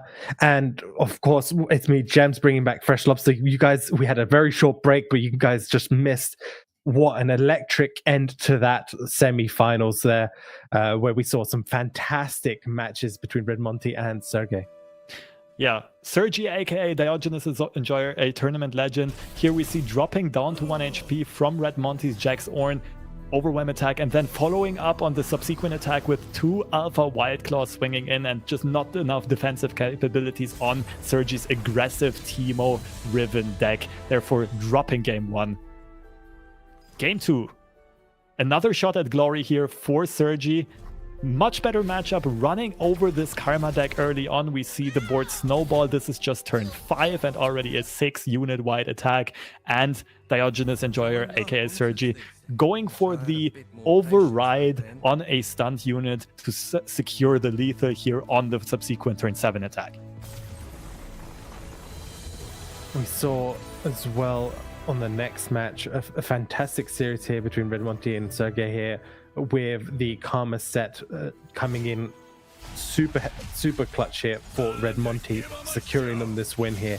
We see the level up. The showstopper was also generated this turn as well, using the coin and the tag out, allowing them to stabilize and remove the majority of the board, and then in the future get that Karma down and then get some healing as well. And just full board stabilization, Sergy going for the surrender to save everyone some time. And that meant that Monty was our first World Championship finalist. And then we tuned into the other series, which was pure craziness. Yeah, very, very craziness. I believe, looking back out on this, Never Walk Alone, I think, was out of cards. And that's why we saw the surrender. Yeah, no cards in deck. That's why we saw the surrender. Oh, yeah, that was one we didn't catch, but thanks for mentioning it. Yeah, now it looks obvious. They just ran out of time. They just ran out of time in a very, very weird way, one that we don't usually expect from control decks. But then in game 3, Shampo just not quite finding enough pressure. This removal was very heads up, very clean, taking care of both Jinxes, and the Pursuit of Perfection came just in the nick of time, gets double cast here, but only space for 1 catastrophe. But that is, of course, enough. The Jinx deck just not having any cards, any removal spells to deal with that. And that is secured the second World's Championship slot. And we are now about to go into our grand finals. You might be asking yourselves, what are these people playing for? Well, it's mostly bragging rights and I think a title, maybe some cosmetics. So it's mostly a show match. The most important part is done by both players, and we are ready to jump into the decks for both sides here. Yeah, Red Monty bringing back the Aatrox Kane, doing fantastic here. As you mentioned, they're playing for the glory, they're playing for the title, they're playing for the Last Chance Qualifier winner here. All to play for really now. This is where it's really at. And bringing back this Aatrox Kane mid-range deck that we've been seeing throughout the day. I'm so surprised to have this deck potentially win the Last Chance Qualifier. But then again, there are always some surprises. There always have been. This is a much more streamlined deck, one that more people were expecting to see perform well. Karma set also very nicely tagged into the meta of the tournament today, and Monty piloting it efficiently to deserve this grand final appearance. Yeah, Karma set as well. Been doing fantastically for them throughout this entire day. Very strong control deck, has been doing very well into the field, also beating out decks that we were expecting it to lose to today, specifically against like Sergy earlier on. And the third one, Jax Ornn, something that shows up over and over in top cuts as a good option into mid-range decks as well as into many of these control decks. The Wild Claw's Ferocity has been putting on work over and over again. Parts Made Whole did not really have a chance to shine yet on the broadcast, but just a very well-rounded, streamlined deck that has been getting wins over and over and also pulling quite a few bats. Yeah, just overall very solid lineup. And then Never Walk Alone, we saw this Jace Heimerdinger, which you mentioned earlier on was a very smart decision to bring, very meta dependent. It's been doing fantastically for them throughout this entire tournament. Great tech choices as well. The Hex Obliterator we saw put in some work earlier on, not only as removal but also as obliteration to not allow the Echoes and Jinxes to be revived because the cards don't go into the death pool. Ruination we haven't really seen pop off yet, but surely it had or will have some chances to shine. The second control deck, Karma Set, kind of close to the version that we saw on the other side, but a bit different on tech choices and so on. Rocket Barrage is the one that really springs my eye here, but it does not have the greatest targets into Monty's lineup. No, it doesn't. However, it's still going to be kind of useful at points to just remove a couple of units. Not the end of the world. But the one thing to note is they're running a couple copies of Sunken Temple in their version. And third and finally another deck that we haven't seen in action a lot is Seraphine. Only 2 copies of Janna, 2 copies of Sunken Temple, 1 copy of Back Alley Bar that we saw earlier on putting in some work. And well, generally speaking, a lot of tech choices, not enough to cover everything. But we do see a very removal-oriented build. And again, some anti-big hitter stuff. Playing 2 copies of Celestial Wonder, which stuns 2 attacking enemies. And that therefore just being very good at stalling the game, delaying the game, and eventually taking over. So in terms of pick ban here, what do you reckon the decisions are from both sides? It's a very control lineup from Never Walk Alone, most likely trying to target things like Jack Sorn. I wouldn't be surprised if we just see Karma Set being banned. Yeah, for the first time today, I think I'm gonna say this looks easy. For Never Walk Alone, this should be a set Karma ban. For Monty, it's not quite as easy. I would expect Jace-Heimer to be banned just because it runs the big stuff removal in Vengeances and Hex Obliterators and so on. I also wouldn't be surprised to see Karma Set be banned because of all of the stuns and recalls. But Karma Set is also more prone to being overrun early on. It needs a bit more time to stabilize, whereas Heimer Jace can already stabilize very quickly as early as turn 3, 4, 5. Yeah, this is looking very favorable, I would say, for Never Walk Alone. Agreed. 3 strong decks that should beat most mid-range, and Red Monty's shown up with 2 mid-range decks and a control deck. Karma Set does get banned. Jace-Heimer gets left open. Karma Set gets banned on both sides. Neither wanting to play Karma Set. It's like, yeah, let's just get rid of it. Yeah. Let's have a mutual agreement here, fellas. No Karma Sets. We want to go home today at some point. Also nice for the broadcast to not have these super drawn out games where it's already evident who won. Instead, we see some of the, well, let's say faster control decks, although especially the Seraphine deck can also draw games out quite longly. And we see the Heimer deck go up against Aatrox Kane, first of all. Yeah, this is our first match here in the grand finals. Remember, both of these players have guaranteed their qualification. Just to reiterate that, they have guaranteed their qualification to the Worlds. They are just playing for the glory right now and the title. So I believe most of the pressure has been alleviated of these players. They're probably going to be playing a lot more for fun now. All of the heavy lifting, all of the heavy work has already been done. And let's see some entertaining Legends of Runeterra action for the grand finals of the LCQ EMEA. Yeah, and we're seeing the opening here from Red Monty with the Forsaken Bakai. Just a solid predict, maybe to search for a weapon. We have the Darkin in hand already.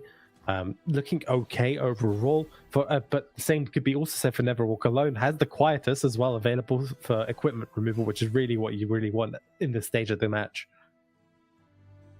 Quietus can be super duper useful if Red Monty does not find a lot of weapons. Elected to not go for a second Darken Spear here with the predict, so therefore saying no to the buff on the little Bakai and making themselves vulnerable to a potential Quietus removal.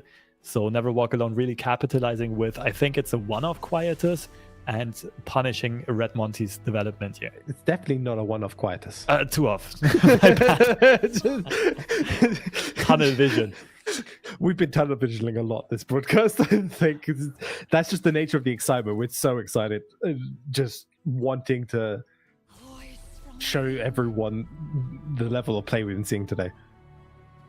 The tag comes in from Red Monty. Lifesteal is activated. Not that it matters too much, but considering whether or not they really want to downtrade into this Hex Tag handler. Yeah, I mean, there's the, I believe, a momentous choice potential, but as like a bluff, but that would still get blown out by a Mystic. Never Walk Alone with the Jace development so far. Very happy with how everything's been going outside of not having activated the Hextech handler yet. So none of the classic Jace Heimerdinger stuff, no 6-mana spell, still none in hand. Gonna need the Reggie to pull something useful here, the Ferrous Financier. The child is gone. The killer. The other side, Kane does get dropped, trying to go for some board control. I think right now there's no way of buffing Kane to further attack though, which is sad for Red Monty because that means that Jace cannot be taken off the board this turn.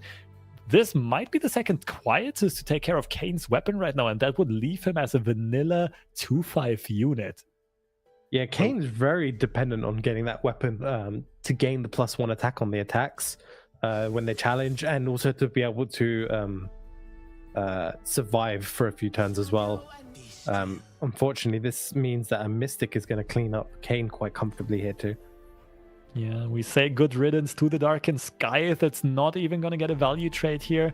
And this is looking quite well for Never Walk Alone with the Mystic shots available. The only question being, does the Jace block? Does Never Walk Alone want to risk running into momentous choices? I think they can, just because of the double Mystic shot removal option. Oh, wanting to keep the Jace healthy for the eventual level up that's going to kick in at some day. Expecting Reggie to be played. we need Hex Obliterator. Perfect. Perfect. That does line up with Aatrox's stat line perfectly as well. Lines up with Aatrox. It obliterates, so it removes the weapons. Couldn't ask for a better option there overall. That's even better than Vengeance, yeah. Yeah, for the most part. The only downside, obviously, is there's options for like Momentous Choice and Expanse Protect to stop it. Good point, but Never Walk Alone has banked 2 more spell mana, has a Mystic shot in hand, so that can be used to get rid of these spell shields from Expanse's protection. Let's see what these players commit and how this plays out here. Yep, there's the Expanse Protection. We're going to see the Mystic shot here to pop the spell shield.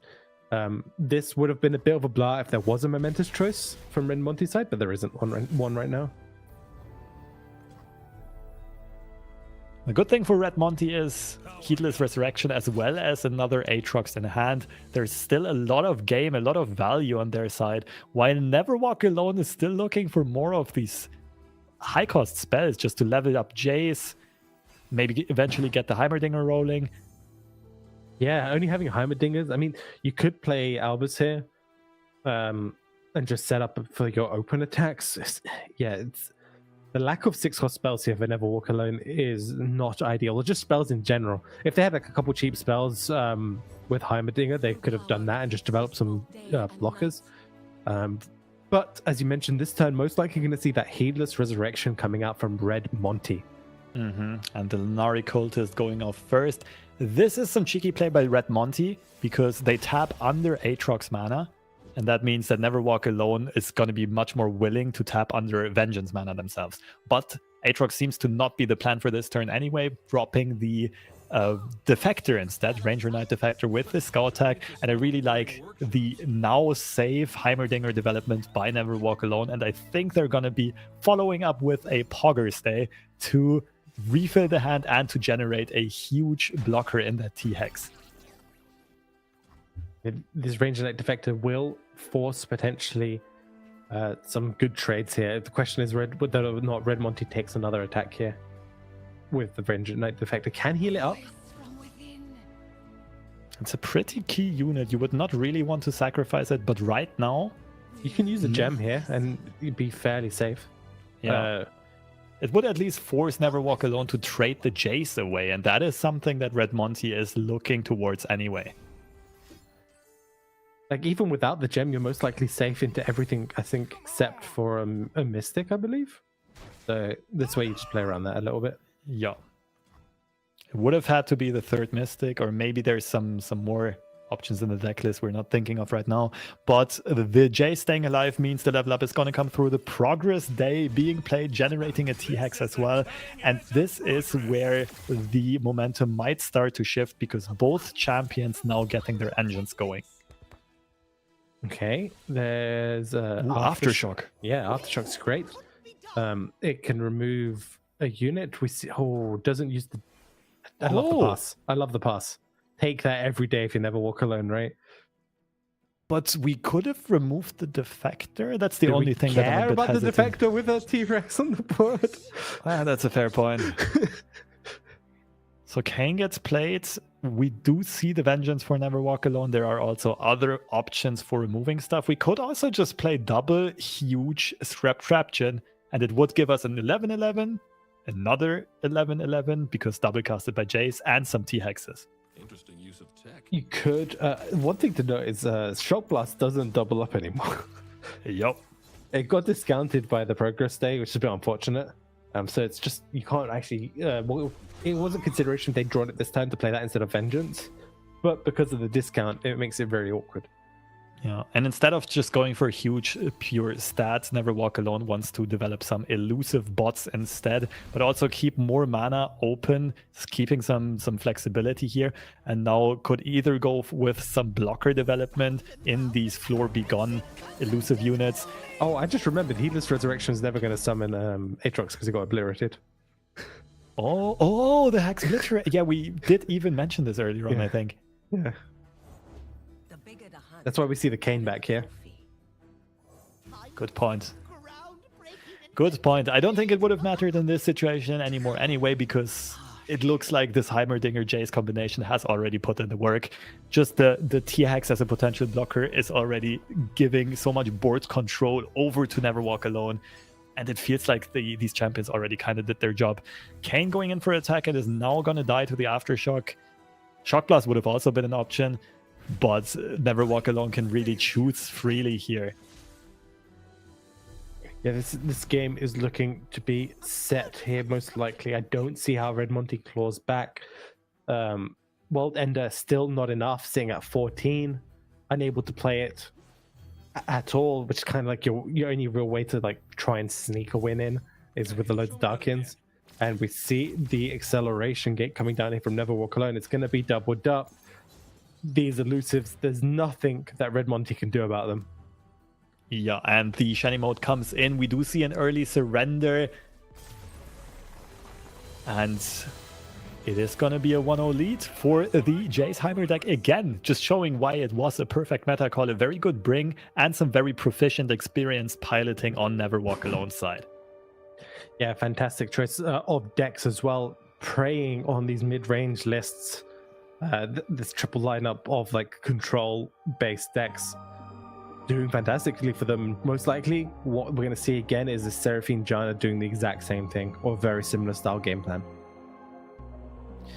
The deck seems tacked in a similar way, wanting to just remove or stop these big hitters and then eventually go over the top with discounts, with invokes, with Janna and Seraphine just doing their thing. We do see the Jax Ornn being played on the flip side. Full hand gets mulliganed. Omenhawk is a great find. Ornn a bit too early to show up in hand, but let's see if Monty can draw some more units, because this opening hand does not look promising. Yeah, it's not looking that great on either side. Reggie for Never Walk Alone is going to put in some work to generate some spells. Sunburst, fantastic. The Obliterates are fantastic as well. So there's a lot of good options later on in the game for Never Walk Alone, but nothing. If Monty had a more aggressive start, this would be a bit more of a dire situation. However, Red Monty doesn't have that right now. Yeah, Monty has a devastating start here, not being able to play a 2 nor a 3-drop, but because Never Walk Alone open path priority, it's not really punishing to Monty, because both players didn't use mana, both players wasted mana, neither developed. This is still slightly favorable for Never Walk Alone, just because they are playing the more impactful, expensive cards, but this does keep Monty in the game tempo and momentum wise. Do we go for the upcycled rake? Most like there's an argument for Shepherd's Authority too. You're not worried that much about Never Walk Alone attacking you. That is a good point. Most of the time, it's an instant scout weapon pick, especially if it does get forged.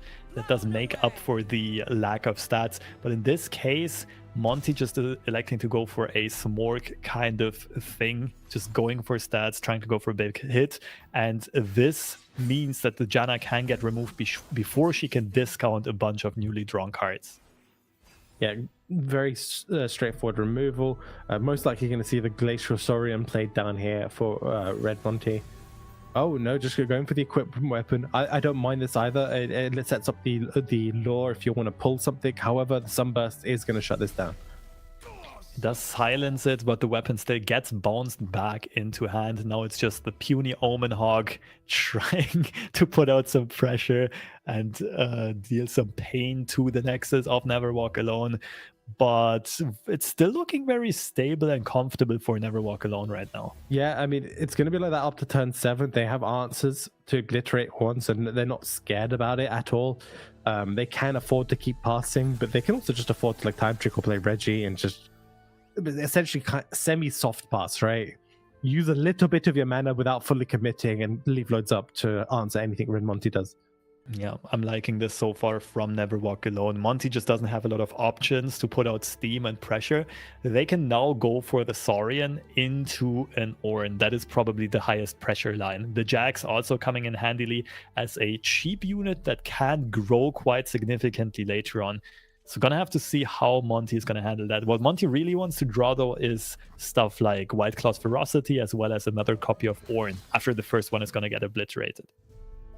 More Jax.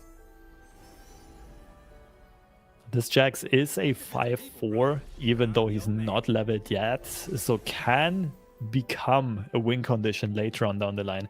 But for now, there's just not enough early pressure. Never Walk Alone is still very stable here and sitting comfortably. We see more and more draw, more and more flash bombs being put into the deck, while still leaving a lot of mana open.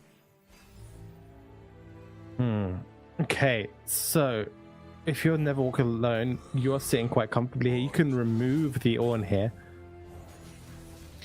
But one of the cards I mentioned, the White Claw's Ferocity, is being picked up. That can be super useful, especially with the Shepherd's Authority bringing a ton of stats to your units. So Monty is still in this game, just not very fast at progressing their own gameplay and putting out pressure. Okay, so even the problem is, as you mentioned, it's way too slow, right? I think that's ultimately what this is going to come down to. Most likely going to see Clockling this. Oh no, just going to go for the removal. Although that is only 4 damage. We don't have Caustic Risks or anything yet. This might just be a setup because there's plenty of time to draw more cards. This might be a flash bomb setup, and it does get spiked. This night PTSD Grand Finals flash bomb setups. Yeah, this is very reminiscent of the first World Championship Grand Finals.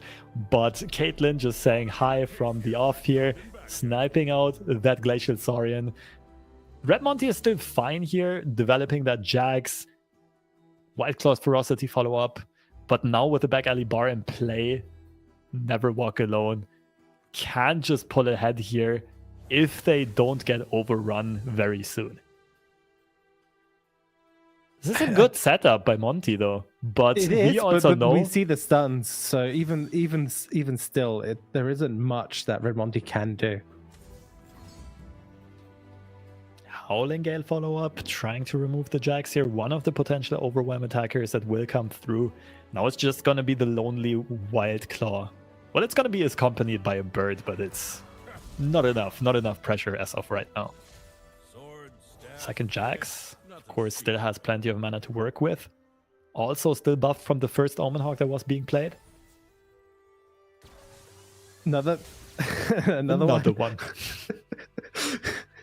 And that's honestly the worst one as well, right? It hits the Jax so that you can play Mystic on it. But I think Jax is leveling up here. Monty spreading out damage quite nicely, making it a bit awkward to find good stun targets for this Celestial Wanderer. I really like this play, that's very heads up.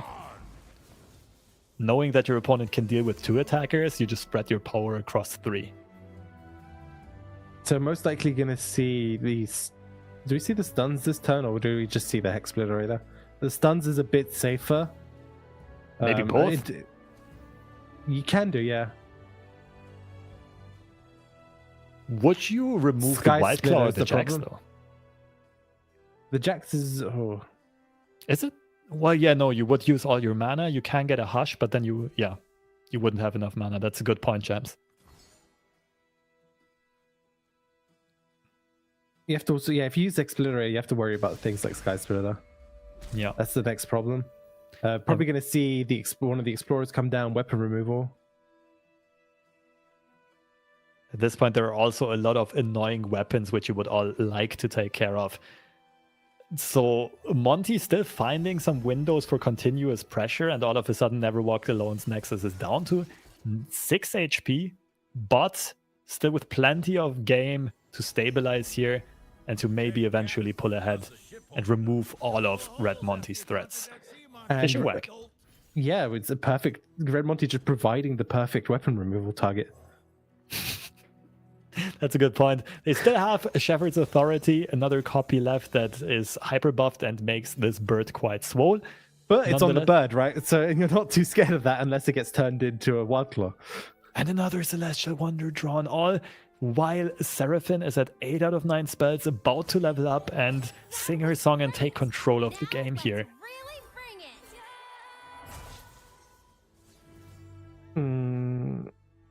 Okay, so Seraphine is kicked in, weapons are being removed, Explorator is there. Red Monty at most has one more turn here. I love this fish fight on the Omen Hawk because if Never Walk Alone uses a Hexsplitter here, it's essentially just removing a one cost unit. And I think it gets rid of the attachment. That's quite important, the hyper buffed weapon. But Sky Splitter makes the Hawk survive. It's a good defensive use here, but will be met by Mystic Shot as an additional answer. Yes, but now one thing to note is there's three big Overwhelm dudes coming down. Yeah, the Saurian was a really good draw for Monty. On the following turn for Red Monty as well.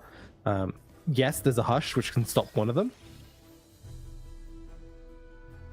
But it's looking a lot closer than it looks. The stuns are going to be fantastic for Never Walk Alone.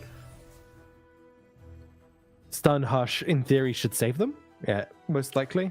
Let me change up my style. Yeah. They should be staying alive here. Another very important draw is the discounted Aftershock. This is gonna mean that Jax can get removed, or even though Alpha Wildclaw can get removed by Aftershock being double casted. We do see 2 of the Overwhelms being stunned. Only one is going to push some damage through. There's not a lot of additional over-the-top damage here in Red Monty's hand. Form Up can be used to block off even more damage and take out the Glacial Saurian, so you don't have to worry about it later. So the wall of defense is holding up for Never Walk Alone so far. Yeah, it's going to be one of those very slow, grindy matches for Never Walk Alone to close this off, as we've been seeing it quite consistently. When you bring like this triple control list, it always ends up in this grind. This is like the stage of the game where it's most likely in Never Walk Alone's favor. For the most part, it is dependent on a couple of draws. Has got options for like invokes and stuff, but they should be winning from this point onwards, as long as nothing crazy happens with the draws. Yeah, Monty can maybe try to get a cheeky Jax victory through, because as of right now, Never Walk Alone is out of draws. It's out of card generation. Can generate 2 Celestials. Yes, but that would cost us the Hush. And just as we say it, the Guiding Touch gets top decked. That not only heals the Nexus up, but also gives 2 draws. Follow it up by a Cosmic Youngling and Mariam, who can continue the draw cycle. So we're Goes for the Invokes. Yeah, they only cost 1, so it's fine. One gets double casted. Meteor Shower is very effective removal here. Scourge, right? You just slam Scourge. Oh, Scourge could be lethal, Yeah. but Harsh wins. It is a Scourge being picked up here. You don't necessarily have to go for this turn. You just get it set up for the following turn. You can just you can invoke one more time, see what you get, and then just go for like a comet. Yeah. Another very interesting pick would have been the Moonsilver, discounting another spell to put it into Seraphine double cast range. But of course, the other picks just seemed better. The Scourge does get dropped here. I mean, the elusives will still survive even after the attack, so... This is going to be significant pressure no matter what, and the Scourge is threatening removal. So Monty just happens to have the perfect answer in hand right now with the Harsh Winds, but nonetheless, this is some serious pressure being put out here by Never Walk Alone. Yeah, I don't know if you attack with the back alley bar because of Harsh Winds, right? Yeah, you might want this as a blocker, but then again, you do have 2 more blockers in hand. You don't mind trading a bit of your board off. You can replay Youngling as well as the Duskbringer. Get your dancing shoes. But then you can't invoke. You can play one of them if you want to invoke this turn. Oh, I think we could just let that one go. The other option is you can marry him, right? And then for spell mana, and then you can do all of them. Yeah, that's a good point. Gonna lose the... Wait, are we... No, Seraphine still survives. Okay, that's perfect. Yeah, we're not losing any unit. What we are losing, though, is some important HP on the board, which means that these overwhelm units can hit us quite effectively. Now it's going to be curious. I'm going to be curious to see what Never Walk Alone does. Probably Youngling, because that's the safest, the heal 1. Mm-hmm. There is the line of Duskbringer into Mariam, into either refill spell mana or draw. Because right now, Never Walk Alone is also almost out of value and wants to draw a bit more. I mean, you have board space issues for that. That was my other concern, but we'll see. I was mainly thinking it's going to be Youngling for the 1 heal, because if you're worried about your HP on the next attack, especially if Jack's having scouts here, it might be relevant. Just for the perfectionists here, I think that was a very tiny misplay to not play the Duskbringer first, because we missed out on a Pursuit of Perfection stack here. But it doesn't really matter here. The most important thing is that the spell mana got refilled, the Invoke happened, the Traveler gets put into hand, and Rocket Barrage gets drawn. So even though we're almost not having any draw cards in hand anymore, we're not really out of value. Probably commenting here after this attack. We have to. The question is, can we wait? Aren't we dead? We can't really deal with the Wild Claw swinging in next and the additional impact from the Piltover Castaway. The Comet is kind of forced, but we can't do anything else. And that's what I meant earlier on with we're losing some valuable HP on the board. Mm-hmm. Oh, there's a development Saurian there. gets developed. That allows us... Oh no! Could have gone for the Rocket Barrage, right, on the Overwhelm. Yeah, Rocket Barrage. Oh, another development. So you can still go for the Rocket now. But there's another Jax in hand. Yeah, I think and for a Monty, weapon equip. It's a Jax and a weapon equip, which is probably just enough. Yeah, for Monty, the development makes sense just because you had so many development options that eventually you're gonna find enough units to punch through. And yeah, that's the victory here. I think both players played it pretty well. Some small inaccuracies on Never Walk Alone's side. Maybe could have, like, on the Scourge attack, there was an option to... Maybe it wasn't a Scourge development turn. Yeah, that for one. And the other one was the Scourge could have pulled something like Jax instead, so it survives with 5 HP instead of 3 in case you're met by a Harsh Winds. It did feel like Never Walk Alone had full control of this game. And then, like, just... some cracks showed that it allowed Red Monty to capitalize and get back into this game and finally find that lethal through all of these overwhelm units. Nonetheless, a strong showing from both players. Keep in mind, both of them are already qualified for the World's Championships, and this is basically mostly just a show match. Yeah, and someone who wants to claim they won the whole thing, right? It's for the glory. You say it's for the glory, right? You show up. You can show up to Worlds and be like, "Yeah, the guy who beat everyone at the Last Chance Qualifier to get in." Yeah, sounds cooler than being the second. Yeah, exactly. We all know that's what's most important. Bragging rights. Yeah, exactly. We do see Monty going for another weapon pickup this time. Of course, makes a lot of sense because it is a different weapon, the Dark and Blood Letters here, which is going to accelerate that Aatrox being drawn from the deck especially. He does get put into your hand once you played 3 different Darken weapons. Yep, we see all the landmarks coming here for Never Walk Alone, the back alley bar, and they just surrender. Okay, well, Red Monty takes it. Yep, I guess in a very anticlimactic action. The bragging rights were not quite as important for Never Walk Alone, it seems. Maybe they weren't happy with their opening hand. Maybe they didn't feel like playing this matchup. It is what it is. Red Monty is our winner of the Last Chance Qualifier, but in reality, both of these people shown on screen are the winners of today. Both of them secured the world slot, some guaranteed prize money, as well as a shot at eternal glory and a lot of prize money. And they did so with very convincing play, as well as very convincing lineups, reading the meta very well, and bringing some very creative decks on both sides. Yeah, one thing to note is they have basically lineups that didn't one side really favored the other side overall, and they didn't see each other to the finals. So this just shows the nature of like deck matchup pairings and who you see in a bracket can matter very much in terms of what lineup you're bringing. But it's still fantastic play to get there, but it just shows you like the randomness in your opponent sometimes can have a factor. It definitely does. Both players going for it's like targeting certain parts of the meta, and they mostly ran into it. But what was very impressive for me, the triple control lineup even beat Sergy's aggro lineup, right? Leaving the two aggro decks open, and it looked like those would run the Karma Set deck over. But the Karma Set deck prevailed. It got a win against the Jinx with clean play. A very that was a very intense match. A lot of mind games going on there, but eventually it prevailed, even though that was not the kind of deck that the deck was built for. It was almost a weakness for the Karma Set deck. And nonetheless, being able to pilot this all the way to the grand finals and to a victory here is one impressive showing. Yeah, again, congratulations to both of the players. They've played phenomenally.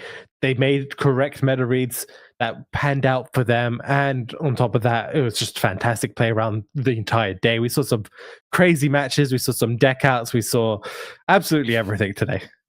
Yeah, deck out has been a while since I saw that. Also, the timer pressure was so insane that I really enjoyed seeing a blitz version of Legends of Runeterra in a very complex matchup that allowed for some flashy stuff on both sides of the table.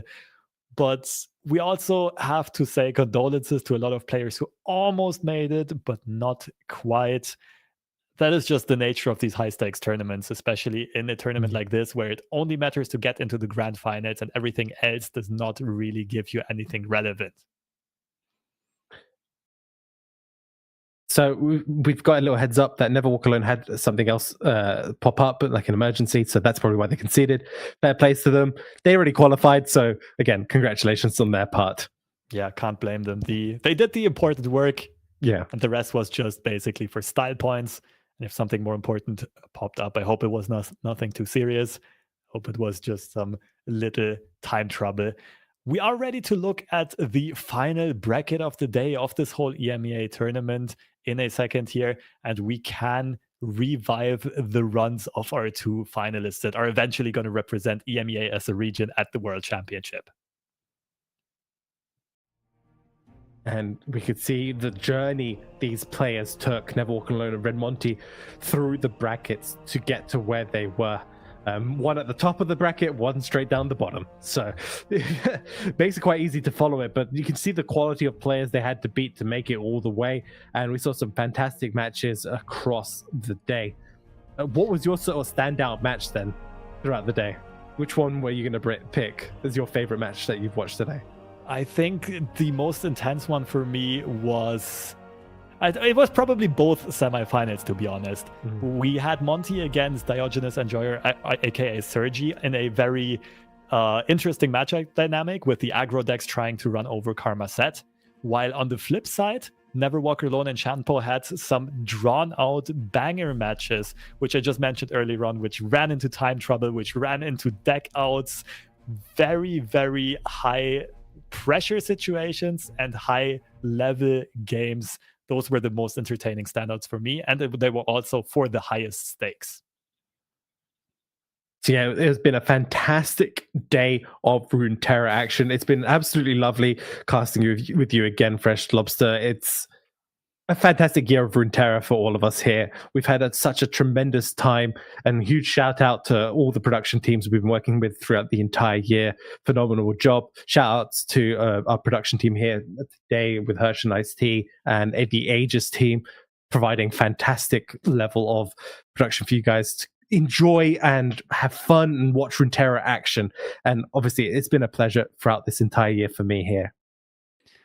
Yeah, I can only agree. Thanks to all of the teams at the production, and thanks to all of our players who've been playing their butts off today, and to our representatives for EMEA at the World Championship. We will be cheering for you. That's it from me and Gems. We're signing off. Later on, you can still watch the the America's Last Chance Qualifier with some very high stakes and some big names as well. I think on this very same channel. So maybe catch you there in the chat. That's it from us. Take care and see you at the World Championship.